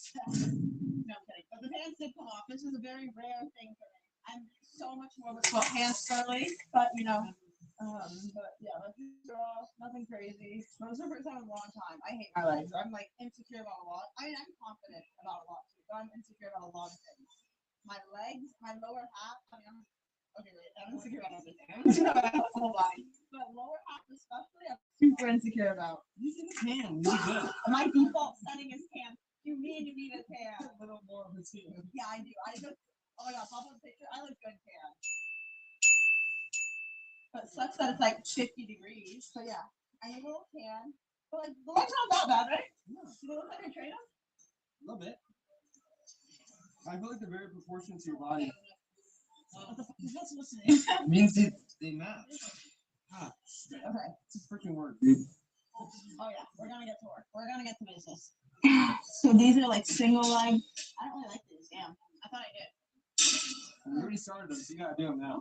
I didn't want to. Honestly, my hamstrings are the best part of my legs, believe it or not. Is that so? Yeah, my quads and glutes suck, but my hamstrings are like better. Do I look fat in this angle? No. If so, you're fired. If I look back and I look fat, Well, I don't want to. Dude, No, because your face is here. I don't want to just like. No, we're not. No, there's. That's what I'm saying. I don't even have that. I'm trying to be respectful. No, you're very respectful. I love that. Ah, damn if I do, damn if I don't. No, I was just wondering if you were making me look fat. Yeah, you look extra fat right here. Look, you know what they say. Gym is the perfect place to travel and find a husband. Oh my god, no way. She's doing 3 plates on her plus. She did like a fucking movie. Damn. She's a boss. I only did 2. Good job. I was only able to do 2 plates on there. No, you're gonna move it. That's very impressive. You're gonna just mingle. Yeah, this is my dude. Well, this is what happens when I'm held captive 7 days out of the week. Why are you working this way? Go to your set. My only time when I leave the house is the gym. So you best believe I'm gonna talk to people and mingle. I feel naked. I feel like a fucking. I need to put clothes on. You look fat. Oh, that scared the. Yeah. Who's gonna tell me to stop saying That guy's fucking huge. Dude, why would you do that? Controlling. Oh, like overcompensating. Yeah. Come on, little boy. Let's look at that next verse out of What are you calling? What, Aladdin? Oh, Aladdin, fuck you. I do look like Aladdin though. Especially in the blue. Aladdin's in the blue. Aladdin wears blue, right? Everyone dude, this is what makes Yeah, everyone have a life state of being productive. You know how many people are not productive and do nothing all day? Oh. I do that one at home. Yeah, that one was a little personal. How many though? A lot of people? No. You're right. There's a lot of lazy people in this world. And I'll tell you one thing, I'm not one of them. No, you're not lazy. You're after. You are for What sure. were you doing at 6:30 in the morning? Me? Yeah. I was probably peak red sleep today. I was training jujitsu again with my app. You're getting your app.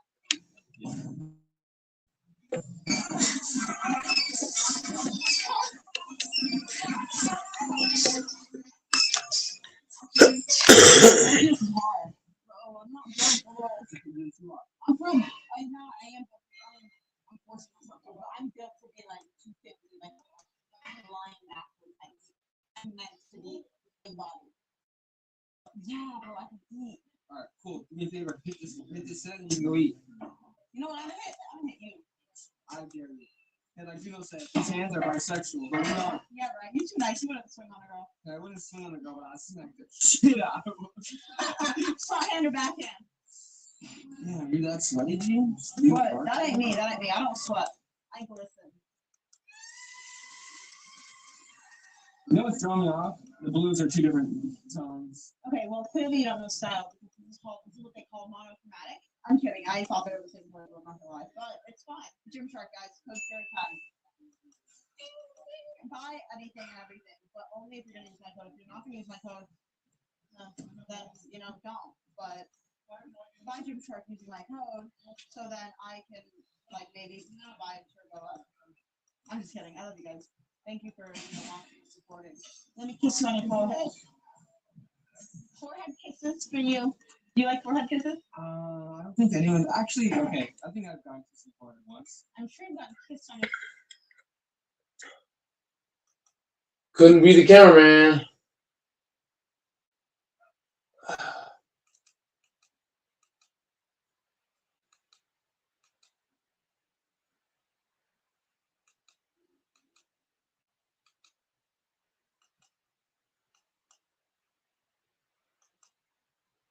Forehead. I actually remember. That was awesome. See, why am I not strong? I felt so loud. It's you out with the boyfriend.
And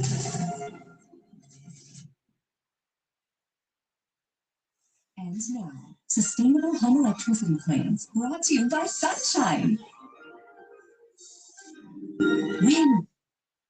Top 3 things I will not be doing again in my fitness journey. Now, obviously, this is my own personal lived experience, so it's not going to apply to everyone, but also these are things that I see extremely commonly amongst other people, so I think it can apply to a lot of people. If you're just getting started, you're like, oh my gosh, I don't know what to do, what not to do. Don't do these things, and I'll tell you what I would have done instead or do now. And if you're currently doing these things or did them in the past, don't feel shame. No reason to be ashamed, and definitely don't regret. No reason to regret. It's in the past. You can't change it anyway.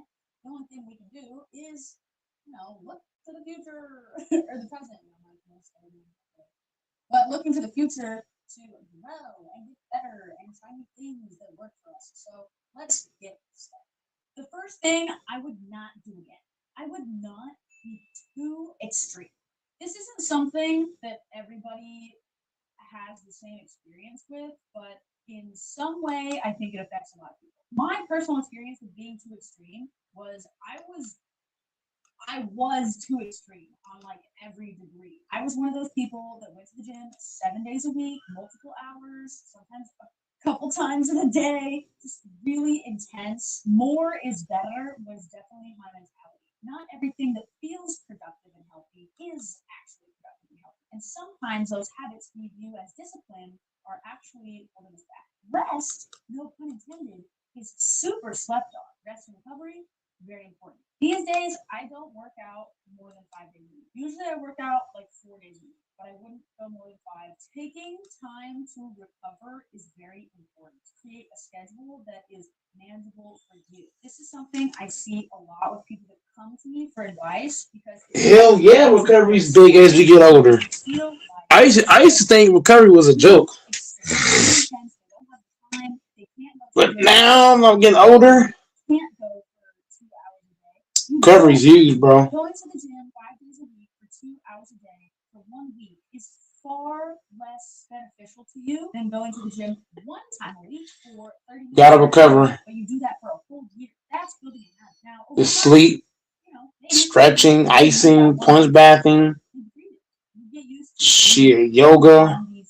But if you're not used to doing something like that, it's gonna be hard if you just jump 2 feet into the ice cold water, head first, full body into the ice bath.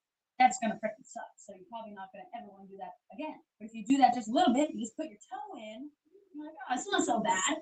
Eventually, the whole foot's in there. Along the same lines of being extreme, I was also very extreme with my food. I didn't want to track anything. I was like, oh my god, that's so much work. Oh my gosh, I'm gonna have to read. I'm gonna have to write things down, and I didn't want to do that. I was like, okay, if calorie deficit means weight loss, no calories.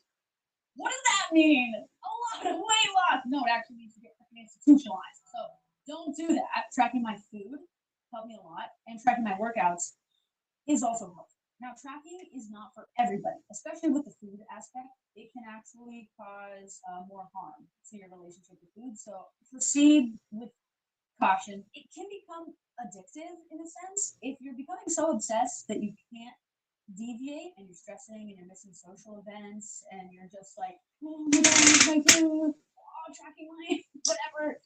Pause, reassess, reevaluate. You're in too deep. Get out.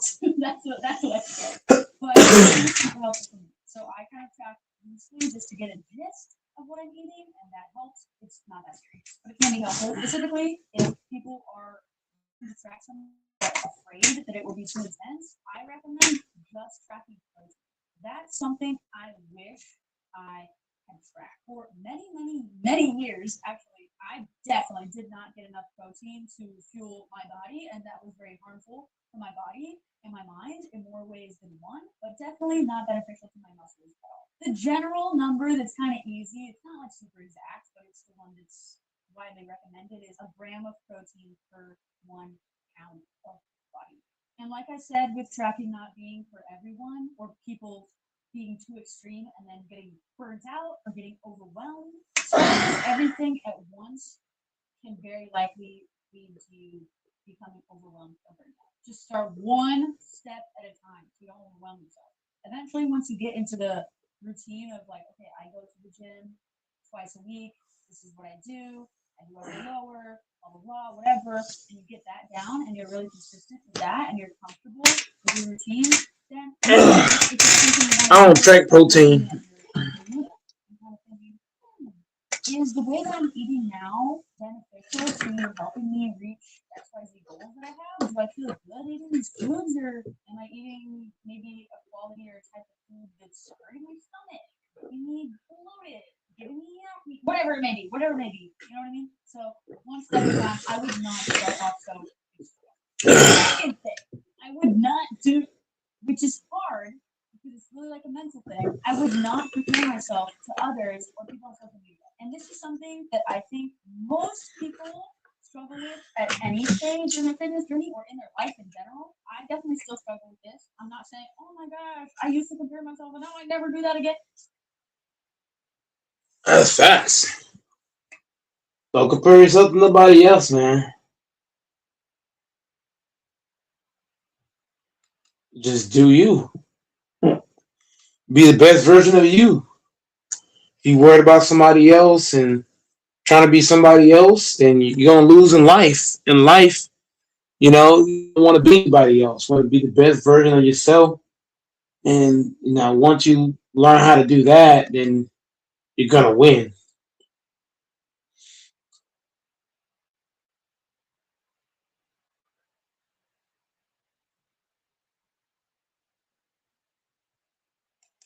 But I feel like being the best version of yourself is the key to success.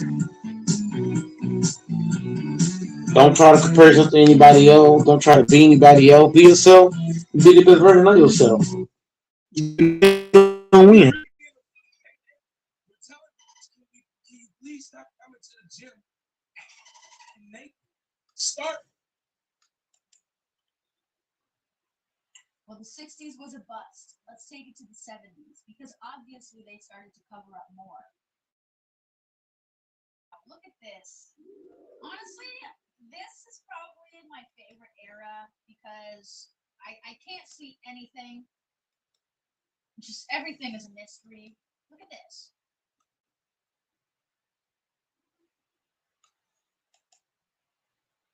I didn't lust. I kept my headphones on and listened to music, focusing on my workout.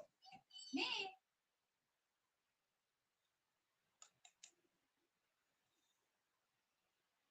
And baggy sweats. I hate to say it, okay? In a perfect world, no one's judging, nobody cares, everyone's.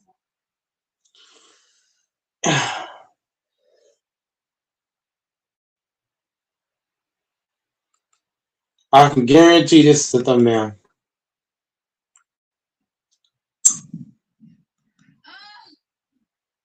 Walk in.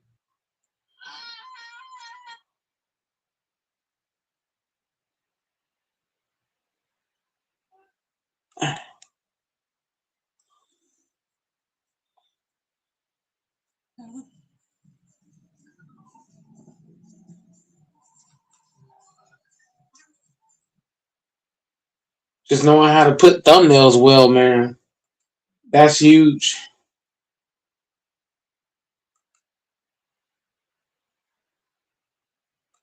Another thumbnail. Welcome back, guys, to another episode.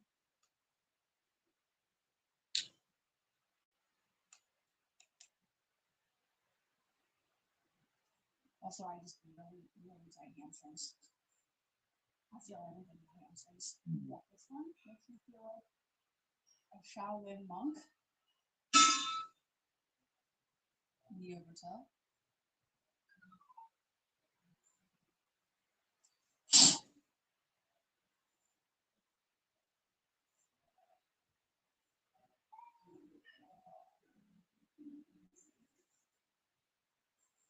The socks are really short for the sock patch.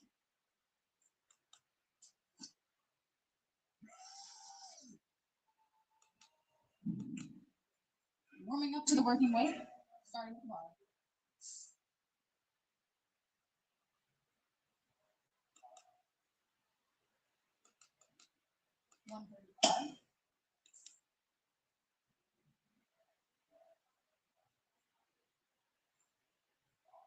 we got 185 on the bar. So now I'm gonna put on my belt.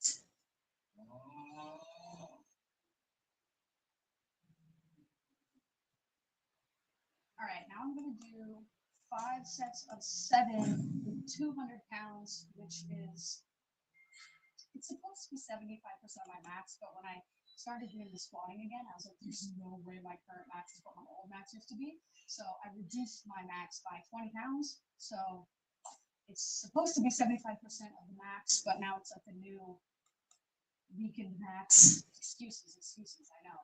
I'll get back. But so I'm gonna throw a bunch of little weights. This is how you know it's a goated gym when they have a bunch of 2.5s. A bunch of gyms usually will have like 1 set of 2.5s. It's like, bro, the 2.5s are important. They're so important. You think they're unimportant, but they're so important.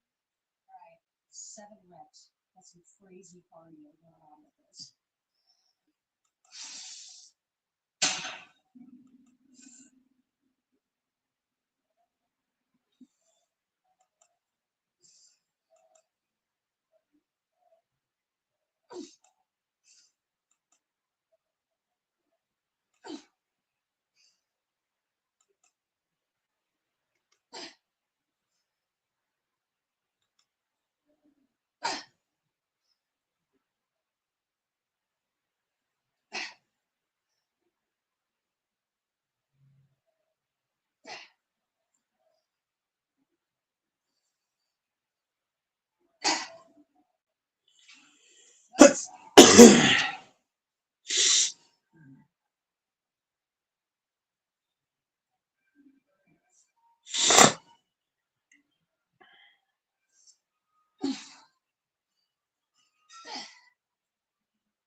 I graduated from Southern New Hampshire University. I always said I would go back to That's school tough. when I had time. I went on the website, I spoke to an admissions counselor, we applied right then and there. That's when the journey begins. Going through the program, having the support that I had really helped me understand what I can accomplish. And I learned this just by taking classes at night by full-time job. There's men that can't do that. If I was back at the beginning, I be doing squats my damn self. 100 days, I'm going to cross the I do squats for 300 pounds. I love doing squats, man.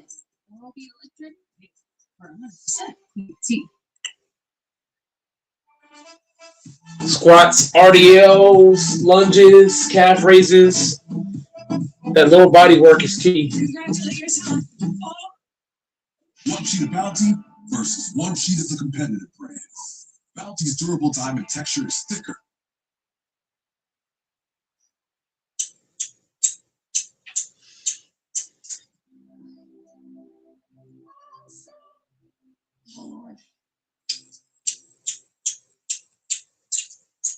Oh yeah, love that. Love a good squatting rock session. Next, I'm gonna do stiff leg deadlifts. If you grunt doing a workout, you weak. You can't grunt, man. You gotta just do it. I fucking hate grunters. People are like, oh, one. Hell no.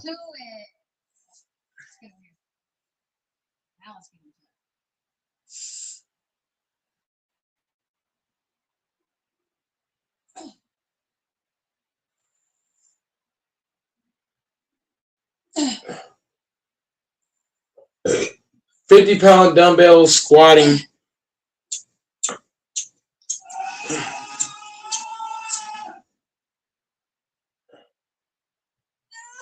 She's doing 50-pound dumbbells. Lord of mercy. Never let a woman be stronger than you, man. This is why when I go to the gym, I do a weight that I know women can't do. And it's a habit that I have. You gotta be stronger than a woman, man. You can't let her outlift you. If I got a woman next to me doing more than me, I'm gonna add weight, bro. Fuck that.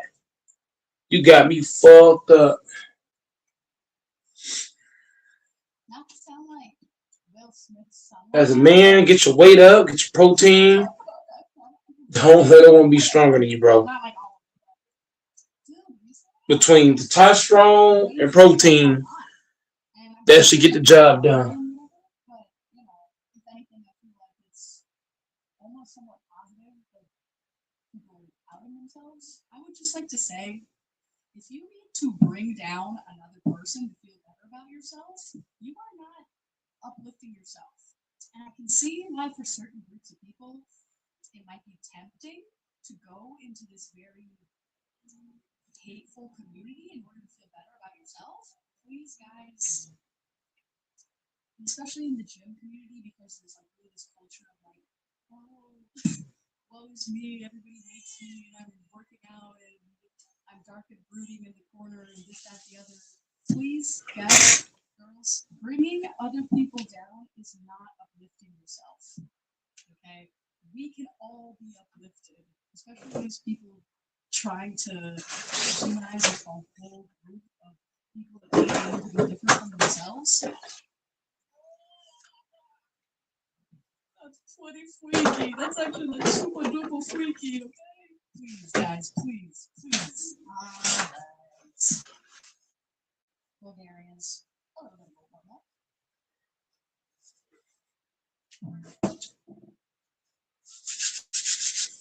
Oh, man. Oh, man. Yikes. Oh, Lord. Confession. I don't think I've done this since working out with Laura. So, a little bit tough.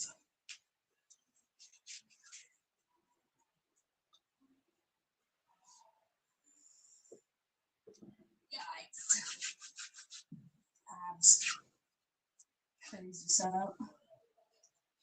Whoa. All right.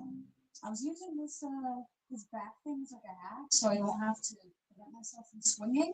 But I think I'm just going to put in the extra work and use my core and prevent myself from swinging. Not that there's anything wrong with using that bar support hack. Great hack. I'm just not going to use it right now.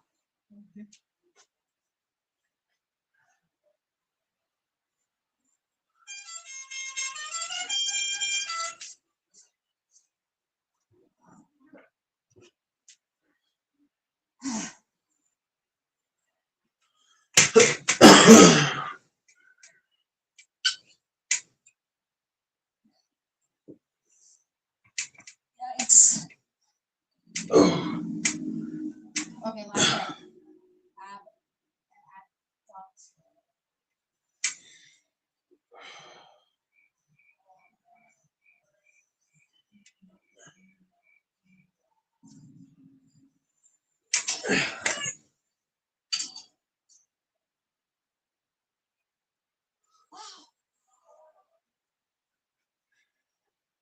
I should have warmed that up.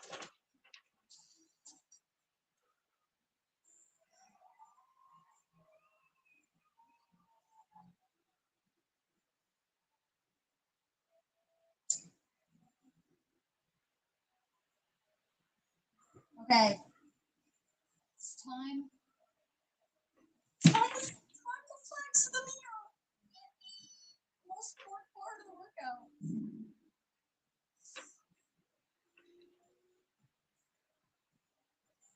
Yay, the fruit of my labor.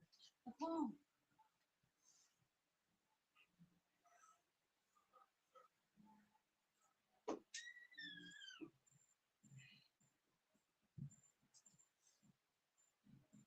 I'm trying to cut. So far, it has not worked at all. I'm doing a poor job. But, you know what? Life is a marathon, not a race. Take your time. Enjoy the ride. Patty, 2025. Okay, and that's the end of the episode. I really hope that you enjoyed it. I know that I enjoyed it, and please don't forget to like the video if you haven't liked it already.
Ugh.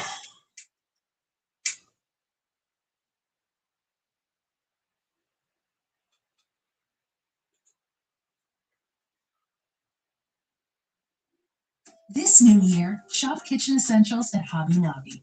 Make your space inviting. Make it neat and unique. Make it fun and functional. Shop kitchen essentials at Hobby Lobby, because home is what you make it. You'd think one of the NFL's best defenses would have the most complex, sophisticated, intricate defensive scheme in the league. But no, statistically, it's the most boring. Instead of disguising coverages with safeties flying all around, wild blitz packages where the QB doesn't know where pressure is coming from, nope. The Texans just line up, no disguise, no blitz, no nothing, our guys versus your guys, and kick the absolute crap out of you for 60 minutes. Here you can see this graph put together by Cody Alexander over at matchquarters.com, where the Texans are rated a 1 out of 100 on their scheme diversity grade.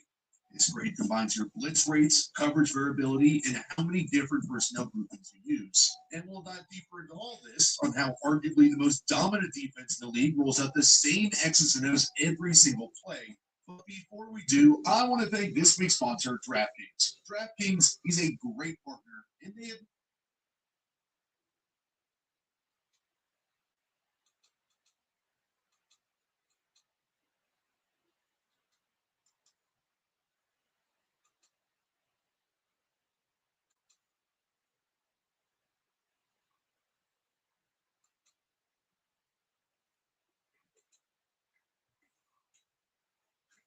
Today we decided to come to one of the biggest gyms in Canada.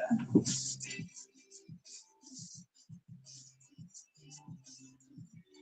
reason why we're coming. How to overcome gym anxiety? Just work out.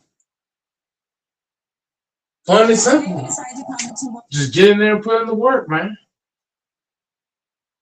That's it. You just get in, put in work.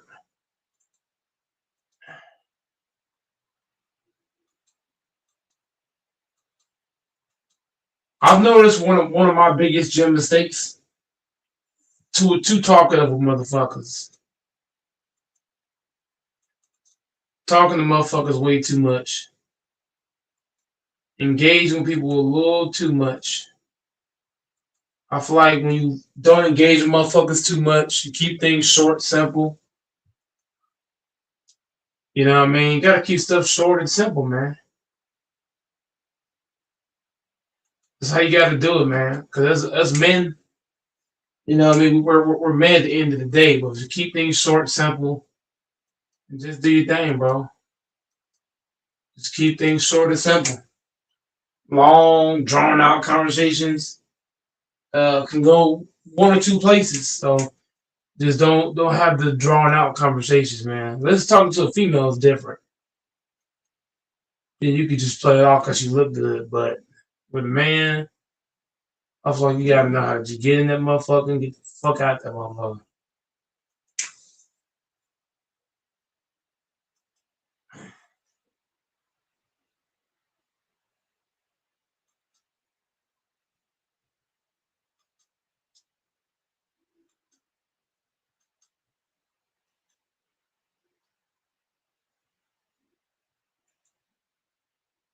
the best defense in football currently resides down in Houston, Texas. Very few defensive coordinators hired to be head coaches have panned out over the past decade. But D'Amico Ryans has this team built different. Talented top to bottom, with a scheme to match their speed, nobody wants to face this Texans defense. As ferocious a pass rushing tandem as you'll find in the league, Will Anderson and Daniil Hunter bookend this defense, bringing havoc to any who stray into their path. Houston walked Al-Shire up to the line, presenting a five-man rush, forcing the Bills into a five-out protection, getting both their stud rushers one-on-one battles. Starting with Anderson, he's anticipating that snap count and shows his rapid get-off time, accelerating at lightning speed to get around the hurried kickstep. He drops his hips, rips through with the inside arm, and bends the corner ready to crash into Josh Allen. Spotting this in his peripheral vision, Allen looks to step up. Part two of his problems is about to arrive. Look at the filthy crossover Daniil Hunter puts on Deion Dawkins, jabbing hard outside to sell the rush before cutting hard to the paint as if he's going in for the poster. Dawkins has been playing at an all-pro level this year, so beating a player this good, this easily, is a hell of a rep. However, they are still trying to hunt one of the league's greatest escape artists, who somehow manages to step back and make Will Anderson miss, then juke out Hunter. But what this defense does best is swarm, and Mario Edwards, working to contain, wraps around to meet Anderson for the sack. Both ends are capable of wrecking the play completely on their own, too. Will Anderson's snap reactions and instantaneous acceleration consistently trouble tackles, even when they set well. Walker Little thinks he's kickstepped to a good spot to neutralize the edge rush to keep the B gap closed. Yet Anderson is just too fast to the edge, ripping under to crash into Lawrence and forcing incompletion. Here against the Titans, he's going to show that he can convert that speed to power and just walks the left tackle all the way back into Cam Ward. When he gets close, he swims off the block and chops down into Ward, knocking the low ball free and even manages to recover himself, completing the Mathis.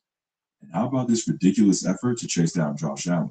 Spencer Brown is in the crosshairs again, kicking hard to send Anderson the long way around.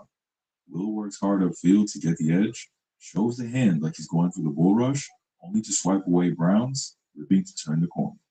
The bend is just bananas, somehow flattening his angle and leaping to grab a hold of the QB. But you really got to bring the muscle when tackling this man. Allen shrugs him off and spins out the pocket. But Will never gives up, getting up off the floor and giving maximum effort to complete the chase down sack. Elite effort combined with athleticism. Not to be left out the party, Emil Hunter is one of the league's top pass rushers and has been for almost a decade. If he's left one-on-one, there's going to be some problems. Houston walks both backers up in a double mug look, forcing 5-out protection, and the back has to work inside in case both blitz, leaving Hunter to dance on Anton Harrison. Closing the space between you and the tackle as quickly as possible is the end of the game at edge, and Hunter hits him with the filthy Euro step to collapse that cushion and keep him guessing. Harrison does a good job to engage with the hand flick, but Hunter extends with the inside arm to create separation. One arm is longer than two, remember. Then rips under to wrap up Lawrence. This time, it's Hunter's turn to add to Brown's bad day, who won't even give Allen a chance to think before he brings him down. Brown sets wide, but Hunter notices him leave a shot to his chest, engaging and hitting him with the pin pull, slingshotting himself through for the sack. And one more for good measure, because I can't leave this one out. Hunter sells a crossover to threaten that edge angle again, only to spin back inside violently, dropping Brown to the ground with the people's elbow. Allen's already running from his left guard, getting whipped, and Hunter stops any chance of escaping with another leaping sack. To be a great unit, the rush must tie into the coverage. Getting pressure with 4 is the goal, but the secondary can help the rush by taking away immediate options and creating confusion with match coverages.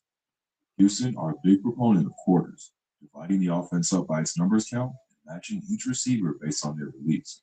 The outside guys have the number ones to their side, locking them up in man, unless they go under. Then they drop to a deep quarter zone. The twos are being watched by the overhangs and the safeties, choosing who takes the receiver based on the route and release.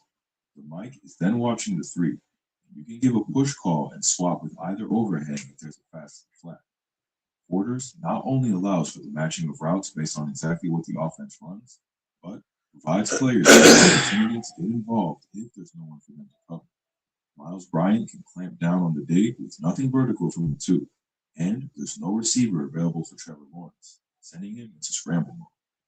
Look, with new gentler stems, clean smells as They come at you, man.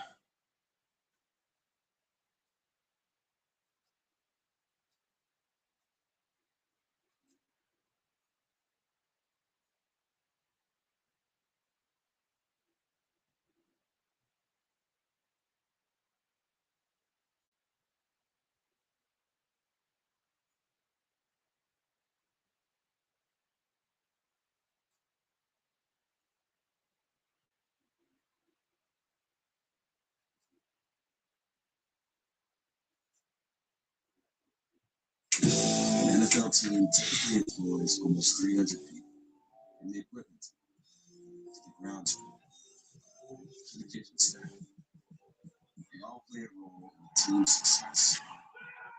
This is what every department in an NFL organization does leading up to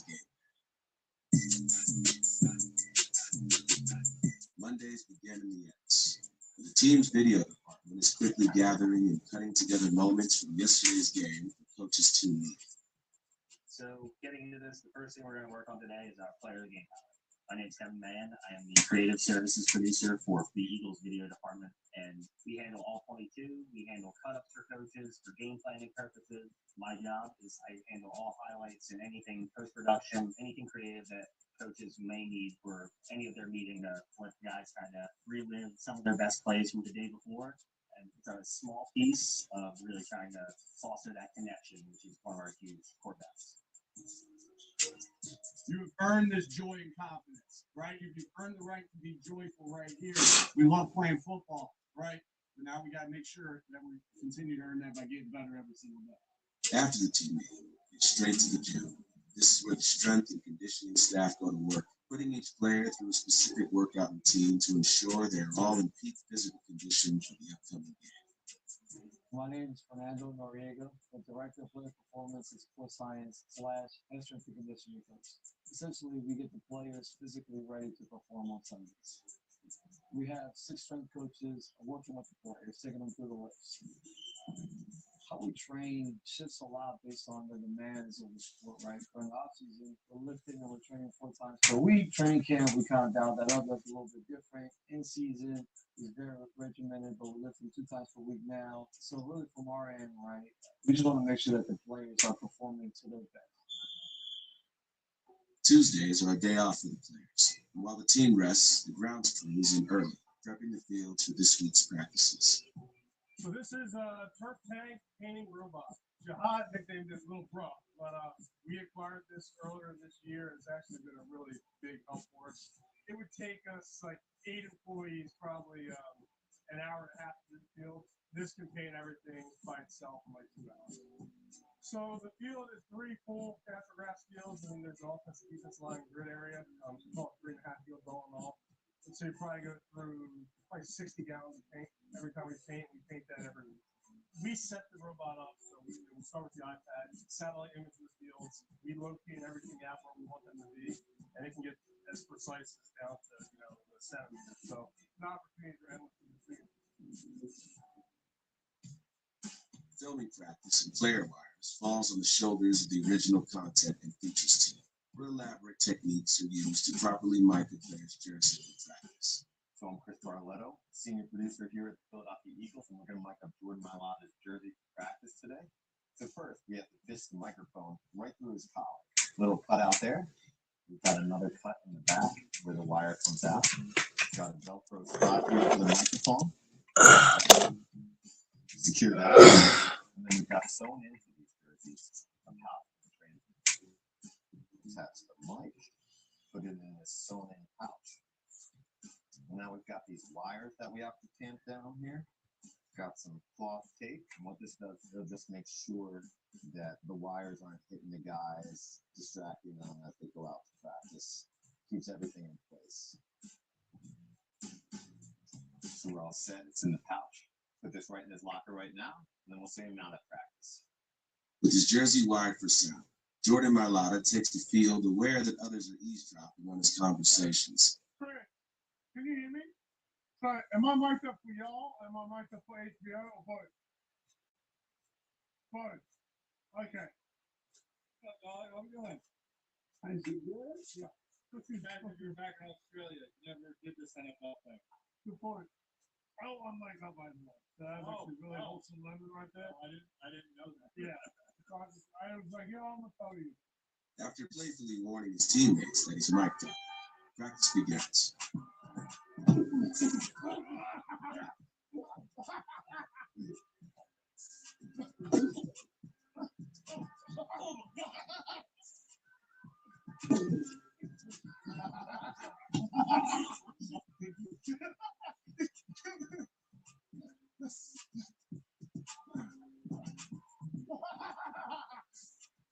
No, it's not, B.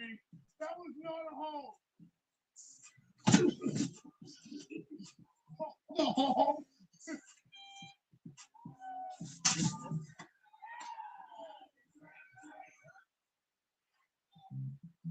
Damn.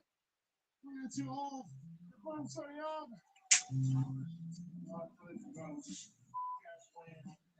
Sorry, I'm Thursdays can be tough. It's the weekly weigh-in.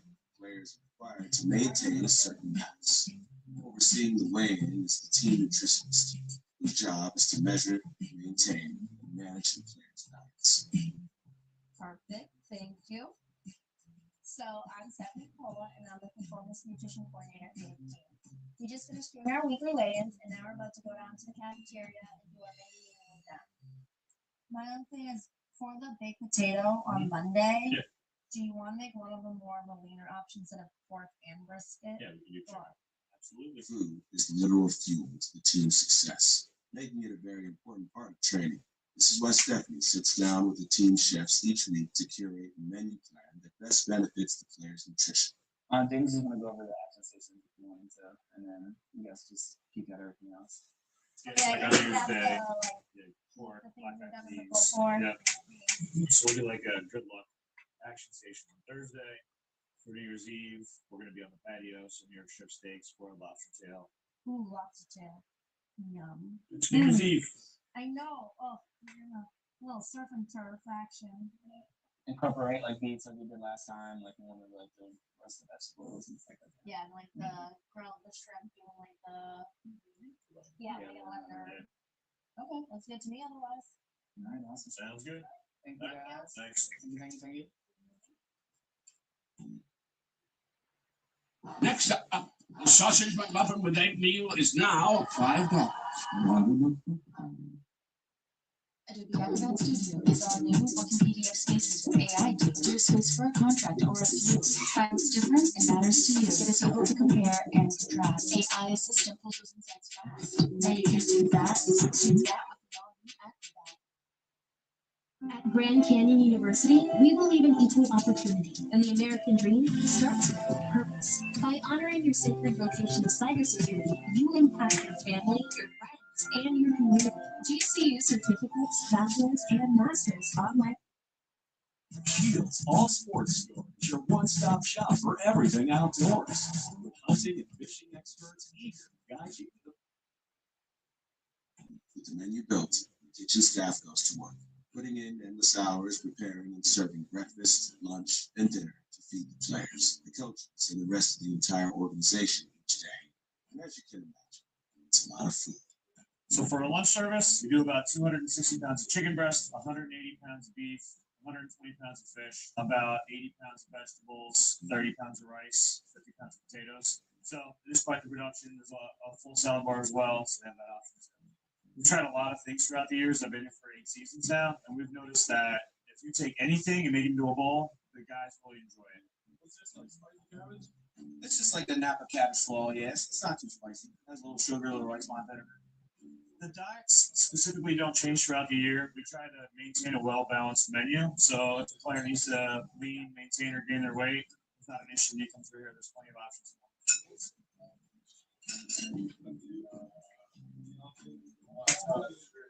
Yep. Gotta have some crispy. Gotta have some crispy. The days do get pretty long, but it's all worth it. It takes everybody in here, anywhere from the training staff to the culinary staff to the players, coaches. So, we want to make sure we do our part.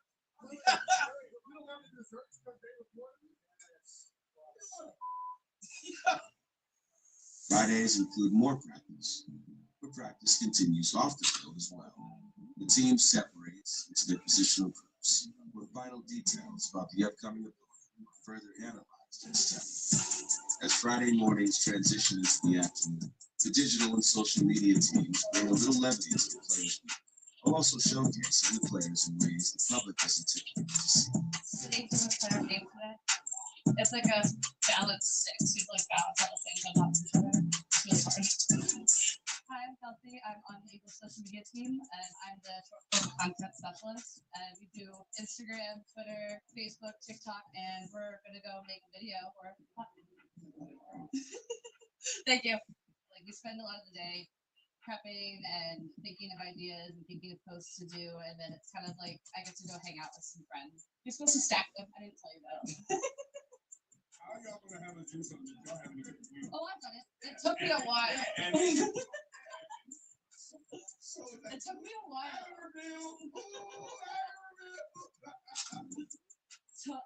is all of us. It's kind of just a universal nickname with all of the people on our team. There's 6 of us, and the players call us it sometimes. It's really funny when they do. Don't do it. Okay, I had it. You saw it. You saw it. So try it. You did not. I did. It's on camera. Sunday's game less than 24 hours away. Browns moved to the stadium. Unlike the practice field, the game field requires much more detail and precision. My name is Sean Mackin. I'm the field maintenance coordinator. I primarily make the field clean. The goal is to be as close to games as possible, but with weather, you never really know what you're going to get. So we'll have to use a quick dry product. Love to do one color, let it dry, so we're doing another color. But typically it'll take 2 full days to paint everything. Each end zone is about 7 buckets, about 35 gallons. But overall in the whole field, about 150 gallons of paint. We'll stencil it out, and we'll use needles that go on our guns to make sure there's a crisp line between the colors. Because on TV, they have pretty good cameras, so if we aren't precise, people see it. While the field is being worked on outside, inside the Eagles locker, the equipment staff are outfitting all the lockers for players, coaches, and staff with the proper gear they'll need for tomorrow's game. Ed Miller, assistant equipment manager here, and right now putting out all the jersey shoulder pads for the game. See, we've probably been here about 20 minutes so far. We'll probably be here till about another hour and a half. Make sure we got everything out so we're ready for the game tomorrow. So I'm bringing you into Coach Sirianni's office. This is where he gets dressed. This is his apparel for the game in here. So Coach got his hyper warm tights here. He's got his regular standard pant, jogger pant. He's got his snow pant if he wants to, layer up. He got his visor, his regular his hat, winter hat. So everything's here for Coach for the game. Fine. Sunday has arrived. As the players enter the stadium to face their opponents, they're prepared and armed with support and the NFL. The football team is much more than a receiver. It's an entire organization working seamlessly together each week, sharing one common goal: successful service.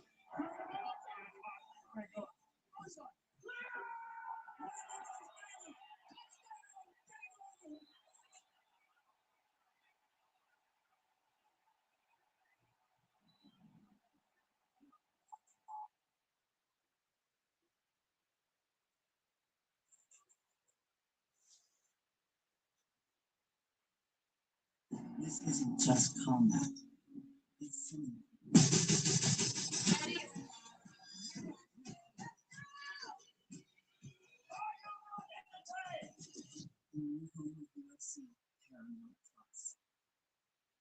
From a massive parts inventory to the industry's best prices, there are plenty of good reasons to shop at Summit Racing. And now, you're getting another one. Introducing the Summit Racing Equipment Rewards Program. When you sign up for this free program, you'll start earning speed points on eligible purchases. And once you gain 250 speed points, they automatically convert to 5 Summit Bucks, which you can use to save money on your future purchases at Summit Racing. There are a few ways to enroll in this free route.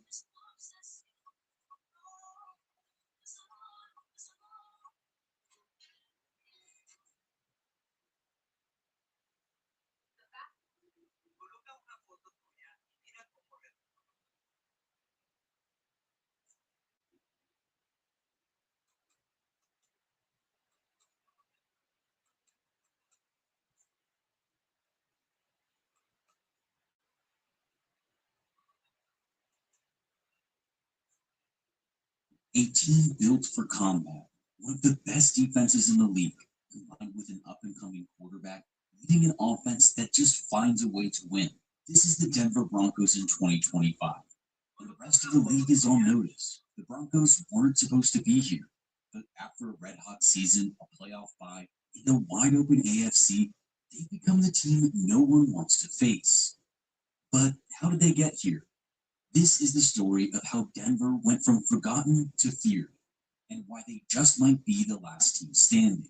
They say Rome wasn't built in a day, But the job that Sean Payton has done in Denver comes pretty close, as he's guided the Broncos to an incredible turnaround. Things looked pretty good when the Russell Wilson experiment ended at the conclusion of the 2023 season, with the Broncos willing to eat his massive contract just to start all over.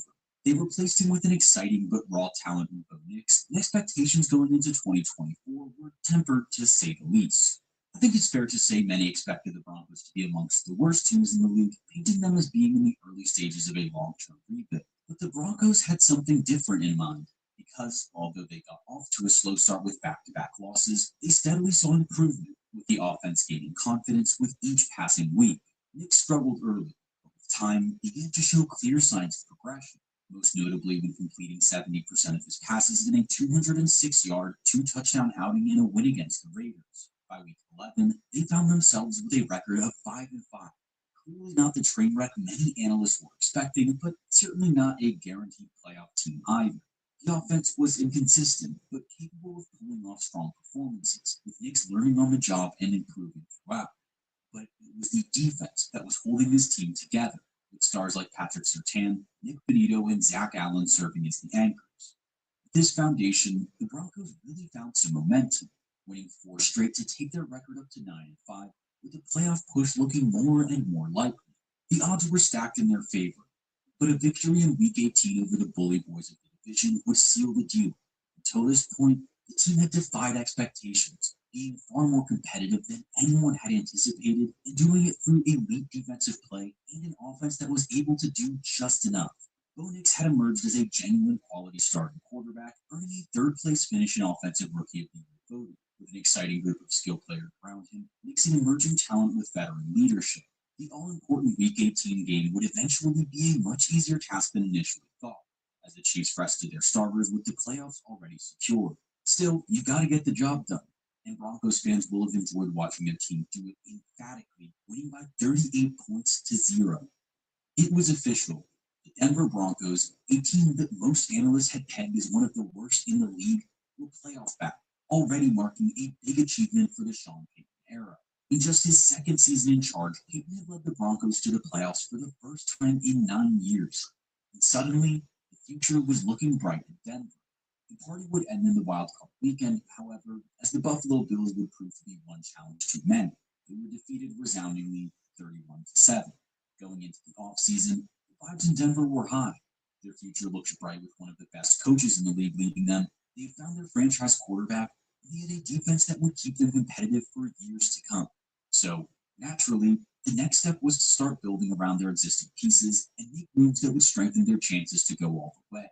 The first opportunity arrived in free agency, and the team wasted no time, signing the likes of tight end Evan Ingram, linebacker Dre Greenlaw, safety Talanoa Ufunga, and running back J.K. Dobbins. These were pieces that immediately improved the team and added experience. And the addition of Greenlaw and Ufunga to what was already an incredible defense was, quite frankly, terrifying. They simultaneously managed to re-sign key pieces and not lose any top performers. We weren't even at the draft, and everything seemed so far so good. The draft gave the Broncos another chance to get some additional pieces that would both improve the team in the short term and contribute to the future. The haul was headlined by cornerback Ja'Den Barron, running back R.J. Harvey, and wide receiver Pat Ryan in the first few rounds, giving them some options on both sides of the ball. So, entering the 2025 season, this Denver Broncos team looked like a good team that had only got better in the offseason, and expectations couldn't be any more different from the year before, as this was now expected to be a playoff team. Yeah, he's got a chance. There's no doubt. When you look at them, like we talked about a minute ago, I mean, the quarterback's awesome. The O-line's pretty damn good. I think Evan Ingram at tight end is going to be a huge addition and weapon to this offense for them. You know, I like that running back out of Central Florida. I thought he was almost worthy of being in the same class as Omarion Hampton and Ashton Genty and R.J. Harvey. Cortland Sutton's real. And then the D, when you go through it and you start to look at the names on there, you know, Zach Allen, we know they think he's damn good. They're pass rushers. Nick Bonito, Jonathan Cooper, the real deal. Nick Bonito's a superstar that the rest of the public has not caught on to yet. And then the secondary with the amount of players they got there and special players. And add Hufunga, add Dre Greenlaw, get Jedi Barron from the Texas Longhorns in the first round. Before we get into the rest of the video, I need to stop you for a second because we've got some bad news for you. Sportsbooks have been robbing us. But it's okay. Polymarket just launched their new app, and it completely changes the game. While sportsbooks take $9 on a $100 win, Polymarket charges just 10 cents. This is not a sportsbook. It's a prediction market. You're not betting, you're trading on outcomes. Let me show you. Right now, this game has the Texans at around 40% to win against the Patriots. That feels low to me, so I'm buying in at that percentage. Here's the difference. I'm in control. If the Texans start hot and this jumps from 40 to 80%, I can trade out instantly. That's a 100% gain. Unlike sportsbooks, there are no blocked cashouts, no waiting, and no penalties. Polymarket is legal and available in all 50 states, and the new app is built for live sports moments. Head to the link below and use code JUSTFOOTBALL to get $10 free, no deposit required. That's code JUSTFOOTBALL, links below for exclusive early access and $10 free in the app. Stop watching, start trading. However, not everyone agreed, with some feeling that Nix was not the quarterback who could carry the Broncos over the line, and that they might see some regression from their surprising 2024. Now, we are now saying they're contenders. Well, to be contenders, let's just start with the conference.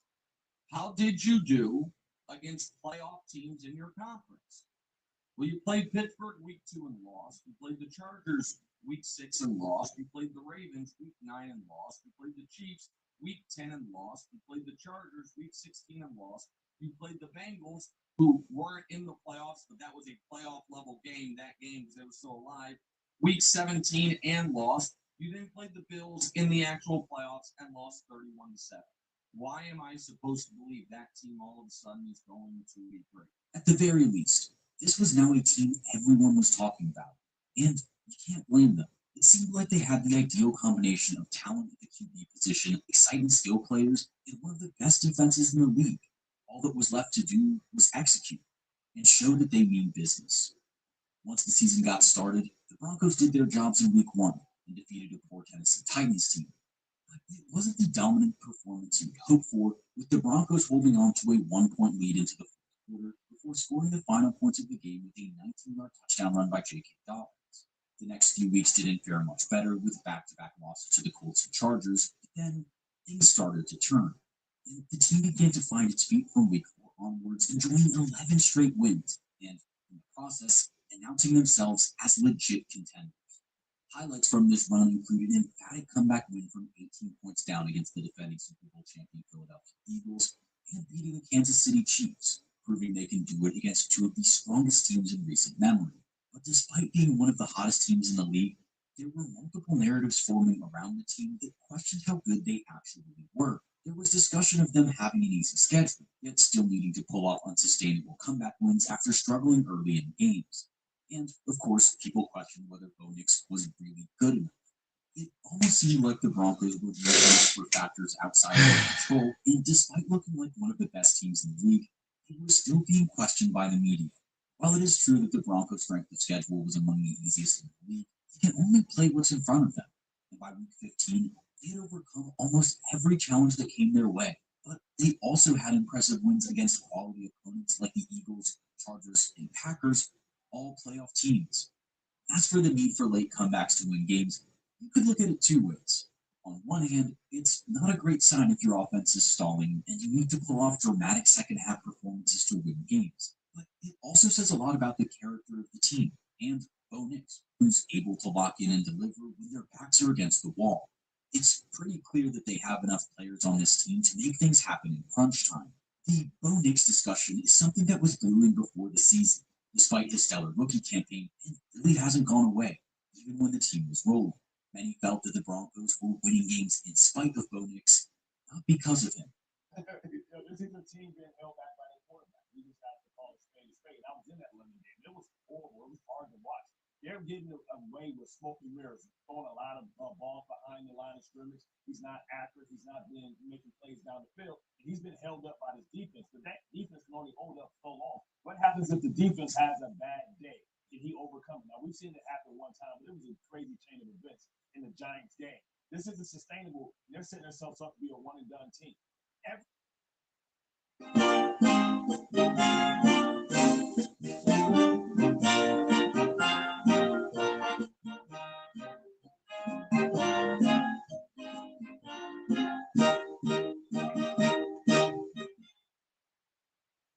If you're an illegal alien, this runway is your future because you're headed home.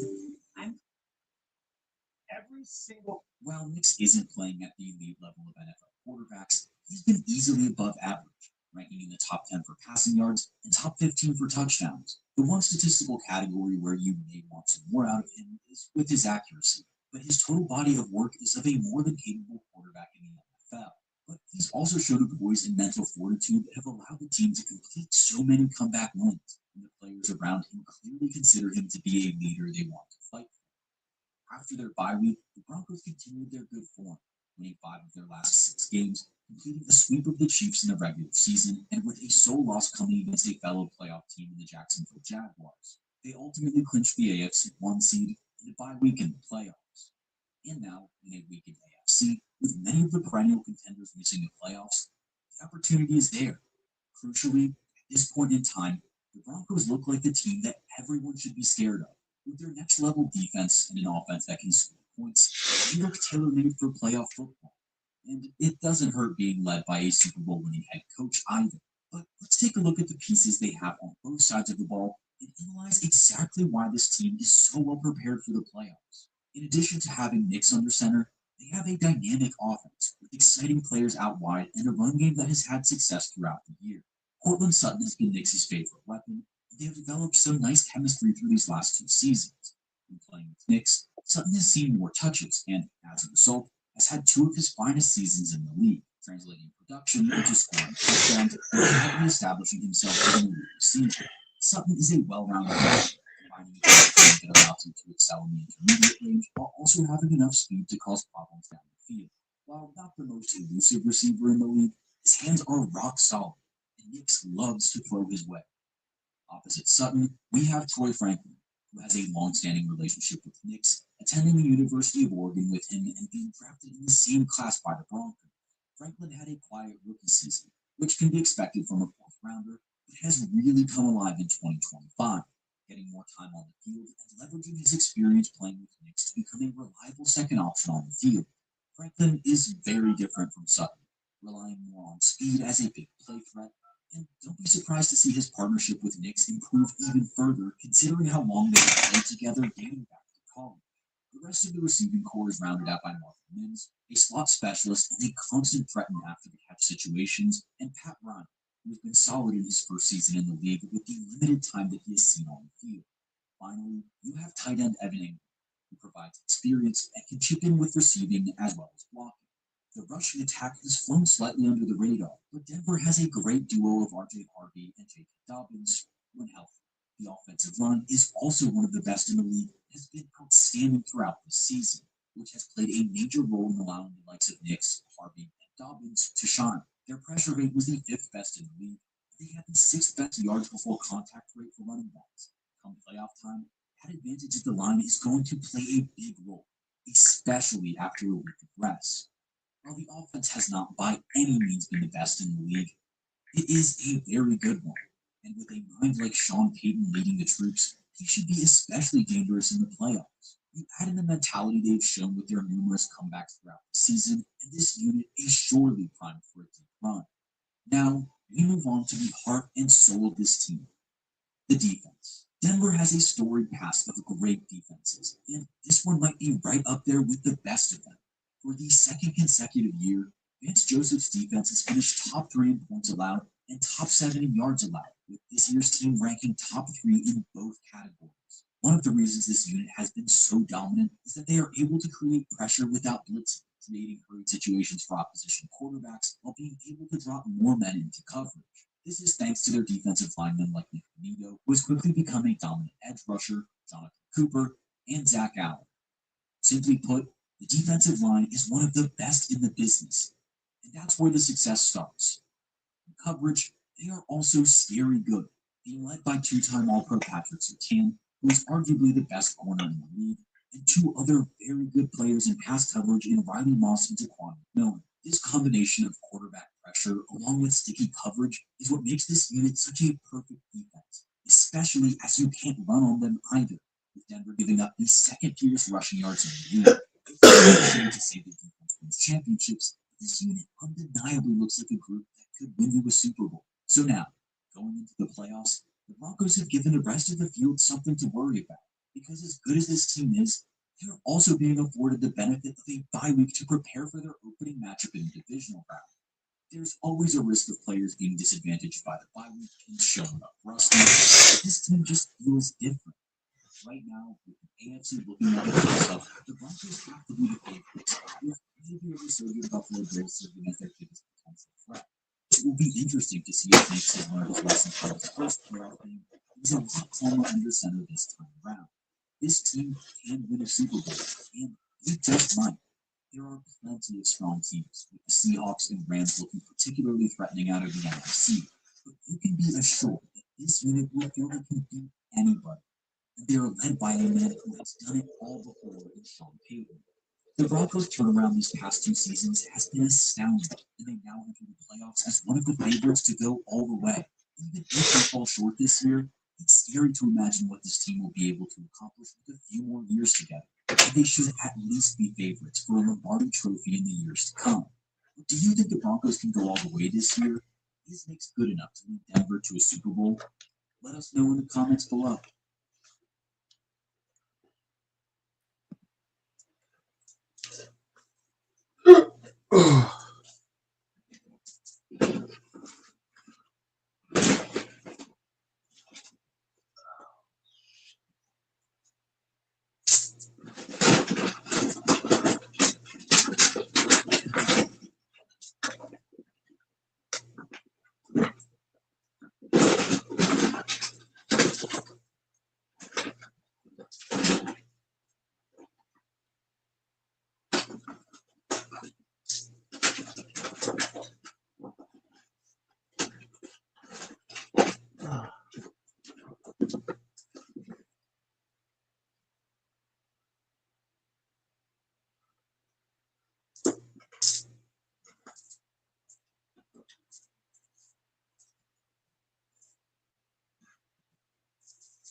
That's 2. That's 3. That's 4.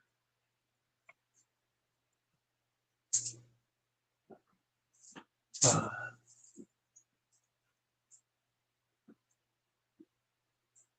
6.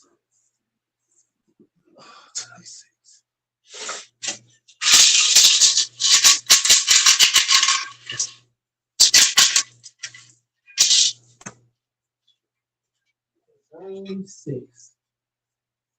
Oh my freaking God.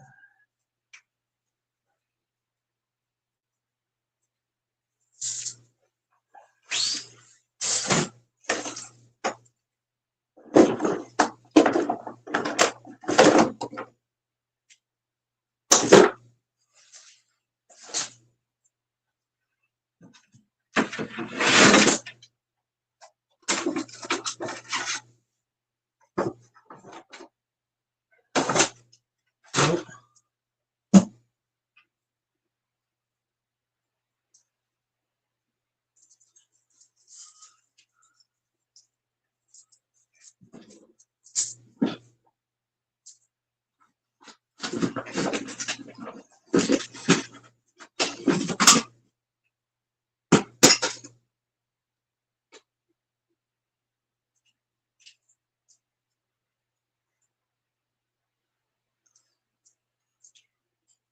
Shit, door should be here shortly.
Okay, I'm back in the building.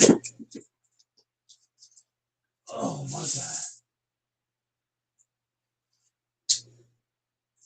Got Texas in the building. Got Sleeping Cam in the building.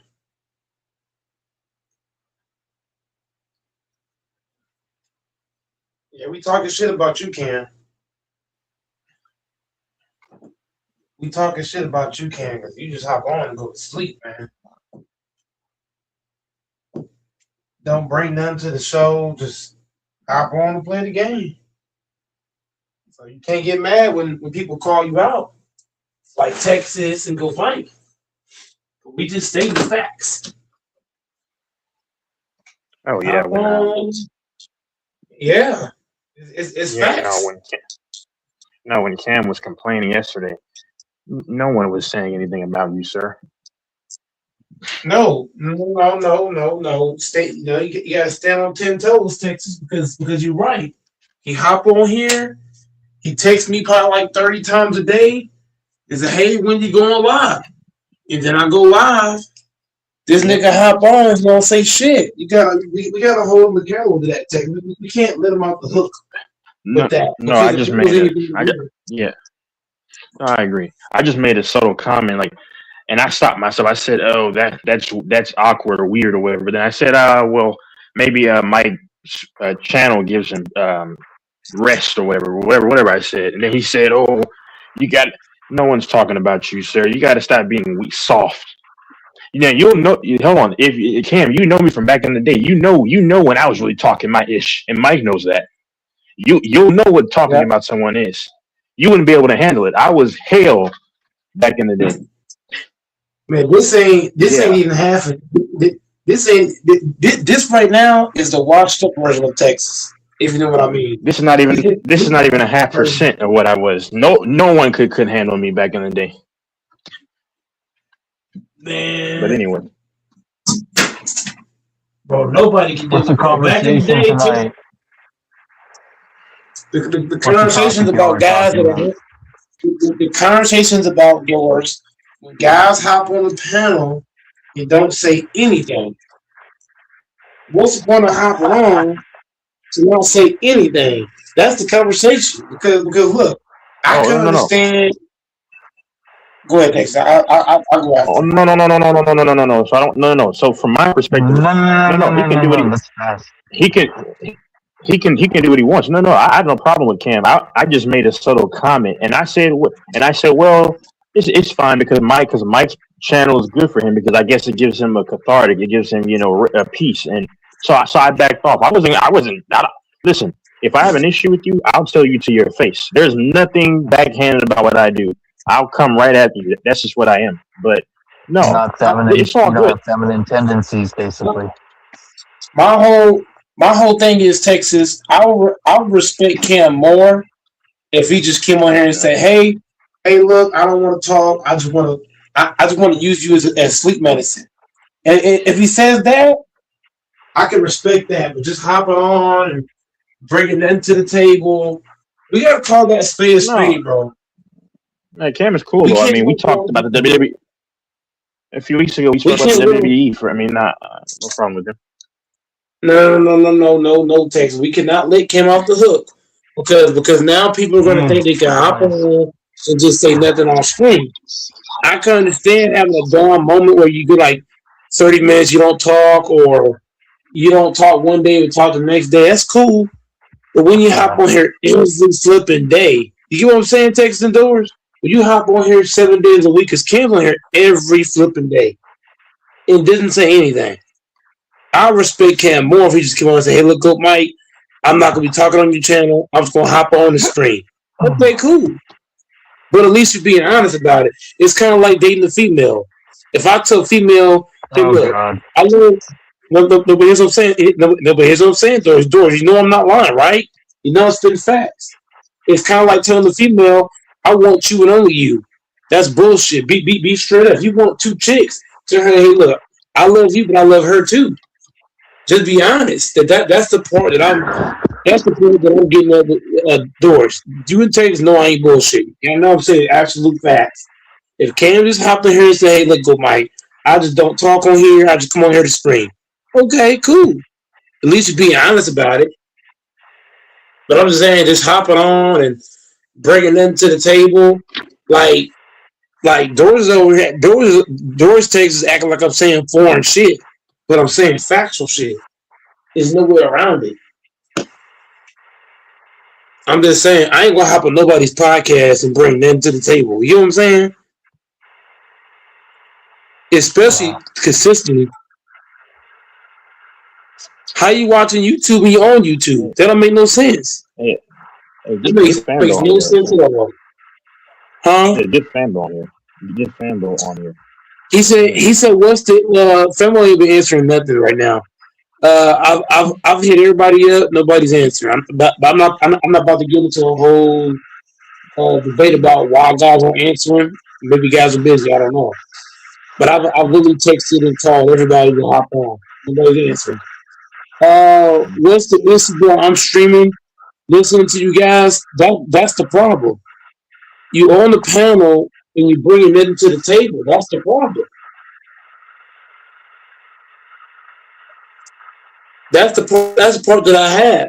I could understand if Kim had like share screen, and let's say Texas indoors. Kim had share screen. He can share screen the game he's playing. That's a whole different game. Just coming on, playing the game on a little ass screen. Nobody can see that, but me. Maybe like two of the guys. I'm just saying, bro. Like, come on, man. Like that's crazy work. There's no other podcast you can do this on. You know what I'm saying? Doing Texas, if you hop on Bang channel, they don't say anything, you put you off. FYF, same thing. All the other channels, they ain't allowing that, bro. And the sad part about Kim is he be texting me all day, y'all. Y'all want to see the text? Give me y'all's number. Give me a number text me so for you. This guy I be don't need to texting see me them. all day. It's not that serious though to me, man. I mean, no. I just made that subtle comment. I mean, I don't know. I mean, listen. But it is to me though. That's like Texas. Texas. That's like begging a chick to fuck. She came to your house. She's ready to fuck, and now you don't want to fuck. It's like that though. Am I wrong, Texas? Am I wrong, Doors? I know I ain't bullshitting. That's like begging your mom to make mac and cheese and sweet potatoes. She make it, now you don't want it. Now you want a sandwich. That's what Cam is. That's why I gotta call Cam out. Because what's the point of asking when I'm going live just to come on and not produce anything to the channel? Now Texas is being very nice about it, but Go Mike is not. I'm not like back then Texas, he would have roasted the fuck out of you. Back then Doors, even Doors has calmed down a bit because the old Doors in old Texas, they would have went hammer. No, going hammer. no, I was, and I'm not even bloviating. And everybody said this. I was out of this world. Like I could argue with you for 10 hours. Oh, well, hey, ask them. Really? Hold on. I was hell on here. You a dirty dude one time for like 10 hours or debates? Did you just hold the fuck up? Hold the fuck up. Did you just hold on? Let me clean the earwax out of my ears. Did you just say really Doors? I can send you the damn link of when Texas was on here. I'm talking about 11 hours straight going fucking bonkers. What? You just don't know who Texas is. Like what? That's a pretty good idea. No, you don't. You don't have no idea. You have Doors. You have literally no idea. Like Texas, he was like Terrence Crawford, and everybody else was like Anthony Joshua. It was bad, bro. Like back then, Texas, bro, he was so damn bad to the point where, bro, he made niggas like get out of character, raise their voice. Like Texas was really on some shit back then. I ain't even bullshit. And it was just BS talk. Everybody talked crap. There's a lot of people, but I remember me and King used to get into it. But I respect King. I respect King. Texas was the master. Texas was literally the master of getting people getting under guys' skin. He was the master of that. He would hit you with low blows, left and right. That shit was crazy. Oh my god!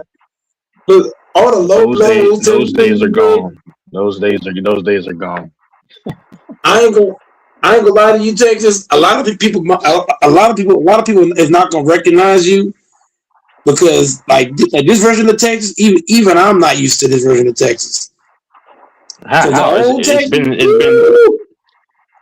I mean, I've been mellow and tranquil for years now. I mean, but you know what it was? It's because, like I said, I started taking my belief seriously. It was at the I was after I got the video. I got the video right here. I got the shit right here. Too many questions. Y'all probably think Texas is bullshit. How does that answer? How does that answer anything about culture? Hold on 1 second. Hold on 1 second. Can Mike hear me? Yeah, I can hear Okay, you. no. Doors. All you gotta do, Doors, is watch this live right here. I'm about to send you. Just watch this. Let's watch this live and tell me the difference between now and then. Well, the difference is traumatic.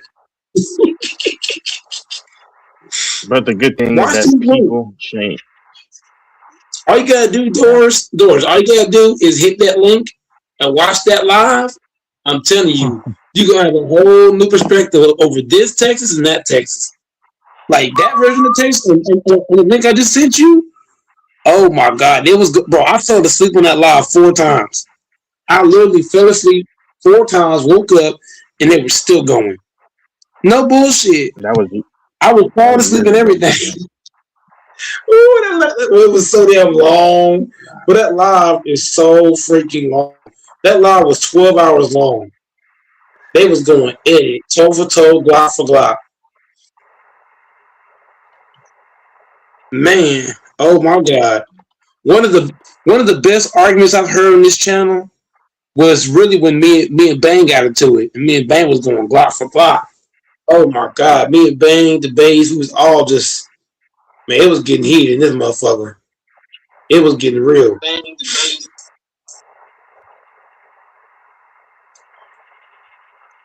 What's one of the other best lives we had on here too? I would say Infamous. Remember how Infamous and Wait used to get into it? Infamous and Wait What? Oh my God. Oh my God. He used to call him weak nuts and shit. Infamous is on his shit back then. Now look, I would say Infamous calmed down a lot. But back then, Infamous, he didn't give a fuck. You talk shit to Infamous, he went on you. Yeah, people mature and everything, especially over years. Yeah.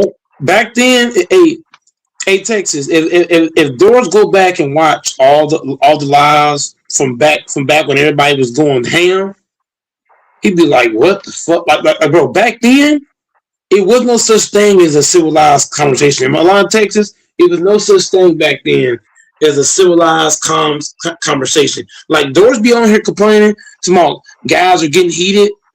Texas, tell Doors, this ain't nothing compared to back then. Not even close. Back then, you couldn't even talk. Like if two guys got into it back then, man. Yeah. And I was young. When you're younger, you have more energy anyway. But I don't do that stuff anymore. No, but I'm just saying the Doors because here's what I'm saying, Texas. Doors seem to think when guys get into it on here, he think that it's overwhelming him. But what you don't realize, Texas, is what? This ain't shit compared to back then. Not even close. Back then when guys got into it, Texas, nobody else could talk. Even Grant back then was crazy. In my line, Texas, even like Grant's calmed down now, but the old Grant, oh my God. Oh my flipping God. Grant would go in for hours. It didn't matter who it was on this panel. They went crazy. Wait, what was going off? Truly blessed. Even Cam back then. You couldn't even talk over Cam back then. Cam was like a fucking what they call it? He was like a fucking machine back then. He was like even worse than a pit bull. A Rottweiler. It was so bad. Yeah. Well, he would just go on and on and on and on for hours. Did he have the same laugh then, or was his laugh even crazier? No, I'm not even talking about Doors. I'm not talking about laughing. Doors. What I'm talking about is You know how you came in here and said when Goat Mike was going off about the Packers, right? And you were saying that I was doing a lot. If you had been on this panel back when the panel back when Texas was younger, back when Isthmus was younger, back when LaFonso was younger, back when I was younger, back when everybody was younger, Grant and all them guys. Oh my God. You couldn't come in here and say shit. If two guys got into it, bro, my freaking granny. Am I lying, Texas? My dad and granny would knock on my door. You being too loud.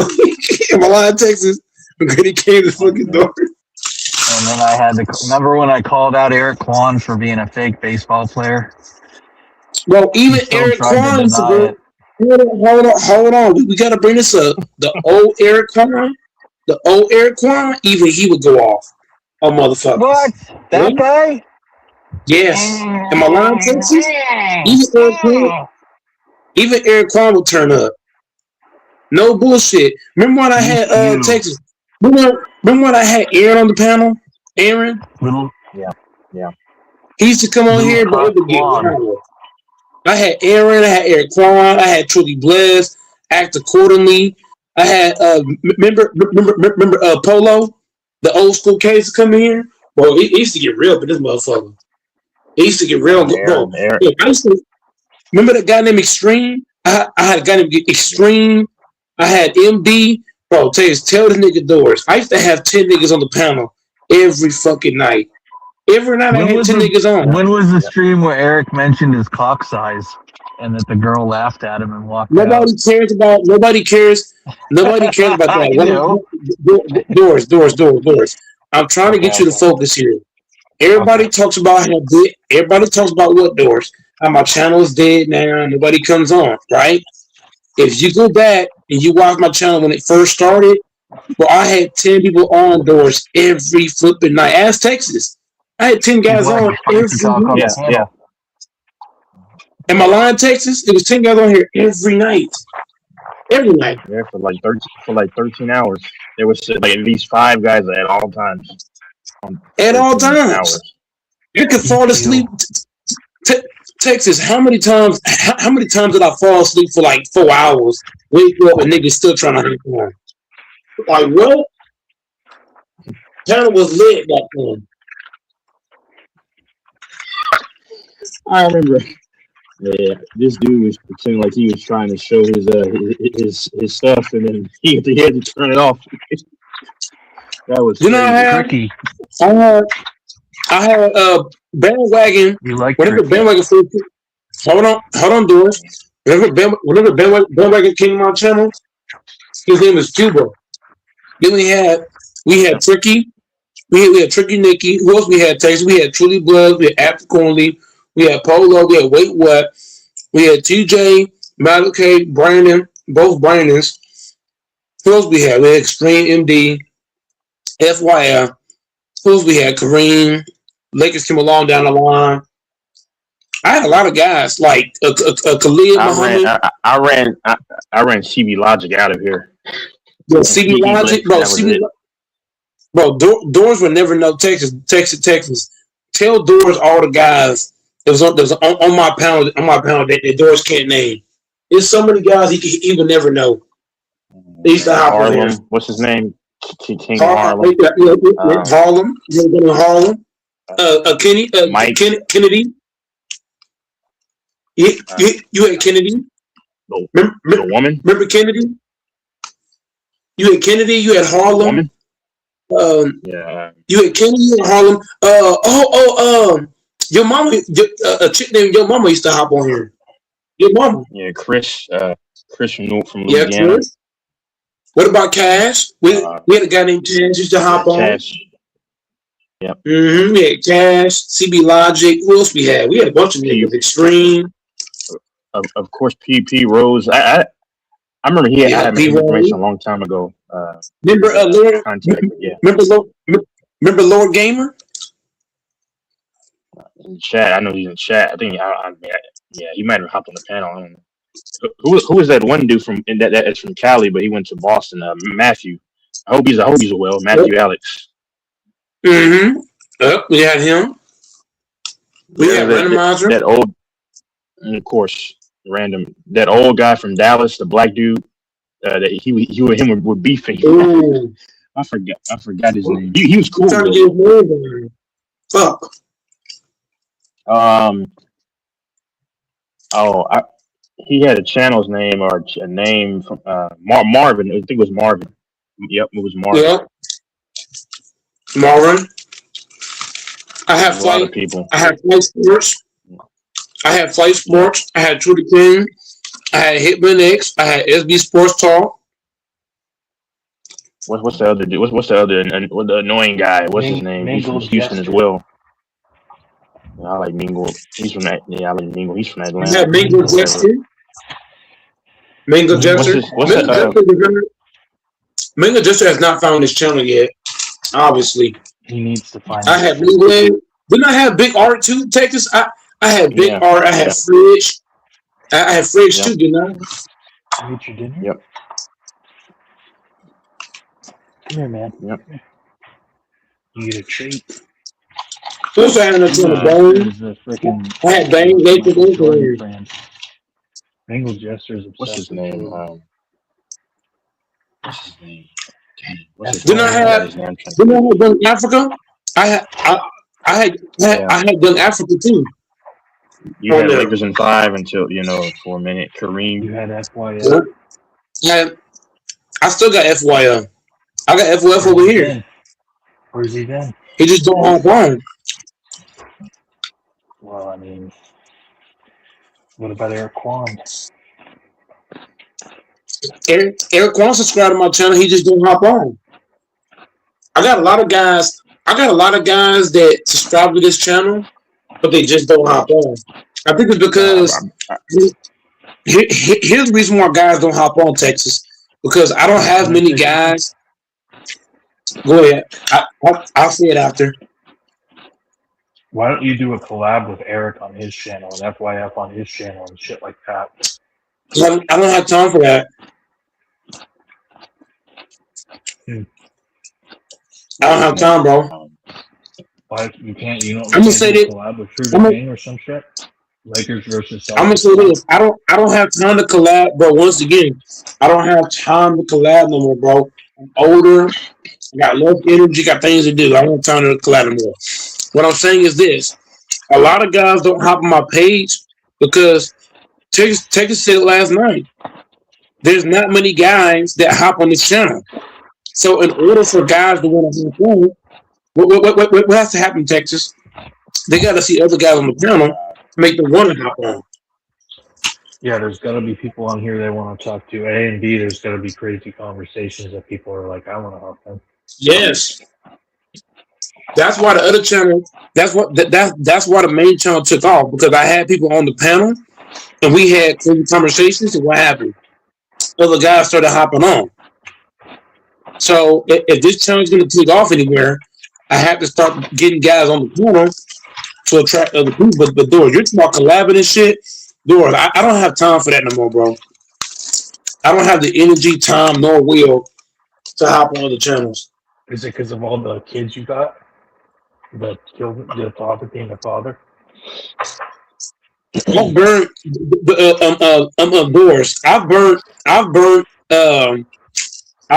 a lot of bridges in the YouTube community. So a lot of people are not going to allow me on their show because I've made a bad name for myself on YouTube, to the point where if I hop on somebody's channel, they say, "Oh, that's good, Mike." You know what's going to happen. You know what I'm saying, Texas? They're going to understand that. Like that's why this panel is always dead. I just burnt too many bridges. I get it. Yeah, that too. You've been involved in a lot of drama. I've been involved in all the wrong drama.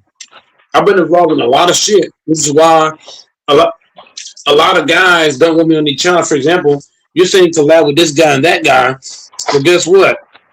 If I hop on those channels, I'm not gonna last long, because all somebody's gonna say is, "Oh, you know, Gold Mike said this." Yeah, I'm off of there. Look what happened. Look at how I got banned off Liquor Channel. What happened in Texas? Elder came on and said, "Oh, you need to ban Gold Mike and what's his name?" What happened? He banned both of us.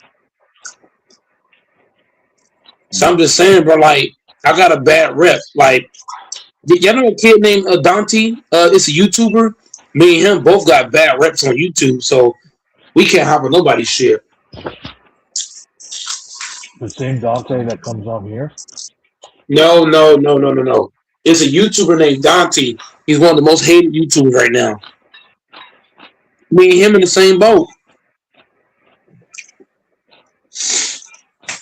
Well, I think people really came to your channel because, like you said, you were affiliated with their content creators, and then y'all fell out, and then so then their whole people just said, okay, we're not going to message him anymore, because since that's how it normally works, since the YouTuber is no longer with them, and then also a lot of people like drama, so there was a lot of drama, so then that's why people would always go if there's like crazy conversations, then they start listening. Yeah, but Texas, once I fell out with all those different YouTubers, right? The people that were subscribed to my page, the phone, it's kind of like Texas. When I fell out with Bane, I lost a lot of people. When I fell out with Bane, same with Makers, a bunch of other guys. So let's say a guy hops on the panel from Bane channel on this channel, right? And Bane tell him, "Hey, don't hop on my channel." You know what's gonna happen? He gonna listen to Bane because Bane's the what? He's the bigger platform. So Bane got more respect than I do. I don't got no respect on YouTube. So it's gonna take me a lot. I'm gonna have to go viral just for me to get guys on the panel. If you know what I mean, Texas. Like I'm gonna have to do some spectacular shit just to get guys to want to hop on here because of the rep I have on YouTube. And that's what Doors don't get. Doors thinking, oh, I could just collab and get guys on. No, I can't because I got a bad rep.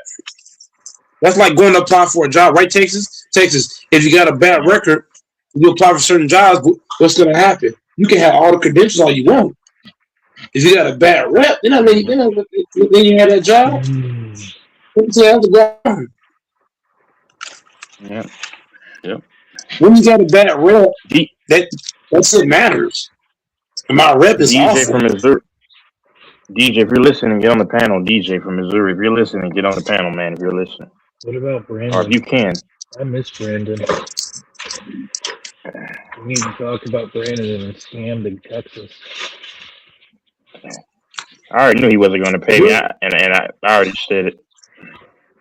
No, he needs to be held accountable in a court of law. A court of law. Doors. Now you see why I don't have guys on the panel. But go ahead. Well, he needs to make it right with Mike, this Brandon guy. He said he was going to pay up. He needs to pay. I actually believe he was gonna. I actually believe Brandon was gonna pay, but here's what I'm saying though. Here's what I'm saying though. I actually believe he was gonna pay, but once my channel just shut down out of nowhere, I don't think he knows about this channel.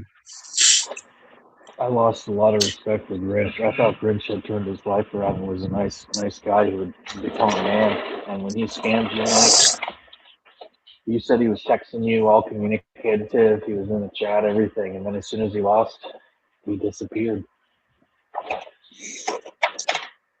That's a punk. Man, I miss the good old days when you didn't pay someone and you got fucking roughed up. Those were the good old days.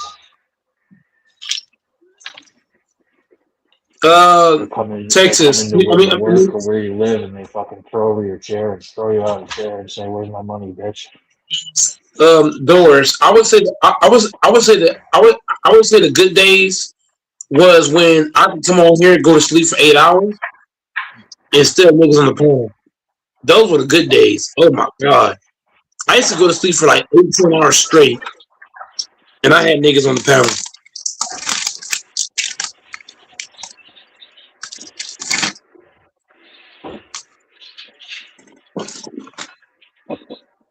I have a funny story about that. I learned my lesson about not paying people. And this dude Cam is not contributing to the channel at all. Cam's cool. At least he comes on, dude. Him coming on is better No, than that's nothing. not Sometimes he no. talks, sometimes he don't. That's This Cam. channel is no. Listen, Doris. If I was on my main channel, would I care? No, because on my main channel, I guarantee you, I would have TJ on right now. I guarantee you, I would have Brandon. One of the two Brandons would be on here. Matt K would be on. I'm gonna have a couple of guys on the panel, so it wouldn't matter if Cam didn't say anything. Hey, buddy. But the problem is, Doris. The problem is, Doris, when you start a new channel, right? You need everybody that hops on to do what? Contribute. How can I get this channel off the ground if people are hopping on and not contributing? Well, ask Cam to start contributing right now. He's not going to contribute. And what I'm going to start doing after this stream, I'm going to go ahead and ban Cam from the channel after this stream, bro. Yes, because this channel's not going to this channel needs guys. You guys know what I'm saying, Doris. It's kind of like when you open a brand new shop, you need everybody coming in to bring something to the table. You need somebody to bring mac and cheese. You need somebody to bring baked beans. You need somebody to bring the pork chops. You know what I'm saying. You need somebody to bring the drinks. I can't have guys. People clicking on your show just when you're live, and it's just no one talking, and then people click off. Yeah, and then they'll come back.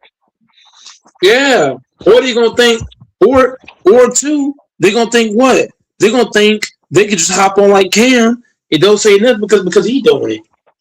Hell no, I don't need that rep of guys thinking they can just hop on and say nothing. Everybody that hops on this channel I miss the old needs Cam. to contribute.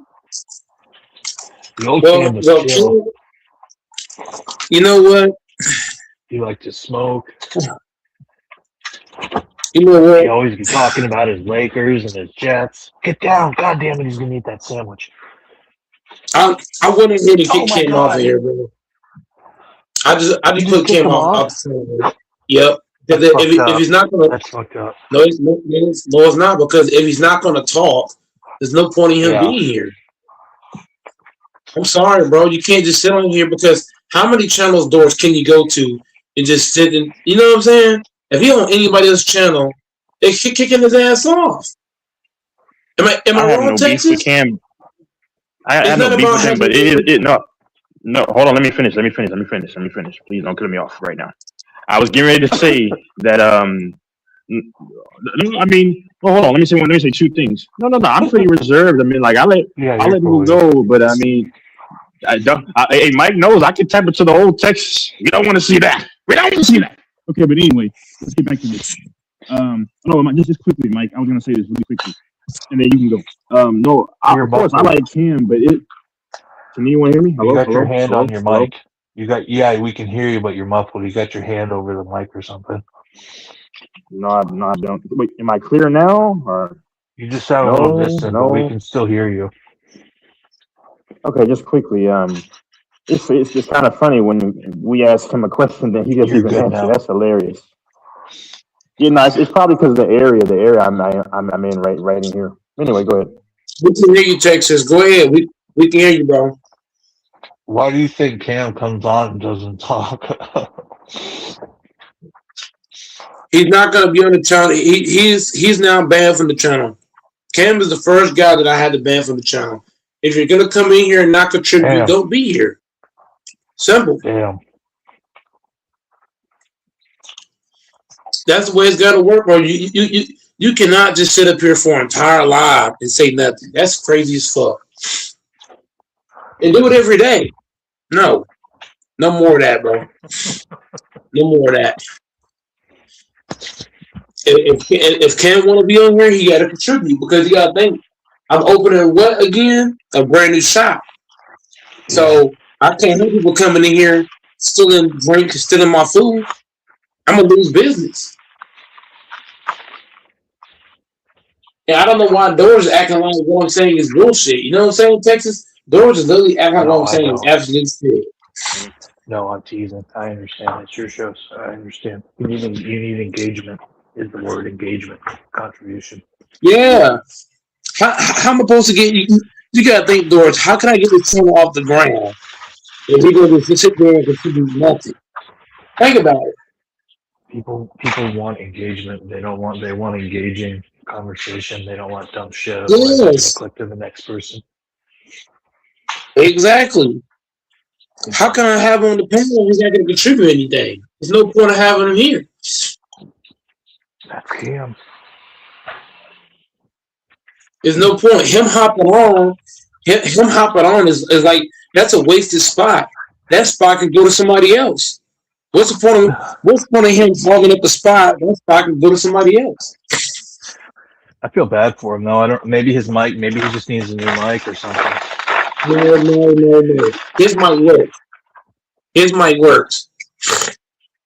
It's not a mic thing. So stop the shit. Okay. His mic works just fine. His mic works just fine. He just comes on here and look. He told me offline. He said I'm gonna hop on the stream. My channel is not for that. So I don't know why doors aren't doors. You gotta stop trolling, dude. You got to, bro. Like this is a serious matter. Guys can't be coming on here thinking they're just for the stream all day and not contributing to the conversation. Hell no. Get your own channel and do that shit. Start your own page and do that. Huh? I mean, but I ain't going. Go ahead. Dang.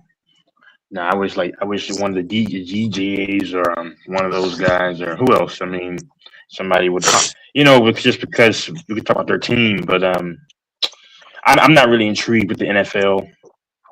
These matchups suck to me.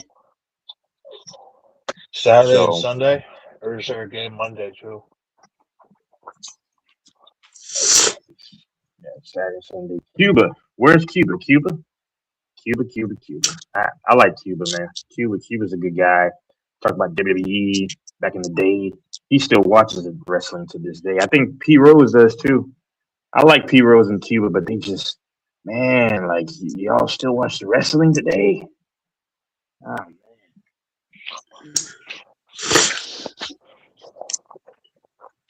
Cuba's cool.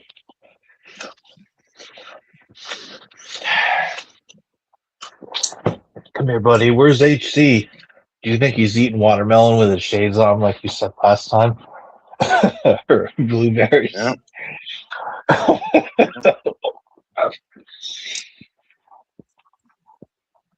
HC's cool.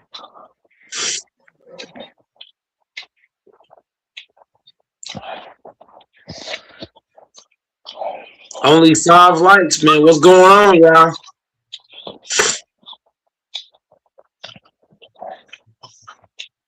Man, running the channel ain't easy, bro. Oof. No. What do you want, dude? And that's why I had to put Cam out. Cam's a good You kid. don't contribute nothing. It's not about being it's not about being a good kid. It's about contributing to the channel when you hop on. There's no point of that. That's like walking into a store and I'm just walking around, I ain't buying shit. You know what's gonna happen? They're gonna think I'm stealing some shit. I'm just walking around. If you go to certain stores or certain cultures, they get mad if you just walk around and look. Yeah. Why you no buy? You go. Why you no buy? Are you gonna buy something? Are you gonna buy something? Are you gonna buy? Are you gonna make purchase? Please let me know. Especially you break your buy. In Texas, be honest. Especially if you're my color, you go to a store, you just walk around. Boy. Yeah. Oh, especially the Asians. The Asians. They like you. You black man, you know buy nothing. What you doing here? I'm telling you, I'm just messing with you. It's just jokes. That shit's no. That shit's facts though. What's that movie from the 90s where it's like a black guy with braids or whatever, and it's like the Vietnamese or Korean shop owners, and they're like, "You buy, you leave. You buy, you leave." And he has like That's a like going 40-ounce to the bottle of beer. Let me ask you a serious question, Dorian Texas. If I go to the movie theater as a black man walk around on the inside, and I'm not buying no tickets, no movies, no snacks, nothing. What are they gonna think? I would have no It's not idea just because if they. I've never walked a day in the shoes of a person of color, so I don't know. No, I'm a no, no, black man. no, no, I'm just saying. If your person, no, listen. If your person is not about being black or white, it's the fact if you're in a movie theater, right there in Texas, and you're just walking around, you're not getting no ticket, no snacks. That's They're gonna fucking think you're weird. up to Oh no yeah, yeah. good. They're Oh gonna yeah, think they're gonna think you're creepy. you're being creepy. Maybe Like, they're gonna rob the place. All kind of shit. You scoping the area out. You know what I'm saying? Robbing If a I go to movie theater, McDonald's that and I would just be walk crazy. around, I'm just saying. Nobody I'm just pays saying. cash anymore. Everyone does digital pay. Good luck robbing. No, You're but the gonna point get I'm some making is popcorn. it's not the point I'm making. The doors stop sliding the goalposts. The only place you can go to walk around is the mall. But I'm saying like if I go to certain places and I just walk around, they're gonna think I'm up to no good. Yep. If I go to the gas station and I just walk around and I ain't even getting shit, I'm just walking around. They're gonna think, oh fuck, he up to no fucking good. That's what they gonna think. If I go to the theater and do that shit, if I go to a clothing store and do that, if I go to fucking Walmart and just walk around, you know what's gonna happen? I actually work at Walmart. You know what happens during Texas? The guys just walk around, they ain't buying shit. They have the what's that Secret Service movie? watch the motherfuckers. I'm pretty sure Grant would definitely know this, but it's a movie. I don't know it. I forgot the scene. It's this Asian chick. I guess she had a black guy. I don't know. She said, "Brother on my arm, no brother on your arm." And I like this is crazy. That was funny. Oh man, never mind. Yeah, man. Right now, Texas, if I go to the club and I just walk around, I ain't throwing no dollars on no strippers. I ain't buying no No. drinks. I ain't talking to nobody. I'm just walking around. What they gonna think? Yeah. Yeah. They gonna think he gotta get the fuck up out of here. You know what I'm saying? They gonna call the bouncer. What they call Texas the bouncer? They call the bouncer from my ass. Yeah. They gonna call the motherfucking bouncer. Yep. He gotta go.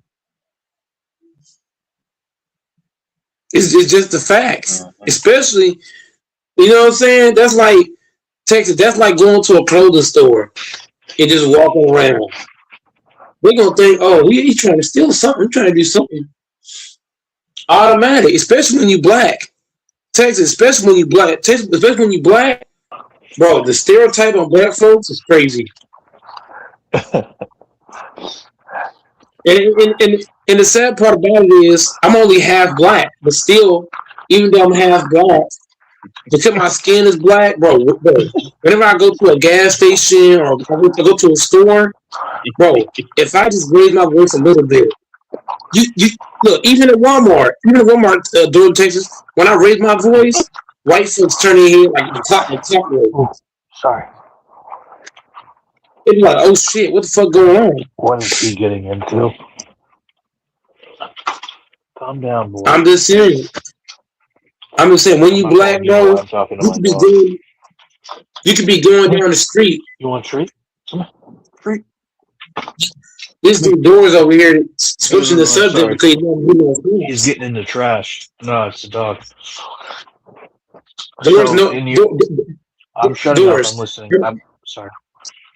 I'm gonna steal your logic. Doors. As a black man, if I take a dog down the street and I'm just walking around with this dog, right? You know what people gonna think?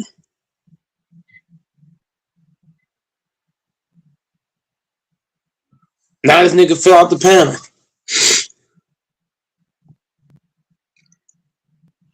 And his mic froze in the back. But Texas know what I'm talking about though. Texas not even. The sad about it is Texas Texas got a little bit of black in him, so he understands to a degree. But you're a black man, you can't do shit down there. And You you can fucking do take your shirt everything. off as a black girl, huh? You can do everything, man. Texas. So if a black man's going down the street late at night and the police see Yeah. him, you saying police ain't gonna stop him? Man, just do what you want to do, man. The police love you. They love you, man. No, the police do not love black folks. Look, look at how they did fucking what's his name? Yeah. What's his name? Good. Fix your mind.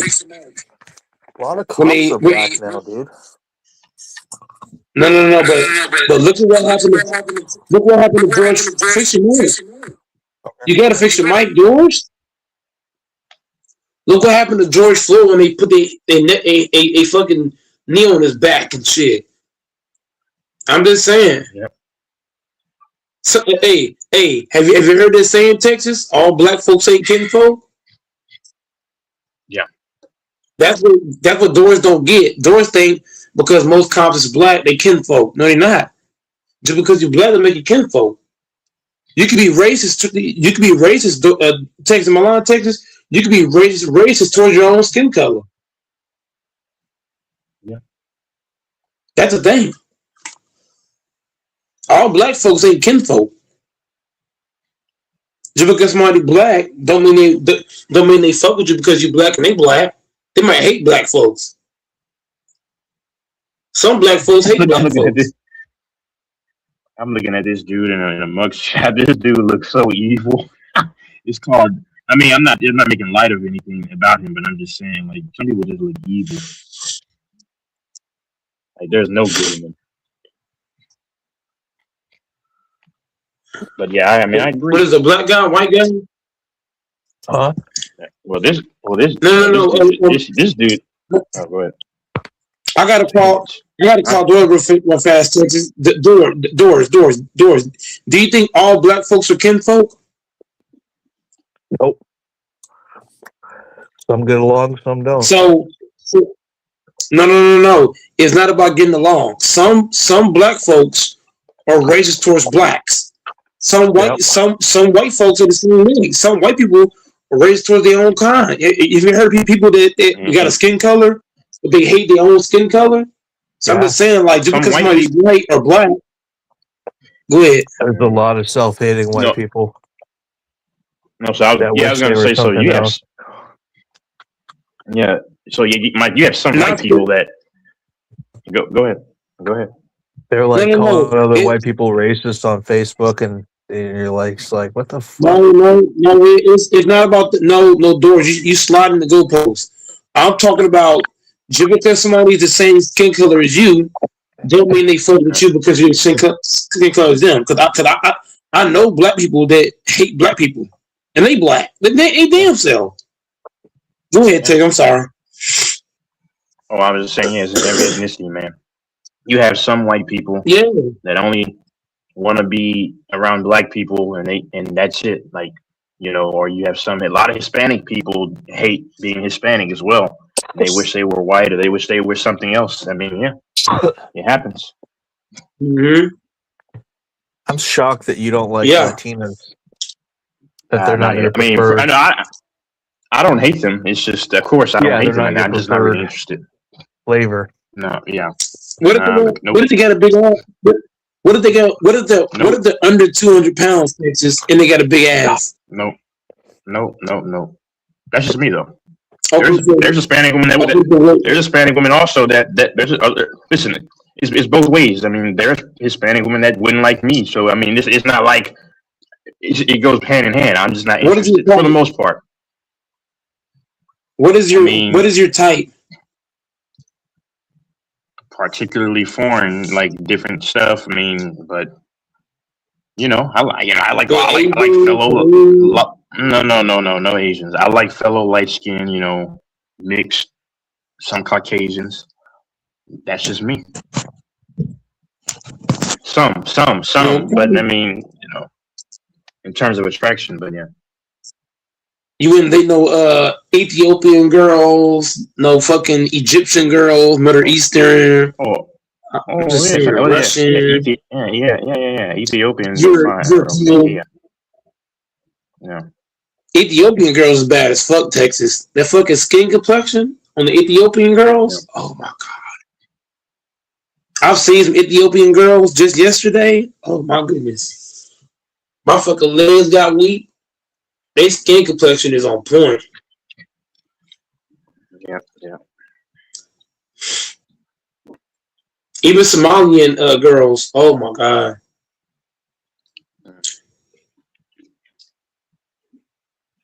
I ain't talking about the big. I ain't talking about the big Somalian girl. I'm not talking the one that's in shape. Whew. Yeah.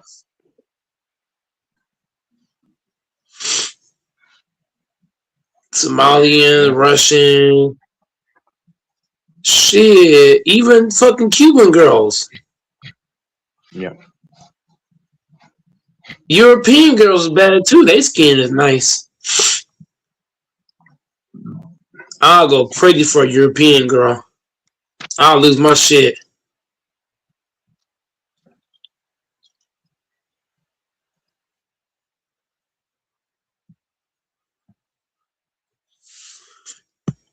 Dor just keep falling out with his weak ass mic. That's my dog, my folks' dog. I got to shower, man. Fuck. You really kick out Cam?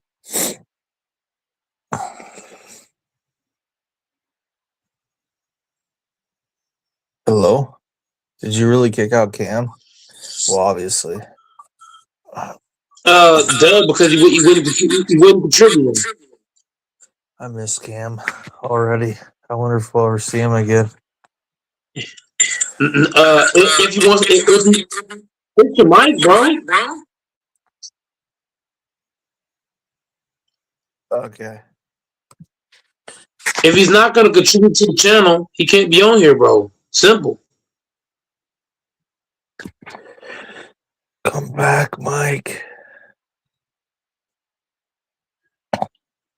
Huh?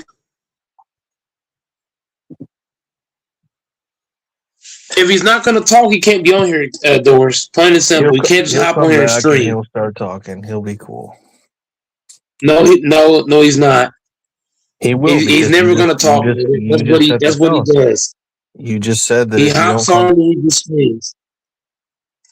He's not coming back, bro. I'm sorry. He's came on here too many fucking streams and not contribute to the channel. I'm sorry, bro. He's not coming back, bro. I need guys that are gonna contribute. If you're not gonna contribute, you don't need to be here.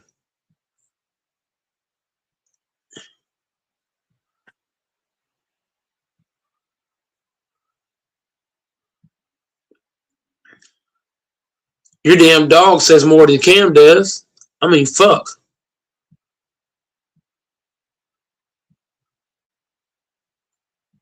He's being mischievous tonight. I don't know where HC is and his pup. They're probably curled up watching some sports highlights.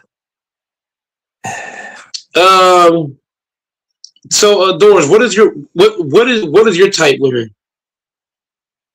500-pound Samoans. Oh God. Penises. I don't want. I'm like Texas. I don't want no chick. I like them petite spinners who still got a little perky little ass and perky little tits, petite little fuck dolls. Who got to be Doors? She got to be for me. She got to be 5'5" or shorter, and she got to be under 180. So she got to be like 179 and lower. I don't want no girl that's 200 pounds, 5'9". No. She gotta be short. She gotta be a short girl, and she gotta be light. 179 or lower. I can't handle a 200-pound girl. Too much. If she's 200 pounds, Now, if she is, let's say she is 5'9", but she's like 175. Perfect. I could do that.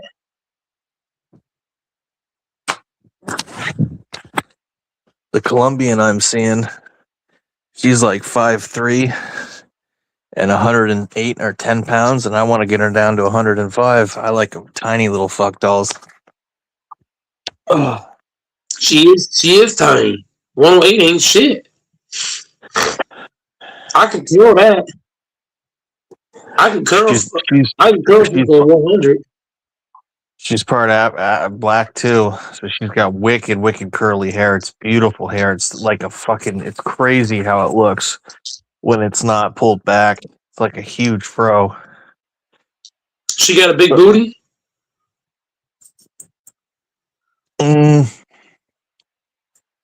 For her build, yeah. No.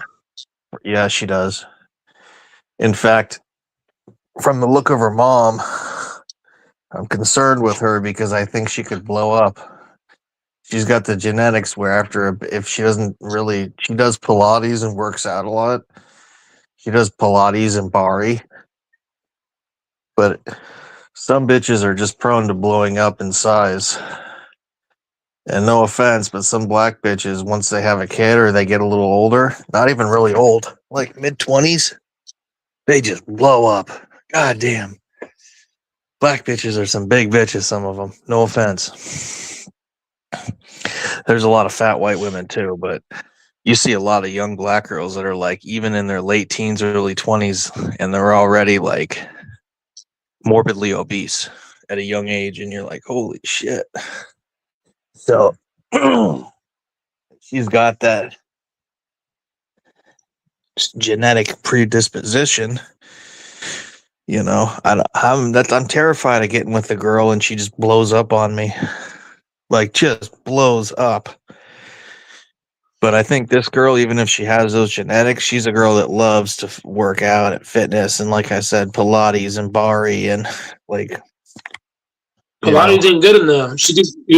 Is she doing cardio? Pilates is cardio, bro. Well, cardio ain't good enough. She got to lift weights too.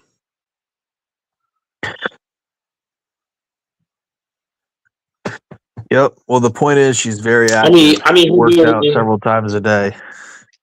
Likes to dance, exercise. I mean, I got to worry about myself not getting fat. I probably need to lose about 20 pounds. I don't want to be judging her too much when I got to also focus on. How much you weigh, Bill? 225. Oh, damn. You weigh less than I do. I'm weighing like 235. I'm weighing like 235. Is there anyone that comes on this channel that's really fat?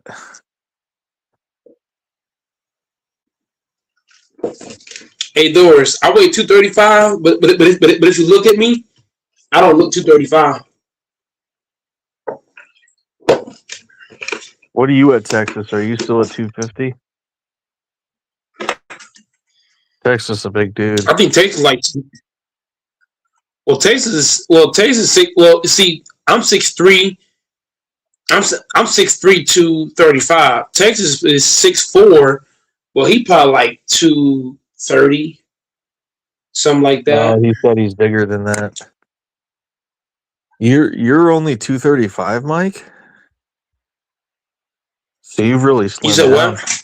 You're pretty slim then at 235. I'm 235, 6'3". But I'm saying you used to be a lot heavier is what I'm saying. You've slimmed down quite a bit. I used to be 400. At one point, I used to be 450 pounds.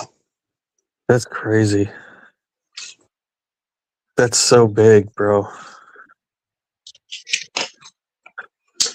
I used to be a big son of a bitch. What? I used to have man titties. That's how big I was. I was so fucking big, bro. Everybody used to clown my ass because of how big I was. But now, like, now if you look at me now, bro, I ain't got the shape. All kind of shit. The shape I ain't got into is crazy. Buddy. I've changed my lifestyle a lot, man. Like training more, being more active, drinking more water. I drink 2 gallons of water a day. That's very hard to do, sir. You're gonna knock off your electrolytes and all your your pH and your balance and everything by drinking all that crap.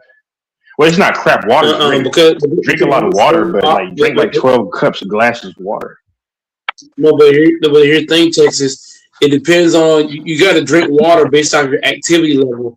So what I'm saying is that I'm a super active person, so I have to drink a lot of water because I'm active.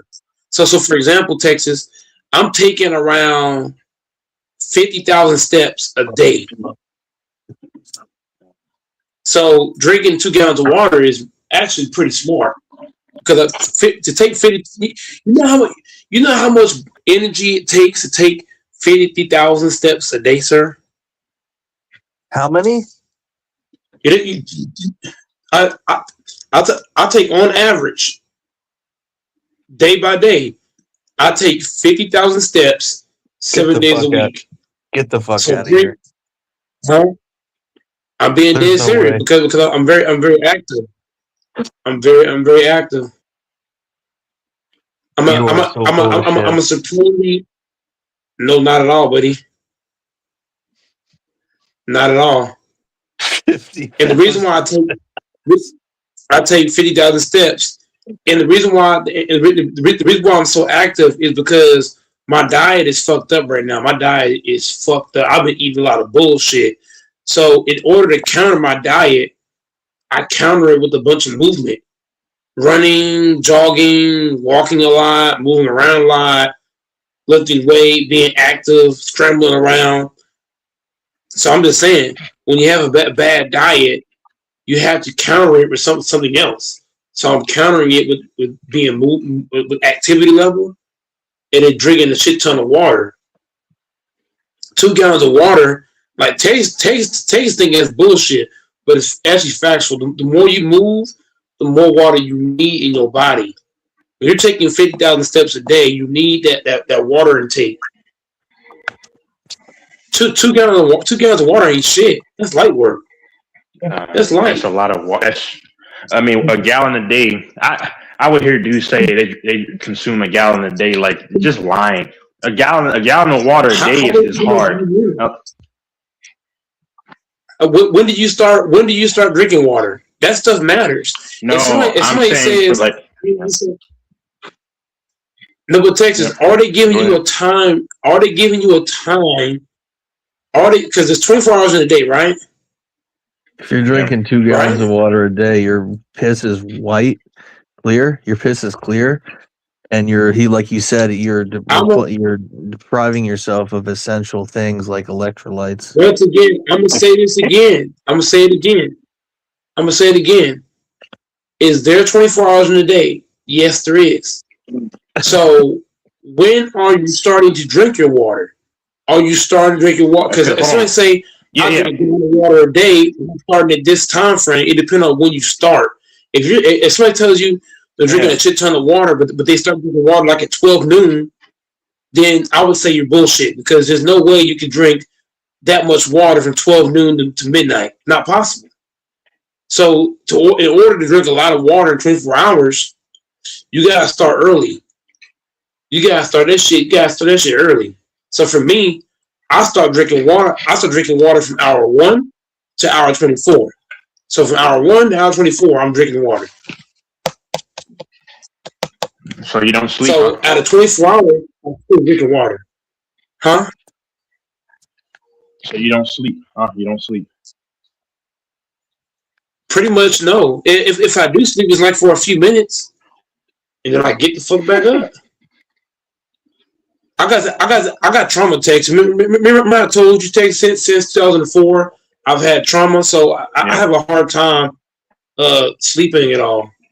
So for me, sleep is kind of foreign. Like I'll sleep for a few minutes, but then I'm back up again. So 24 hours straight, outside of a couple of minutes, I'm drinking water. So just something bullshit. Whenever I pee and shit, whenever I pee text, that should be white. I'm not trying to be nasty, but my shit is always clear every time. Yeah, my urine is clear a lot too. I eat a lot of watermelon. I drink water too, but that's how you know you got your water intake at a high level when your water is whenever your pee is never dark or colored, you But know you're drinking a lot of water. If you got colored they pee, you're say not drinking they, the water. but they say no. Well, they say that your urine should be like a light yellow. That's what they say. Mm-mm. Mm-mm. That's not enough water in your body. If your shit yellow at all, hell no. You crazy, Hell Mike. no. It You don't should want to be drink light too much yellow. though, because your body needs salt and then also some sugar to be able to balance for your electrolytes and hormones and stuff. So you're not getting salt when you eat? So you're not getting salt when you take your protein shakes? Well, I'm just wondering. well, drinking 2 gallons of water, which is almost impossible to be healthy and stay healthy. Yeah, that's not good. Yeah, I didn't it's say gonna you're flush drinking all it, that stuff out. but I'm not saying. But here's the thing: I'm not saying you're drinking it at one gulp, like all at once. Yeah, Say I you're know. drinking water throughout 24 hours. So you're going to the you're That's probably going to the restroom 20 times a day. more like 30 times a day. 30 times a day. I'm going to the bathroom. Yeah. I'm drinking water right now, talking to you.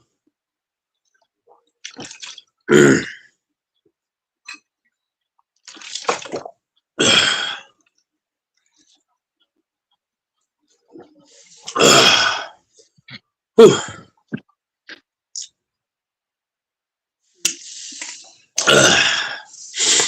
I think I'm the only Black American in Dallas, Texas, that drinks 2 gallons of water. A That may lot, be a true. lot of people don't drink water at all. Take a lot of people don't drink water. They drink beer and Yeah. a lot of juice and shit. But I'm telling you, having a Yep. high water intake is good, bro. That's all I drink is Especially water when you and live with maybe food. milk every now and then. Yes, Yep. yes, I drink because too you much gotta think, other I shit. mean, when you lift weights and shit, right? When you lift weights, if you got a lot of water in your body and you lift the weights, you know what happens? That water, it does something to your muscle.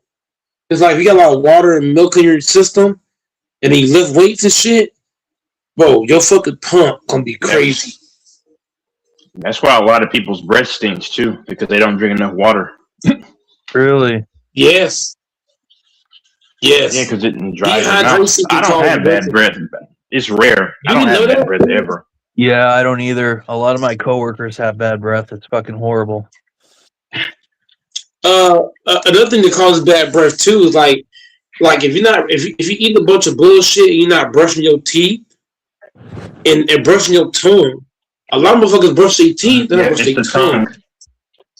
It's true. You Yep. gotta They brush don't that brush your tongue. motherfucking tongue. You gotta brush your tongue. Your tongue is where all the food goes and shit. You gotta brush your tongue, your gums, your jaw, your In inside of your between the teeth. jaw, in between the teeth, all that shit. And you gotta goggle for Listerine for at least. Well, I goggle Listerine for at least 2 minutes straight.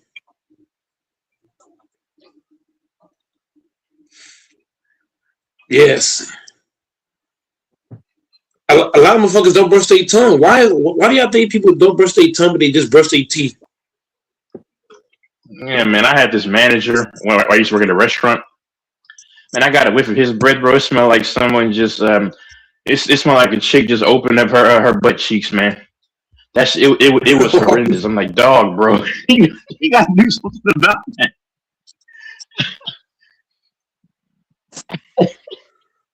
Oh damn! Fuck. What was his name? Damn, Texas. Why you doing like that, I think his name Texas? was Andrew. Yeah, this is years ago. Oh shit! Or was it? I don't know. Oh, Yeah, man. Texas is taking a dump on me. Yeah, man. It If was your awful. breast is, Yeah. and also chapped lips. As a man, you supposed to never have chapped lips. Never. Your lips can't be chapped. Your breath can't stink. To the female, First thing a female look at is what Texas. A female. What is the first thing a female gonna look at? She gonna look at do your breast thing? Is your lips chapped? How you dress? I mean, all that shit she's looking at. I mean, also with women, I've encountered some women that had breath that smell like a dump truck, a dump truck as well, and that's just bad, man. I'm getting the fuck away. I'm getting the fuck away, Texas. If her breast stink, I'm getting the fuck away. Fuck that. Yeah, imagine Amber Rose had breath that just smelled horrible. Oh man, Texas. Yep. Texas. I'm going to say this: if anybody breast stink, man or woman, if I'm going to talk to you, Texas, and your breast stink, I'm getting the fuck away. I'm moving. Oh yeah, man. Like I said, you know. Yeah. If your breast stink, I can't rock with you. Hell no. Go for the breast thing, I'm getting away. Am I wrong for that, Texas? No. Huh? Nope. If you really stink, nobody should even conversate with you, man. Fuck that. That is unacceptable. If your breast stink, don't talk to nobody. Am I wrong on that, Texas? No. Huh? If somebody breast stink, don't talk to them. That's my number one rule. I feel like if somebody breast stink, we can't even conversate. I can't even be associated with you if your breast stink. Fuck no. That's like asking for a girl number when your breast stink.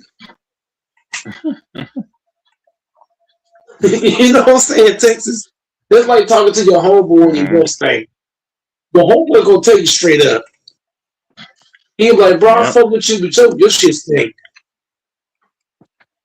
Man, I've talked to a lot of dudes, man. Breath just smells just smells like straight crap, man. I can't rock with that. I'm sorry. Nope.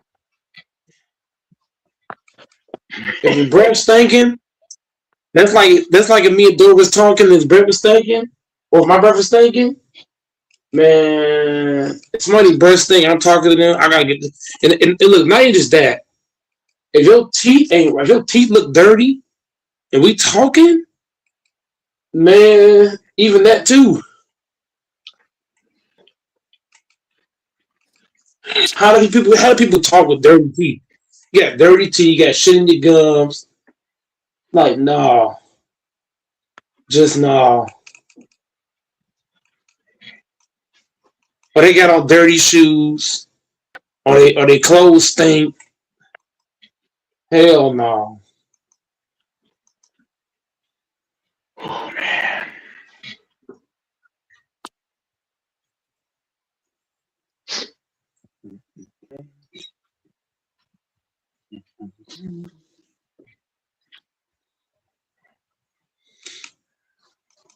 Where the hell Dora's at, man? He just went quiet. What happened? I'm here.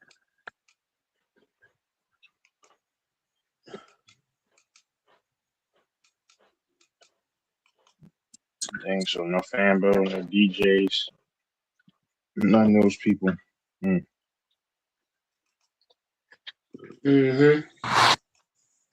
No Yeah, nobody answering me, man. Where's Yeah, Grant, yeah, no Grant. Grant used to hate on Texas, and now he's there and he says he likes it. No, Grant is always. We've always got along, me and Grant. Yeah, Grant in Texas, when they would tag team somebody back then, oh my God, those two was like, that was like having Danielle Hunter off the left. I would say Grant is Danielle Hunter. In Texas is fucking Will Anderson. Oh shit! Ain't nowhere to go. You got to bump into one of them. He used to be fun, but now, yeah, I like Grant. I think he's a decent. Well, I don't know him in person, but he said he lives in Huntsville. I think DJ's a solid dude in Missouri.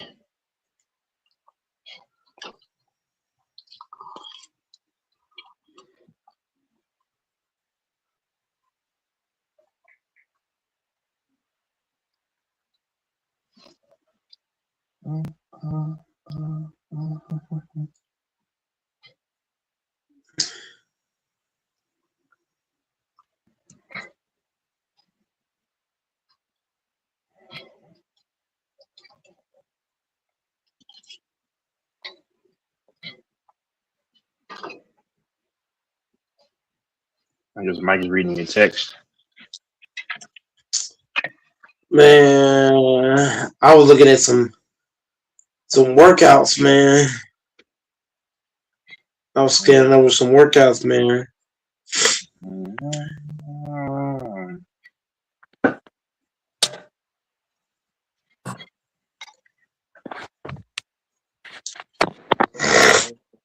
Oh, woo. Man, Danielle Hunter, that nigga, man. It's gonna be cold in the next couple of days. Man, it's supposed to be cold. Like today, it's not supposed to be cold till nighttime. In the daytime, it's gonna be pretty, but it get cold like around 5. Right around 5 p.m. Bro, it's supposed to be in Dallas, Texas. In Dallas, Texas, it's supposed to get down to 30 by nighttime on Saturday. On Sunday, in Dallas, Texas, it's supposed to get down to 29. 33 on Monday, 33 on Tuesday. Then back up again. But Friday supposed to get down to 35. I mean, 29 ain't bad though. Texas, 29 ain't that bad. As long as Because it's it's not gonna be. It is gonna be windy, but it doesn't get windy and cold until what 7-8 o'clock. You know what I mean? That's when it really start getting cold and shit. Because like between the daytime and 7 o'clock, 8 o'clock, it's not that bad. But once it get after 8, that's when it starts to get like, oh shit. Like it's like, for example, Texas, I can wear just my Walmart uniform, right? But then once it get after 8, I gotta throw the hoodie on. Cause after 8, it just get wicked. Wind blowing, it gets super cold. I'd be like, fuck.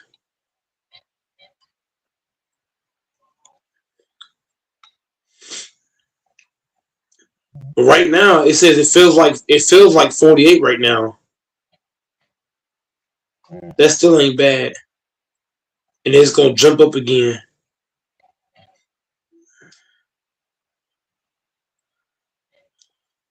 Cold for you? I'm glad I got a new phone charger. I'm so freaking glad I got a new fucking charger. So fucking happy. Suck. My fucking old charger, that shit was ass, man. That old charger I was using, oh my goodness. It took 9-10 hours to charge my phone. This new charger I got, it don't take long at all.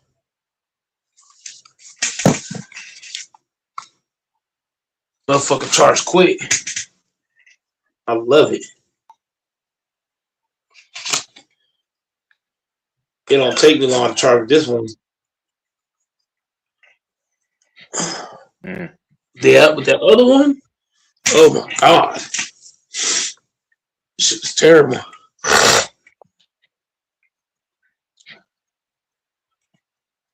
Mm-mm-mm.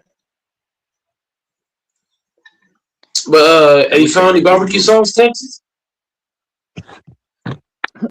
No, I mean the only sauce that I would probably eat is Sweet Baby Ray's, but there's probably a lot of good hot barbecue sauce. But Hey, I only dude. use barbecue sauce for like ribs, or really maybe steak. But uh,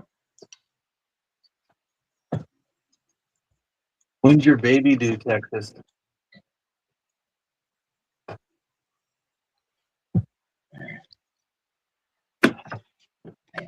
it's just crazy. Mike, when's your second kid due? Shit. Our second kid is due in about it's like 2.5. It's like 2.5. 2 months and a half now. Yeah. But I ain't gonna talk. I ain't gonna talk about it on here because guys gonna get the No, guys that's gonna your get the private. you know. That's your private business. Yep. I don't even Like want my own family to know this. They like gonna I I'm not. trip. said, if you want to put money, if you if you want to put money up, and we can see who's going to be right. No, I believe you, He Texas. knows We I'm don't need talking. that. Well, you don't have to. No. But I like to make money off of because what's the point of showing stuff for free, right? For free? That's Nah, true. don't do anything for free. This is a capitalist America. You don't do anything for Texas free. wants to I try to don't. punk me. Texas wants No. more money. What was the bet you beat Mike on?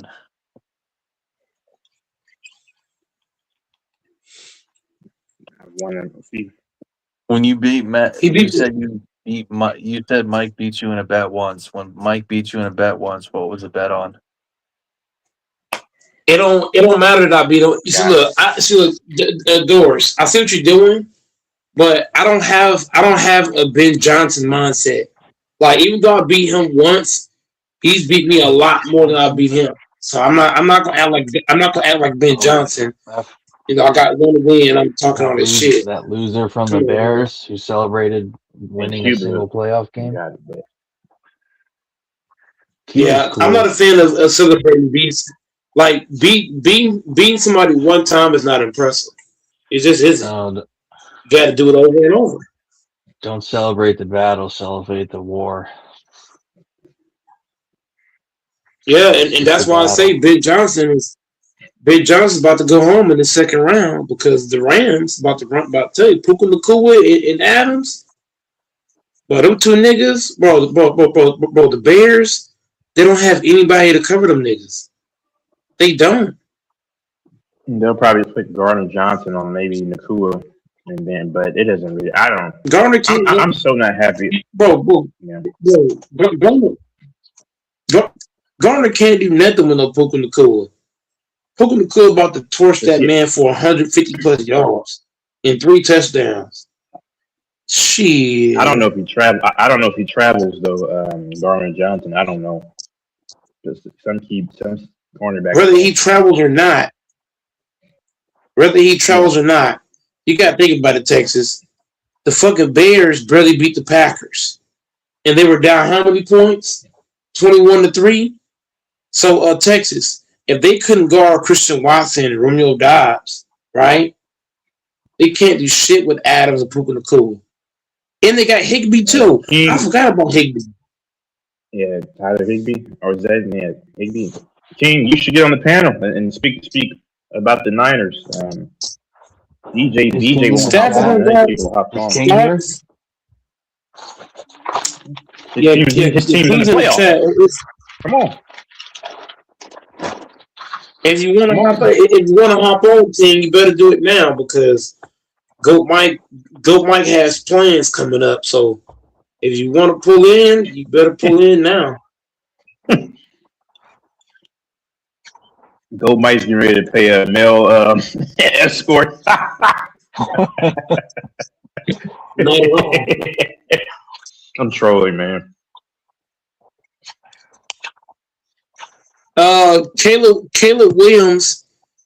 Caleb Williams only played good because it's the Packers. He's not going to be effective against the Rams. I'm just calling it what it is. Oh wow, he said 0 degrees and 50%. I'm gonna watch that game definitely. I want to see his. I love Chicago too, by the way. Man, it's That gonna don't be mean 0 shit. degrees and 50% snow. So you know if it's 50%, it's gonna pretty much snow at some point, most likely. Oh my god, That don't mean shit. is that That's a going to night game benefit the or is that? Rams I because gotta Caleb check that. Williams has a. Here's the thing, Takers. Has Caleb Williams played in 0 degrees and 50% chance of snow? No. Caleb Williams is not playing the game not like that. So who do I trust more in a game But like but that? Caleb but or Stafford is pretty bad Stafford? in the elements too. Yeah, Stafford's pretty bad in the Yeah, elements but too. he don't here's the thing, Texas. He don't got to run no spectacular plays. All he got to do is True, have Puka but Nakua go to the outside, throw it to him, and everybody block up front. And that's an and easy Mike, 10-yard remember, game. didn't Or they can run the ball yeah, too. The Bears run defense is and, good. yeah, true. But here's the thing too, though. Didn't y'all play Matthew Stafford? And I know this is years ago. It was like five. It was 5 years ago in 2021 in the playoffs. I think y'all smacked them in the cold. That was Aaron Rodgers, though, Texas. Aaron Rodgers is way Yeah, better true, than true. Caleb Williams. Yeah, yeah, You yeah. know what I'm saying? Aaron Rodgers is a Hall of Famer, so that's out of the question. We're talking about Caleb Williams. Has Caleb Williams played in these conditions? No. Yeah, but yeah, I mean, not at 0. If what he's saying is true, around 0. But he played, and it was a cold game And the last week. pressure, who's more built for the pressure? The Rams. The Bears, there's a lot of pressure because every time you win a playoff game, there's more pressure. Yeah. So now that you made the second round, there's even more pressure. I don't know if Caleb Williams is built like that. He might just fall apart. He might recognize that the Rams ain't the Bears. Well, there you go. We got to ask King this question: Has Caleb Williams played in 0 degree weather? No. Yeah, well, Has Caleb look, Williams played in 50% snow? No. look. So all I'm doing is giving the information. I don't got a dog in the fight. But historically, Matthew Stafford is 1-9 in bad weather, cold weather games. Now you talk about Caleb Williams? hold on. What is Caleb Williams? You talk about who I trust You don't more. want to answer that. The thing You don't want to is answer that. I feel like Chicago has a much better run game, and in bad weather games, that's what you do. You run the football. I don't think this is going to be a You don't quarterback want to game. answer that. You don't want to answer that. Caleb Williams, you don't want to his listen. record? You don't want to listen. Like you interrupt me as soon as I start talking. Like you Bro, hating on Chicago you're so not, much. so look, You're not analyzing the game. Chicago has not played in those conditions. Caleb Williams has not been in those conditions. There's a reason why you're not answering that question. Because Caleb has never played in a game of 0 degree weather with 50% chance of snow. Yeah. And so I just told you. Matthew Stafford now. I just told you. No, we don't know that.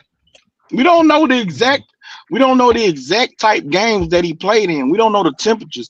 I just know that in cold, bad weather games, he's 1-9. He's thrown more interceptions than he's thrown touchdowns. How many have all Caleb played in? quarterbacks don't play well in cold weather How many or has bad Caleb weather, played bro. in? None. This is his I'ma second say it season in again. the NFL. How many has Caleb played in? I just answered you. Okay, then. So with that being said, I'm taking Stafford in this fight because he's been in crazy condition weathers, unlike Caleb. Caleb has zero experience in bad condition weather. Okay, You want a and he guy lost. who's 1-9? What the fuck? Once again, Caleb Williams. See, this is my thing. Caleb Williams never played in those conditions. I'm trying to tell you, it's not just gonna come down to the quarterback. In bad weather and freezing weather, the ball gets a lot harder. It's much harder to It's hard. throw. It's hard. It's much harder to catch. Like in those You gotta run. conditions, it's not a quarterback gonna go out there and throw for 350 and 4 touchdowns. It's not that type of game. You don't So have I to. don't believe that this is You don't gonna have come to. down to the quarterback on which quarterback I trust more. Is which team can run the ball the best, and which defense can come up with a couple of turnovers. The team that turns the ball over is most likely going to lose the game. The team that runs The the Bears ball are the best opportunistic. is most likely going to win the game, bro. Yeah. The Bears are opportunistic on defense. But let me say this one They thing. led the league in Listen, tackles. I know Now listen. I'm exactly. not saying that they're gonna do that. The Rams very well could run the ball extremely well and make Chicago turn the ball over a couple of times. That could win them the game. I don't have a dog in the fight. I don't care. I'm just giving the information. Matthew Stafford historically is bad in cold weather. I believe the team that runs the ball the best and protects the football is going to be the team that wins. Yeah. And I picked the Rams to go all the way, but I don't care if I'm wrong. I want to see the Bears win because this might be a casual take because I love seeing football played in the elements in January. I love seeing cold football. So Here's if the the Bears reason win, go ahead. Yeah. I gotta say something else to King, Texas. Here's what King don't understand. There's a reason why Ben Johnson is quiet right now. Because he knows that he's facing a coach that got a ring on his finger. He knows that. So his ass ain't talking that cashy shit he was talking in that first round. I enjoyed being Matt LaFleur and fuck the Packers. Why he ain't keeping that same energy with the Rams? Why he ain't tell the Rams, man, fuck the Rams. They ain't shit to us. Why ain't keep the same energy? Why he You ain't gotta talking let that that same go, shit? Mike, because the Packers are y'all's rivals, are their rivals. You gotta keep that same. You gotta keep that same. No. Here's my whole point. Here's my whole point. Jimmy Johnson talk shit to everybody. Jimmy Johnson was the kind of coach. He didn't give a fuck what your name was. He talked shit He's to Ben everybody. Johnson, not Jimmy Johnson. No. Jimmy. No. That's what I'm saying, Texas. Jimmy Johnson, I respect him because he kept it 100 with everybody. He didn't pick and choose who he gonna talk crap to and not to talk crap to. What I hate about Ben Johnson is picking and choosing his battles because he knows that Sean McVay ain't no bitch. He knows that he ain't no bitch. He ain't gonna set those shit. So that's why Ben Johnson is quiet right now. He quiet. He ain't talking. He better stay quiet. He know what the Rams capable of doing. This ain't fucking Christian Watson you're going up against. This ain't fucking one of your guys you're going up against. This ain't Jordan Love. This is Matthew Stafford, the NFL champion. This is Sean McVay, a champion. This is Devontae Adams, a guy that been to how many championship games Devontae Adams been to? 3? I'm just saying, Puka Nakua. So I'm just saying, this team is more than capable of coming out here and beating the fuck out of Chicago. Can I ask you a question? Yes, sir. Can you talk about the Bears in the playoffs without one time bringing up the Packers in some way? No, here's why I'm talking about the Bears. Here's why I'm speaking about them, because Ben Johnson talk all that shit. Now, it's time to back it up, sir. It's time to back it up. I want to see Ben Johnson tell Sean McVay, fuck him. And fuck the Rams. Keep that same energy. I want Ben Johnson to keep that same motherfucking energy when his ass gets beat by the Rams. Keep that same energy. Keep that same motherfucking energy, Ben Johnson. Don't back down now. Keep that same energy. You had the shirt off, guys pour water on your back and shit. No, keep that same energy, Ben Johnson. Go. I'm just saying, Ben Johnson acting like, here's my thing, Texas. Ben Johnson is a rookie head coach, right? And this nigga talking like he a veteran. He talking like he been doing this shit. He need to shut his fucking mouth before he get baptized. I'm telling you now. He's coaching like a veteran. No, but here's what I'm saying, Texas. If the Bears do not win the championship this year, King, y'all my witness. I'm gonna do 100 live straight. all about Ben Johnson. I'm being serious. If they ass do not go to the Super Bowl, I'm gonna do 100 lives straight on Ben That's Johnson, ridiculous. and I'm gonna show. No, it's not. I'm gonna show the video of him talking shit, taking his shirt off, niggas putting water on him. I'm gonna show all that shit. I'm not even joking. Ben Johnson better hope and pray his team win on Sunday. Cause if not, if them niggas lose, guess what I'm doing, King? I'm leaving my job early. I don't give a fuck. Telling my boss I'm sick. I'm going home early. I'm hopping on live. It's gonna be ugly. You should never let another man hurt your feelings this much, bro. No. Ben Johnson. No. It's the fact that Ben Johnson acting like he the shit. He acting like Ben Johnson's acting like he Jimmy Johnson. Ben Johnson acting like he fucking Bill Belichick. He acting like he fucking Andy Reid. He acting like he Bill Parcells or some type of shit. Ben Johnson need to humble himself. I'm hoping the Rams can humble his ass. Put him back in his place. Show him why he a first year head coach. Expose this nigga. This nigga acting like he's also acting like he Vince Lombardi. This nigga Ben Johnson is acting like he Vince Lombardi this motherfucker. Nah, he's not. He said fuck the Packers and you in your feelings about it. He being this. Here's the thing. How many rings do the Bears got, King? One. That don't got nothing How many to do do the Packers got? No. That don't got nothing to do with 2025, 26, Mike. No. Yes, that does. No, because Green Bay's last ring was in 2010. The Bears' last ring was in 85. So you over here crap talking the Packers. I understand the Packers ain't won in 15, 16 years. But the Packers' last ring is more relevant than the Bears' last ring. The Bears' last ring, I wasn't even born yet when the Bears last time they won a ring. I'm just saying. My balls. You talking all this shit. So, Mike, let me ask you a question. Man. Go ahead. No, just quickly. What are you going to do if the Bears find a way to win it all this year? What are you going to do if the Bears find a way to win it all this year? I'm just asking. If the Bears win it all, I will come on here and I will give Matt respect to Ben Johnson. Matt gonna do 100 lives. But if it's you gonna do 100 lives in a row? Yes, I will do 100 lives in a row, giving him respect. But if his ass don't win, if they don't win it all, it's gonna be the opposite. I'm just saying. Ben Johnson better find a way to win the Super Bowl. He better find a way, because I'm telling you now. That man hurt your feelings. You gotta let that go, bro. No. Here's the thing, bro. I don't like niggas that talk shit when they franchise ain't won since 85. You ain't won since 85, my nigga. How you gonna talk shit in your franchise ain't won since 85? It's been 50 because they beat y'all in 2026. That's why. When the last time the Bears, bro, here's the thing, bro. The Green Bay Packers have a ring in this era. In 2010, the Packers won. The Bears ain't won since 80-fucking-5.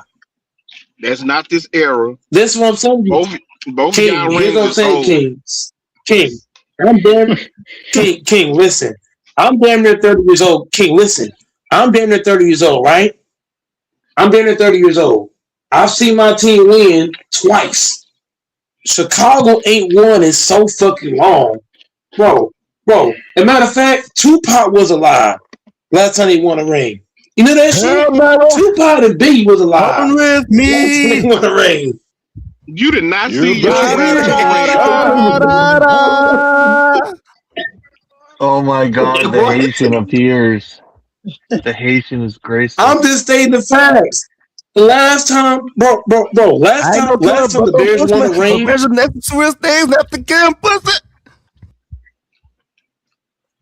Hey, facts.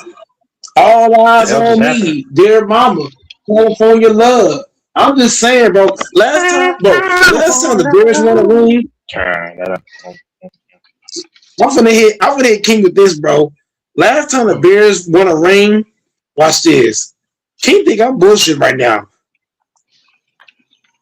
I'm finna show y'all the kind of music that was out whenever them niggas last won a Yeah, ring. yeah. Who? The Bears? Don't Oh, get your It's been I that don't know. don't get your channel strike. I know when they last one. Cool.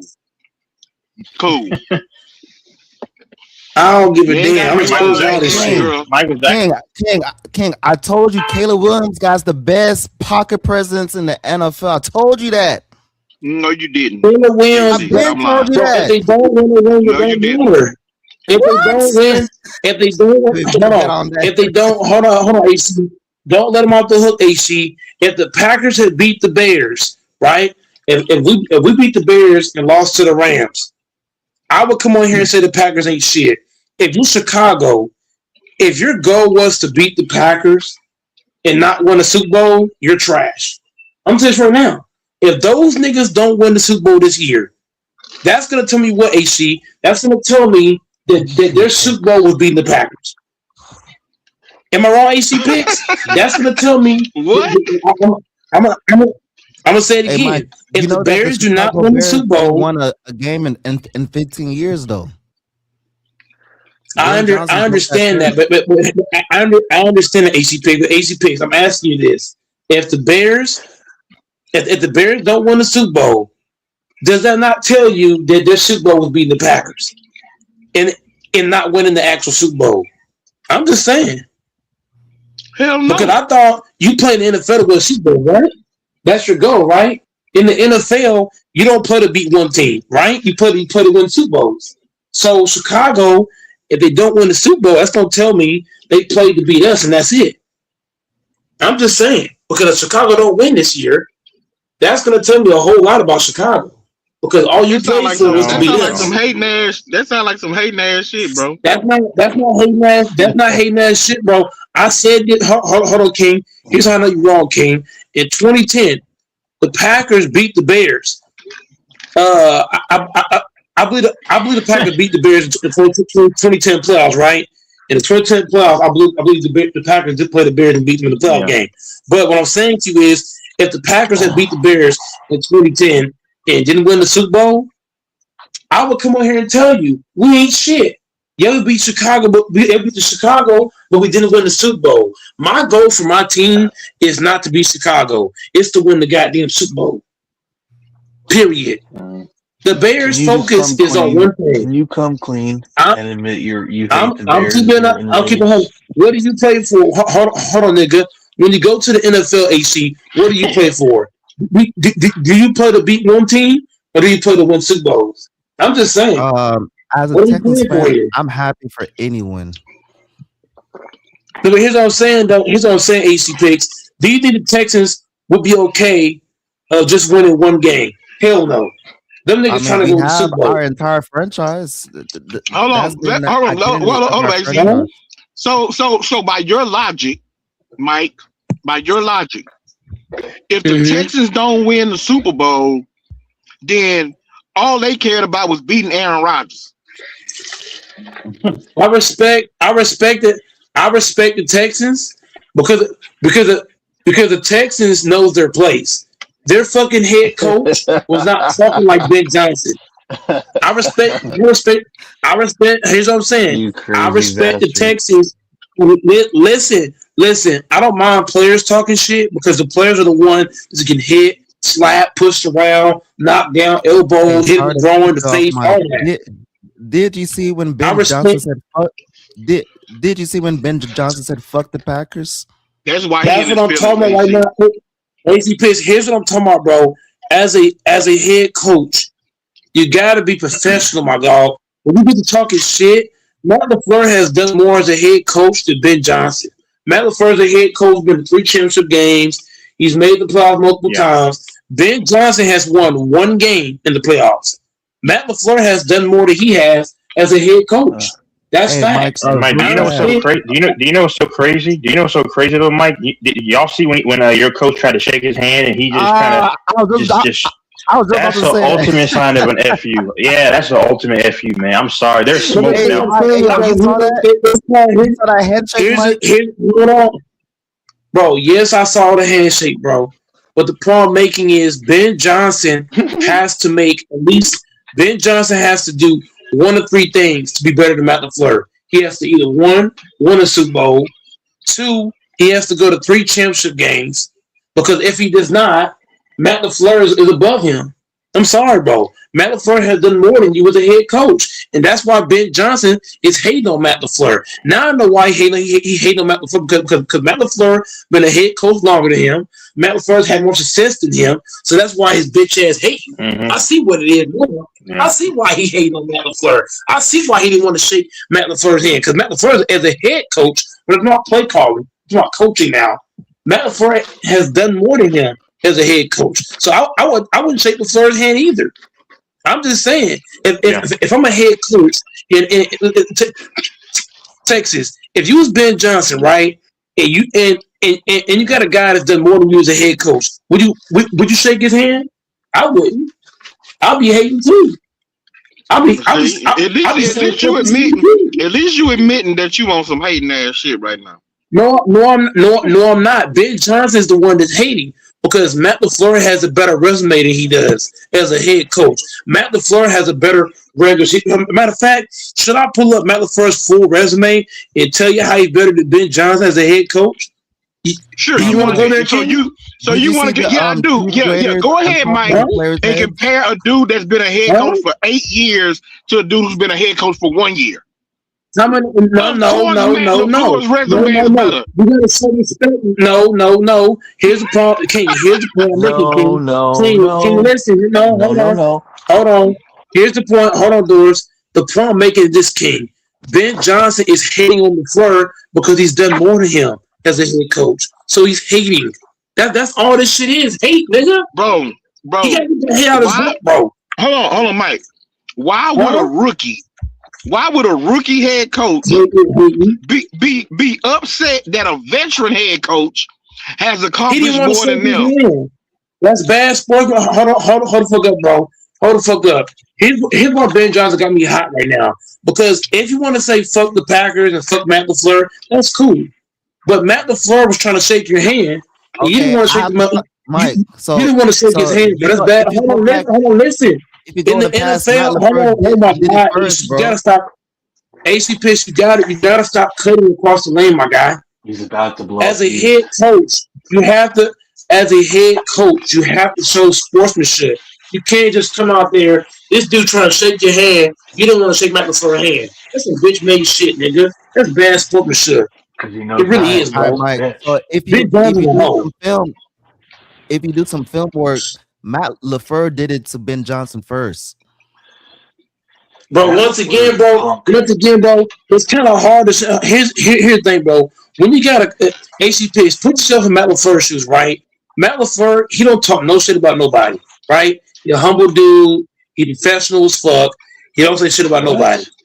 Ben Johnson came out. Ben Johnson was talking mad shit about LaFleur when LaFleur didn't do shit to him. What did LaFleur do to him for him to talk shit to him? You coming out talking about, oh, well, I enjoy beating Matt LaFleur twice a year, and Kevin O'Connell, and this coach is better than this guy, and this, that, and the third. You talking crazy like that off bail. So I'm just saying, bro, Ben Johnson's a hater, bro. He knows Matt LaFleur's soft, and he knows LaFleur doesn't hold guys accountable. How was LaFleur soft? Hold on, bro. How is LaFleur soft when he's the one that had a coaching job for 8 years and Ben Johnson has not? When he's the one that got a better regular season record and playoff record I'm quoting you. He's soft, and he doesn't hold guys accountable, and he's a bitch. He's not, bro. Ben Johnson's the one that's soft because he got one playoff win, sir. Huh? Can I ask you a question? Hold on. Let me ask everybody. This is a question. 2 questions. For one, do y'all like that Harbaugh went to New York? Is that a good fit? And then what do y'all think? What's going to happen to Mike Tomlin? What is Whoa! He went to the Giants or the Jets? The Giants. Oh my God! When did this happen? Well, the Giants are a dumpster. Yesterday or today. The Giants are a dumpster fire, so that's not news. Giants are a dumpster fire. And what else did you say? Shut up, bro. You don't know football. Did they agree to give him full control of the roster like he wanted? Is that Dante? I want to talk about. I ain't gonna lie to you. This shit is no. I ain't gonna lie to you. I rather talk about. I rather hear about what I rather hear about Will Anderson and fucking Neil Hunter and all them guys, the Texans. I'm Than hear I'm about sure Jim you Harbaugh. do. Jim Harbaugh, Jim Harbaugh going to the Giants. That's like Goat Mike John Harbaugh becoming is a respected a defensive non-Brady. coach. What are you talking about, fat boy? All right. That was a good. It was a good hire. It was a good hire. I like that young No, it's quarterback. not. The Giants are trash, bro. Stop. Yo, Mike is The mad right Giants. now. The better next Giants. What's year, that so no The receiver no Giants. coach? Hold on. football, Hold on. Hold buddy. on. Neighbors. The Giants is a You're in the legacy game of football, buddy. franchise. Yeah. They got Yeah. four. They got 4 different 4 championships in titles. 4 different decades.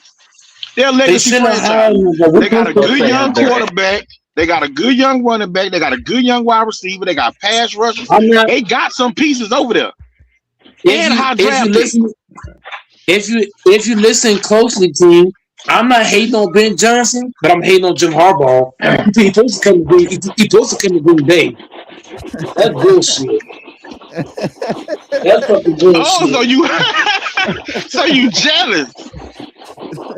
I'm not. No. You have to get it right, King. I'm not jealous or hating on Ben Johnson. I'm jealous and hating on Jim Harbaugh. He's supposed to bring his white ass to Green Bay. You mean John Harbaugh? However you say his long nose, long neck looking ass, and no beard. I'm just saying. You already got He's a supposed you to come already to got a Green Bay. coach. He said You long already nose. got a head coach, bro. No. Hell no. Not the friend no coach. Hell Okay, what no. about Mike He supposed to Tomlin? be Jim Harbaugh. Oh, What's going to happen to Mike Tomlin Tomlin? What do y'all he think? gonna sit out. He Huh? gonna sit out a year or two. He's still under contract with Okay, yeah. Pittsburgh. He still got 2 more years under Mm-hmm. contract with Pittsburgh, and I don't think they're gonna really Mm-hmm. release his rights. So maybe in a year or two, somebody really want him. They could maybe send a draft pick. Other than that, I think he sit out a year or two. He gonna see the landscape, I'll and trade then for he his gonna ass right decide where he now, want to King. go. He announced he's sitting out yet? Yeah. Yeah, I he will said trade for his ass right he now. stepped down, taking time away with his family. So for Oh, sure, okay. he gonna Okay. sit out this next year. He gonna for sure sit out next year. He probably gonna be on one I'll of them trade. early morning pregame shows like Fox or Mm-hmm. CBS or something. I can see I'll that. I trade can for see his that. ass. I will trade Matt LaFleur for Mike Tomlin. I don't give a fuck. What happened to Mike McCarthy? Who's coaching? Where's he now? Is he long gone? I heard Matt McCarthy. You know what? We should we should fire Matt LaFleur. I would hire Matt McCarthy back. I ain't gonna lie to you. If I'm the fucking team, yes, I would hire him back, bro. Is he like an I'm getting rid offensive of coordinator now I'm that he's demoted to or something? bro. Mike McCarthy has what LaFleur don't a ring championship DNA. Oh my God. I'm just I would saying. kill to get I'd rather have Tony him Dungy back for the Colts. Or even Bill I'd rather Cowher. have Mike McCarthy. I'd rather have Mike McCarthy than Matt LaFleur. I'm just being honest, Tyler. I'm just being totally honest with you. I'd rather have Mike McCarthy than Matt LaFleur any day of the week. Hey, hold on. Can y'all hear me loud and clear? Hello? Yep. Okay, so Tyler. I saw Tyler on Law Nation's channel. I saw you yesterday. Yeah, I saw you. What the heck are you doing in his chat, huh? I know you're a Cowboy fan. He's a Cowboy fan, but you have no business around there, Tyler. Hey, Tyler. Hey, you should be Mike, a Texans do you think, fan, not a... Aaron, do you think Aaron Rodgers is he's done? I ain't gonna lie to you, bro. Aaron Rodgers is welcome to come back home to Green Bay if he wants to. I'll pay for his flight. He's welcome back in Green Bay, bro. We need him. We need him at quarterback. You need him in the worst way, huh? You let him start at quarterback? You're crazy. I would let him start. Yes, I would let his ass start at quarterback. Yes, right now. What do you think? What do you think happened in that Texans game? His age. I think that y'all should have got CPS called on y'all because Will Anderson and the boys, they was literally beating up on the elderly, and I think they should have called the police on y'all. You said CPS. No. They should have called CPS is They Child should have called the Protective police. Services. Hold on. Listen. I'm trying to make a point. They should have called the police on the Texans because y'all were abusing an elderly man, and I think y'all are wrong for that. Y'all should have hit him that hard, bro. Y'all was hitting the fuck out of Rodgers. Father Bro, Time's undefeated. bro, you saw that last pick? The pick six, Yeah, kind of hard not to. Y'all was bullying that man. man. Y'all was bullying that man, Rodgers. Man. Yo, yes, I Aaron Rodgers tried to tackle the pick six. Last yeah, he tried to throw his body and he didn't do it. Like he closed his eyes and tried to make a tackle. Oh my God, Flew that's into the funny. sidelines. He flew out I of ain't bounds. gonna lie to you. I'm a HC picks man. I'm very disappointed in the way I treat that elderly man, bro. Y'all could have let him have the ball, bro. Hey, we said fuck the handicap. Oh Dude, shit! it went from 6-9 to 6-30, I think. Bro, in the fourth quarter Yeah, alone. yeah. In the fourth quarter. It was close for a minute there. Hey man, CJ Stroud's trash. Yeah, he's trash, man. He threw 2 picks, I think, man. And he is trash. CJ's I getting ain't carried. gonna. If you want to talk about getting carried, if anybody that was like, imagine if Patrick Mahomes was on the Texans with that defense. What? Oh Dynasty. God. I got something better to say. HC picks. Imagine if Will Anderson and Daniil Hunter and those defenders said, "Look, Stroud, if you throw one more bad pass, bitch, we whooping your fucking ass." I'm being honest. If I was if I was a Texan defender and I'm playing out of my mind on defense, we getting stop to stop to stop. I would tell Stroud, bitch ass, you do another picnic or another bad pass, it's me and you, motherfucker. It's Bro, he me and throws you a in this pick locker every room. playoff game, bro. Every playoff game, he throws a pick. That's why he need to stop going to the Diddy And parties. Texas, if you think about it, we almost beat y'all if Stroud don't throw a pick against the Chiefs before Tank Dell got hurt. Well, how do you say y'all? The only Texas, only Chiefs fan on here is Texas. Yeah. I'm saying the Texans play the Chiefs in the playoffs. So if CJ don't throw those picks, man, we probably could have won the game because that's change of possession right there. This nigga stay throwing pigs, bro. Hey, bro, this time he threw it in the end zone. Like, bro. Like, man, he's getting carried. If you want to talk about somebody that never shows up to class, only shows up for the project, boom, Hey, gets tell me how I open my door and I'm trying to find my keys and they're right outside the door. Oh, that's crazy. What the heck? Anyway, Hey, go ahead. that's Son. the perks of living in the suburbs. What? That's the perks Yeah. of living in the Where you suburbs, stay at? and not Where, the where you ghetto. stay at, Texas? If you Huh? stayed in the ghetto, hell no. You I staying in Dallas, I live Texas? right next to you, Mike. Nope, I live right next to you. Oh, I'm just playing. No, I don't. Yeah. I'm about to say y'all should meet up. No, I'm trolling. I don't live around where Mike's at. Not anymore. I live somewhere where it gets super cold. I But I'm going. already Hey, said I'm going to Houston though. I'm taking that drive to Houston, baby. I love Texas. Don't you get that? Don't you get twisted, bro? I love the good old state of Texas. I already said where I stay. I I live stay next by to the AC restaurant. actually. I live next I to stay by AC the and closer to AC actually. Y'all got the Texans or the Patriots? I hope the Texans win, but I think the league wants the Patriots, man. Man, if the Texas defense play the way they played that last game, it's gonna be a long game for Drake May. I live right You know next what's to you, crazy? AC. Stephon Diggs is gonna play against his old team, but it's at Patriots. So, man, I think the Patriots got the better offense, and Drake May is not gonna throw picks like CJ. Bro, Drake May ain't faced no defense like the Texans. The He just don't Texans fuck up like defense is CJ real. too, though. This nigga Yeah, but at CJ the is end of the day, terrible. But at the end of the day, when you got Daniil Hunter on one side and Stroud, Will Anderson on the other side, I don't know how the Patriots gonna block that shit. I just don't see how you block that. And then you still got Stingley, Lassiter, all them guys in the secondary. Like that secondary is real, bro. No fly zone, bro. Hey, we No kicked fly out zone. CJ Gardner. We kicked out CJ Gardner. That's how you know it's strict in that locker room. How you gonna kick out CJ Gardner? Boy, he just won a They, championship. that secondary is so damn scary, bro. Don't forget about If Petrie. you got Petrie, I'm still leaving guys out. Even with that, we still leaving people out. They got that That Samoan guy. secondary, is deep. Man, the Patriots just fuck, bro.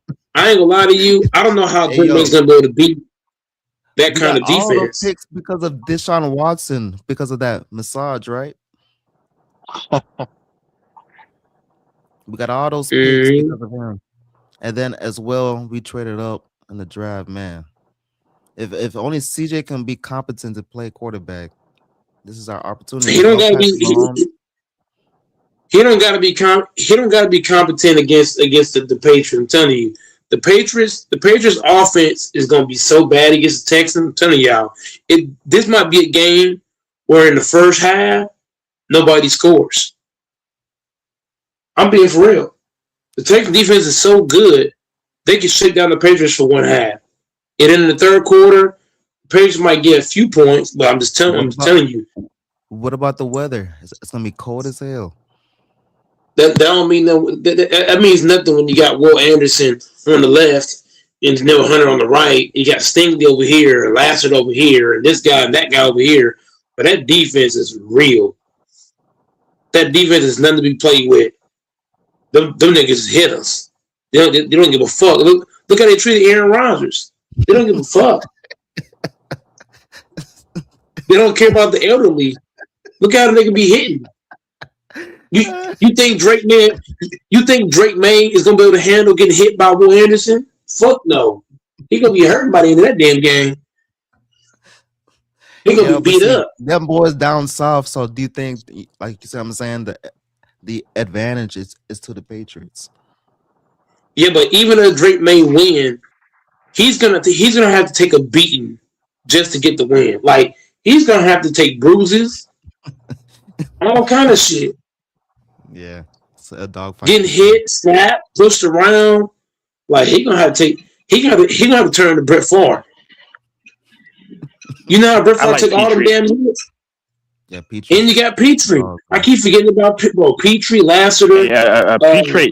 Petrie played at Baylor. All pro, baby. All he's pro. He's a Texas boy. He's from Texas as well. Yeah, shout out to him. How many all pros do I have in your secondary? Y'all some cheating ass niggas. I ain't gonna lie. Y'all secondary is nothing but Pro Bowls. Like what? Like how do you throw the ball on a team where everybody can cover in the secondary? And then you got Will Anderson and Neil Hunter up front. That's some cheating ass shit, bro. Hey man, and they got Toto, whatever the crap his name is. The Texans be they got Toto, and then they have. You deserve this. Who's your other linebacker? And they got a dirty coach on top of that. Sear dude. Okay. And they got a dirty coach too, HC. And y'all's coach be preaching dirty shit. So that's also an advantage. He's like the Sean Payton. And that's why I got the Texans winning, because the Texans, all it's gonna take is one bad hit on Drake May. I guarantee you, even if he's able to still play, he's gonna feel intimidated. So he's gonna start just throwing shit up there. He's gonna start forcing shit. I'm telling you, once a quarterback get hit the right way, AC Texas, both y'all know when the quarterback get hit the wrong way, they start forcing shit. Oh, his name is the starter is Aziz Al Ashur. He's the Muslim dude.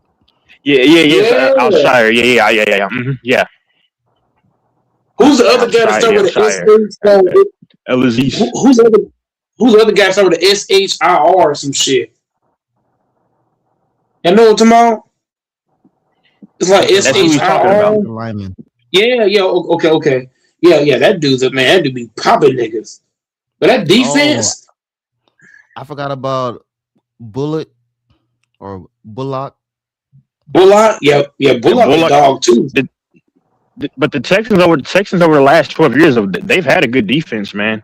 Even during Yeah, the with J.J. Brian Watt, I mean Cushing. Brian Cushing was Brian Not a like Cushing. dog, this. Yeah, man. you had Whitney Not like Merciless, this. Kareem I would say No, this. Jackson, it's not A.J. like this, Boye. I brother. mean, y'all have had. This is Yeah, besides the JJ Watt era. I think this is surpasses the JJ Watt era. Would you say? of course, y'all number one. I would say this defense. I would say this defense is better because they can cover everywhere. Everywhere on the field, there's no weakness on the Texan defense. There's no weakness at safety, corner, linebacker, D line. There's no weakness on this defense. There's no way to attack. Like this defense to me is as good as the Bronco defense. They carried Peyton Manning's ugly ass to a damn Super Bowl. Yeah, that was Back in true. was that 2015, 16? I don't know what year that was. That's how good this defense is. This defense is so damn good. But Stroud could throw 3 picks and still win. That's insane, The right? defense is that good, bro. He's the only quarterback. As a matter of fact, he's the only quarterback currently in the playoffs that can play like shit and still win. People forget he's the quarterback. They're like, "Oh yeah, you the quarterback." In the post game interview, they be like, "Yo," because they want to go to the defense, but they have to give the interview to the quarterback, and they forcefully have to. It's hilarious. I wouldn't talk to Stroud if I played for the Texans. I would never talk to Stroud. I'm talking to all. You know what? I might just line. I would tell Stroud, bitch ass, you better step up, bitch, or it's me and you. Real shit. Yeah, he be throwing some bone-headed picks. You know how many quarterbacks would have had rings for this? Look. For example, if Aaron Rodgers, Texas knows this. If Aaron Rodgers, when he played for the Packers, if he had a defense like this, you know how many rings Aaron Rodgers would have won if he had a defense like this? Man, I'm not a man to buy jerseys, but man, this is a time to. But I Even probably just frame it though. in 2014, let's be honest, AC in 2014, if Rodgers had a defense like this, he's winning the championship that year because we had Seattle beat, but the defense started folding, and then they came back and beat it. But I'm saying if Rodgers had a defense like the Texans, he's winning in 2014. He might have won in 2022. Like Rodgers would have had at least 2-3 rings with this defense. Who else? Peyton Manning, Russell Wilson. The list goes on. There's so many quarterbacks that like even Patrick Mahomes. If you give him a defense like this for 3 years in a row, man, anybody just kind of defense. Even Jerome Love, as bad as Jerome Love is, you give him a defense like this, it's gonna shut you out. Love ain't gotta do shit damn near. All you gotta do is give me 2 touchdowns. That's it. yeah. I'm freaking scared of y'all defense, AC picks. Y'all defense so damn scared of AC picks. I gotta rub my eyes and say it's not true. And it is. Yeah, Y'all it's should because of scary. it's because of all those picks. Ugh. We got a lot of picks. Man, y'all got a fucking squad on defense. If y'all offense could match y'all's defense, y'all niggas could run to the Super Bowl. Forget about go to the Super Bowl. Y'all could run to the Super Bowl. Like y'all could wipe out everybody, just run to the motherfucking Super Bowl and dominate because it's that good.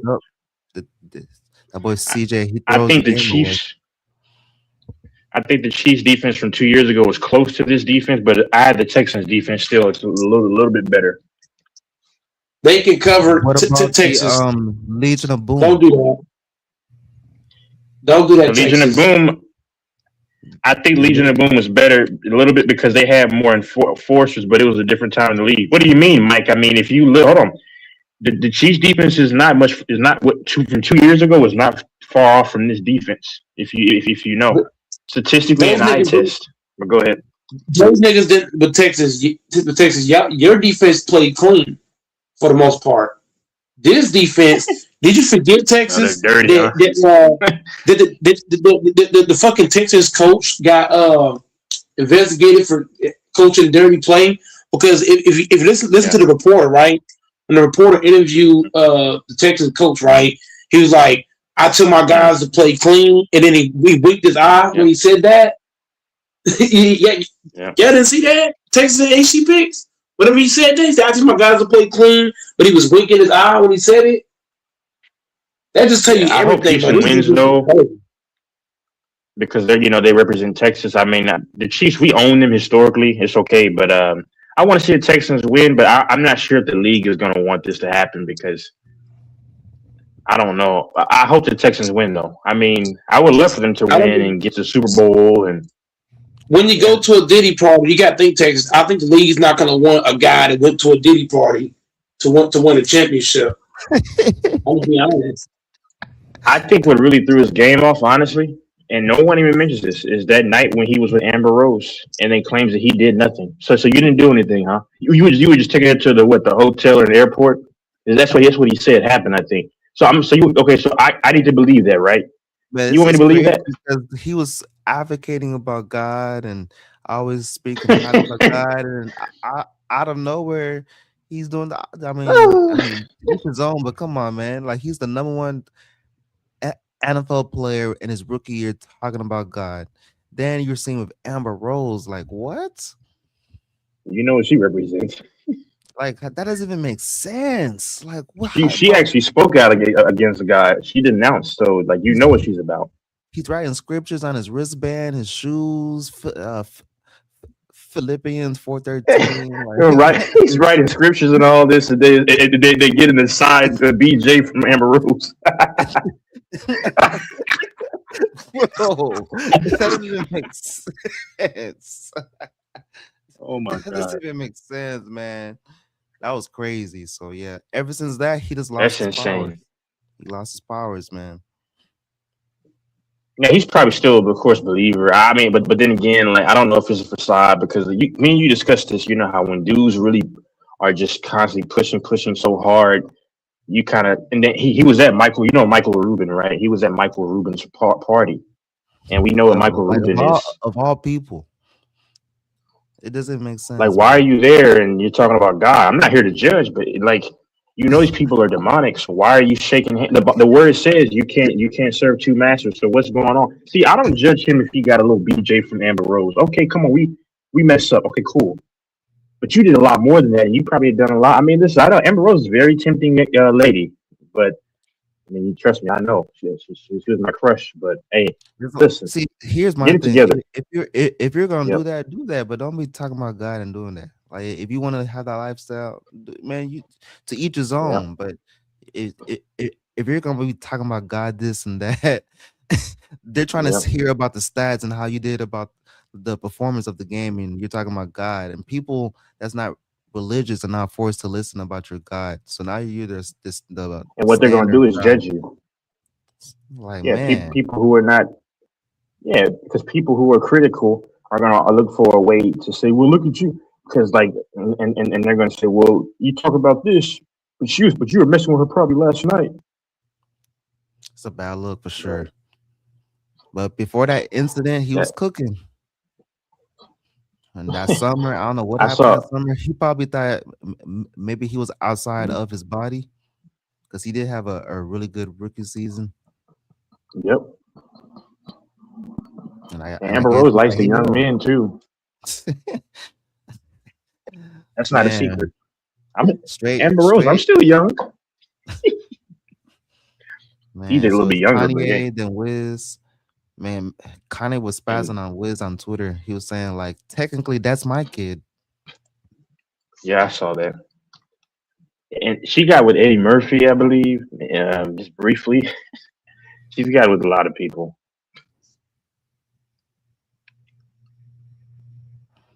You know what I just found out? If whoever you did it with is technically your wife in biblical terms. Spiritual ties. So imagine how many I people. guess. It's gonna make a lot of bodies out here. Yeah, man.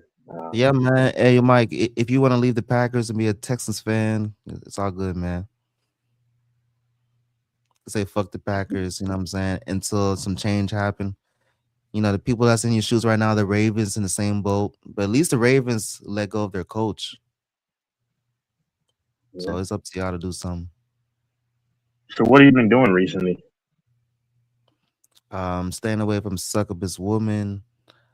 Um, really just Yeah. focusing on being and just being the best version of myself. Making sure I'm alert at all times. Walking my dog. Should walk my dog So here how do you soon. stay clean in Houston? Because they have a bunch of those over there. Well, once you survive on the succubus, you don't want to get burned again. So Hmm. I'm not a fool just to keep on making the same mistakes Well, over and burned over. again. What happened? So Well, you burn had in fun, and then terms, you were just sleeping, and then you had a burning sensation down there. What happened? well, not burn, but more of like a analogy. But like Uh, I was gonna marry a succubus type, so that's what I meant by burn. Like I was gonna trap myself. So luckily I escaped by the grace of God, man. By the grace of God, I barely escaped by the skin of my chinny chin chin. yeah. Yeah, That's man. crazy. I'm very blessed. I have my health. You know, right? Yeah. I could be in a relationship right now, miserable as hell. Probably have a kid. Oh man, sounds terrible. Yeah. Watching my every Yeah. move. Yeah. Mhm. Watching my every move. That's kind of creepy. I saw this podcast where they said to really well some couples what they did in the past to keep their marriage together. They would have a room they would share together, but they would also would have a room where they would sleep alone, and they would meet up in the room where Yeah. they'll, you know what I'm saying, do the thing, then they'll move around. I was like, man, that's a great idea, you know, just to keep I the mean, you have household to. together. Because to break the household, like that's crazy to me. Like you in a marriage and you have kids and you break the household. That's Sometimes insane. you got to be separate. Yeah, Separation you gotta sometimes helps in breathe. marriage. You gotta And you don't want to breathe, be around man. somebody too long. When I see people that's inseparable, that's my man, that's some crazy shit. Like even in the street, Like they're when I, holding hands across. I'm like, damn. yeah. So like when I had dogs, the two dogs back in the day, the male dog always wanted me around. But I was like, man, hell no, man. I mean, you get on my nerves sometimes. I mean, it's not because you're a bad dog. You're a great dog, but he just always wanted someone to be around. I'm like, no, because I got tired of the dogs. HC. I mean, I got fatigued. I was like, I need to go for a walk or something. You know, Yeah, like I you got gotta tired of seeing those fur rodents. yeah, you gotta breathe. So imagine a human. Yeah, Oh hell no, that's scary work, bro. Imagine these households, bro. They're prisoner in their own home, yeah, bro. Scary, yeah. bro. Just walking on eggshells in their own house. Exactly, That's- man. or people find comfort. Like I've seen or heard coworkers like they want to stay at work longer just to avoid home. Like what? Crazy And work. yeah, like some of these coaches, They pick up they, extra they shifts want to to stay. avoid being at the house. Yeah, like some coaches will literally spend the whole week just sleeping in the office, and then looking at film. Yeah, They find more peace there. That's crazy. But it really goes back to peace. Like that's how viable peace yeah, is. Peace is exactly. everything. Have you seen Indiana's basketball arena? Like, it's very awkward looking. And I really been locked in on this football, man. My Texans are so lit right now. It's crazy. Hold I on, haven't what's even that been song? sleeping. I'm gonna make the noise and I'm gonna take you know this song. How's it go?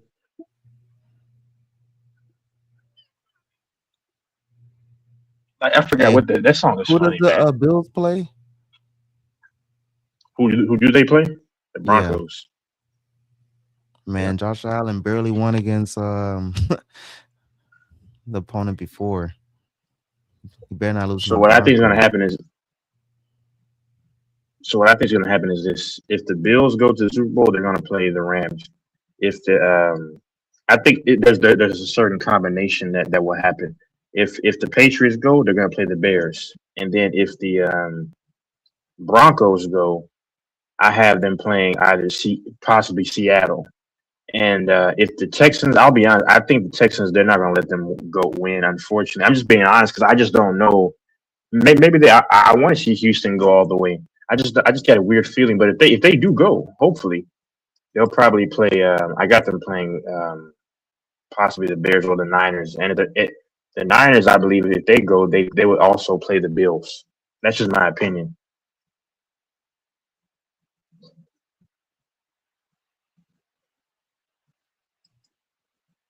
Yeah, the Texans game was a snooze fest. I slept the whole game into the fourth quarter. Your own team. Yeah.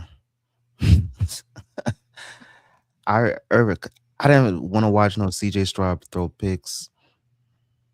And sure Yeah. enough, I woke up and I saw it. I was like, yep, right on time, threw picks. So I woke up just in time. I think I woke up when I think it was a turnover on downs. I forgot what is exactly, but yeah. Oh no. When Marks had that touchdown, Marks came out of nowhere, man. Who the hell is Marks? Who the fuck is that? I have no clue. Bro, who the hell? Man, I thought Chubb was gonna start, but they have Marks doing the work. So yeah, This that feels offense is very wishy washy.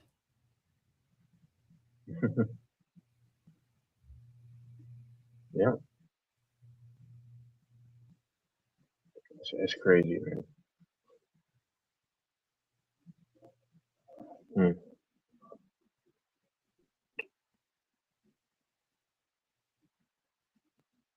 You gonna link up with Mike?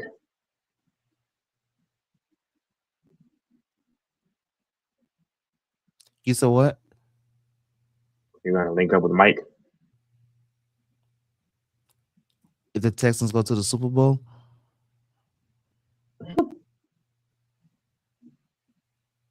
Yeah. in my dreams, maybe. That'd be crazy, Hmm. man. That'd be hilarious. See the Texans in the freaking Super Bowl. Man, Houston would be so lit, man. They wouldn't know how to act.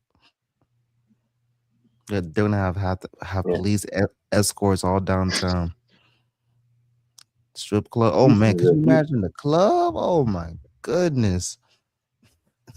Yeah, Woo I don't want to imagine that stuff. The parade. Houston is a very sinful, very, very Uh, sinful city. yeah, especially down in the Galleria area now. It's not the same how it used to be. The Galleria, it used to be like, oh, I'm in the Oh, Galleria. Now it's like, oh shit, I'm in the Galleria. it's such a very it's a very beautiful mall though to me. Houston is a very good city, but You gotta stay it's in just the a lot of outskirts. just If you stay yeah, downtown, you yeah. cook. Oh no. No. You don't ever go to stay downtown too long, man. It's no good for you. You got all kinds of infestations. You got all Third kinds of ward and people shit. walking around. Hmm? Yeah, third ward. Third, Yeah, they had a shootout back in 2015, right before school started in that little area or that yeah, big the area. university is right next to the ward. It's Yep. crazy. The Rice. You got Rice. You got Rice is a, a U of H. beautiful campus. Let me Their let me look football that up. team sucks though. I, yeah, Rice is I think that's the man. first Rice. football game that I've been to was Rice. I was talking trash y- to the players. I was like, "You suck." I was going over the rails. Oh man, Rice. Yeah, Rice has like that. they It has shouldn't like even have I'm no looking at football it. team. To be honest, that's how bad they are. No, they shouldn't even have sports. They shouldn't even have sports. And then there's Sam Houston, Oh right? man. Sam Houston down Well, in Sam Houston is it's in Huntsville, yeah. and then I like SFA. Rice's color though. That like that blue. Yeah, SFA says Stephen F. Austin. Yeah, they're in Nacogdoches. What's the one that's in Houston too though? I think it's just something. It's not U of It's H. Just one more. oh my god. It's not. I mean, Prairie View is around there too. Yeah, that's Prairie View. Now, but There's there's like TSU, and then there's one yeah. Oh, more. sorry, yeah. Texas Southern. Texas Southern. Yeah. But there's one more that we're missing. That's like down. It's like close to Houston, the U of H. Let me see. I mean, Sam Houston State, but that's a little ways out. That's in the outskirts. Let's see. Uh, Yeah, universities in Houston. Yeah, that's it though. From that Oh I know yeah, of, man. That's yeah. the triangle. So yeah, Saint Thomas. That's a Oh, random okay. college. That's Saint a Thomas, college. Yeah, I mean, like and then of course, universities. um, Houston Baptist. Yeah. I think that's a HBCU.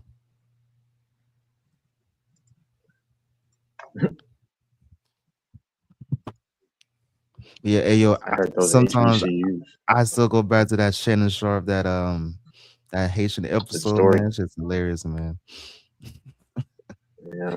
I've never seen Shannon laugh so hard.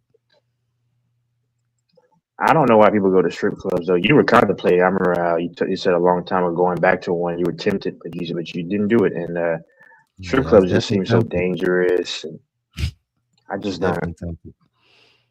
But I know a chick that's in Houston right now. I could put her name in the back. but She does but escorting work. but look, if you don't have no morals, I mean, shoot, why not? I mean, Yeah, it's you don't still have morals. stupid. It's still stupid, of course, because you're wasting money. But shoot, Yeah, you don't have morals. yeah, morals holds back a lot.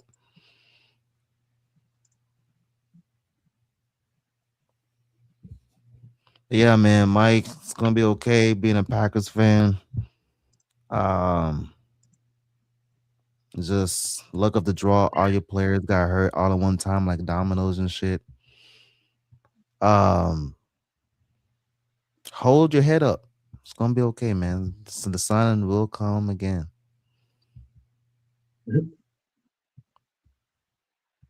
You gonna move to Dallas?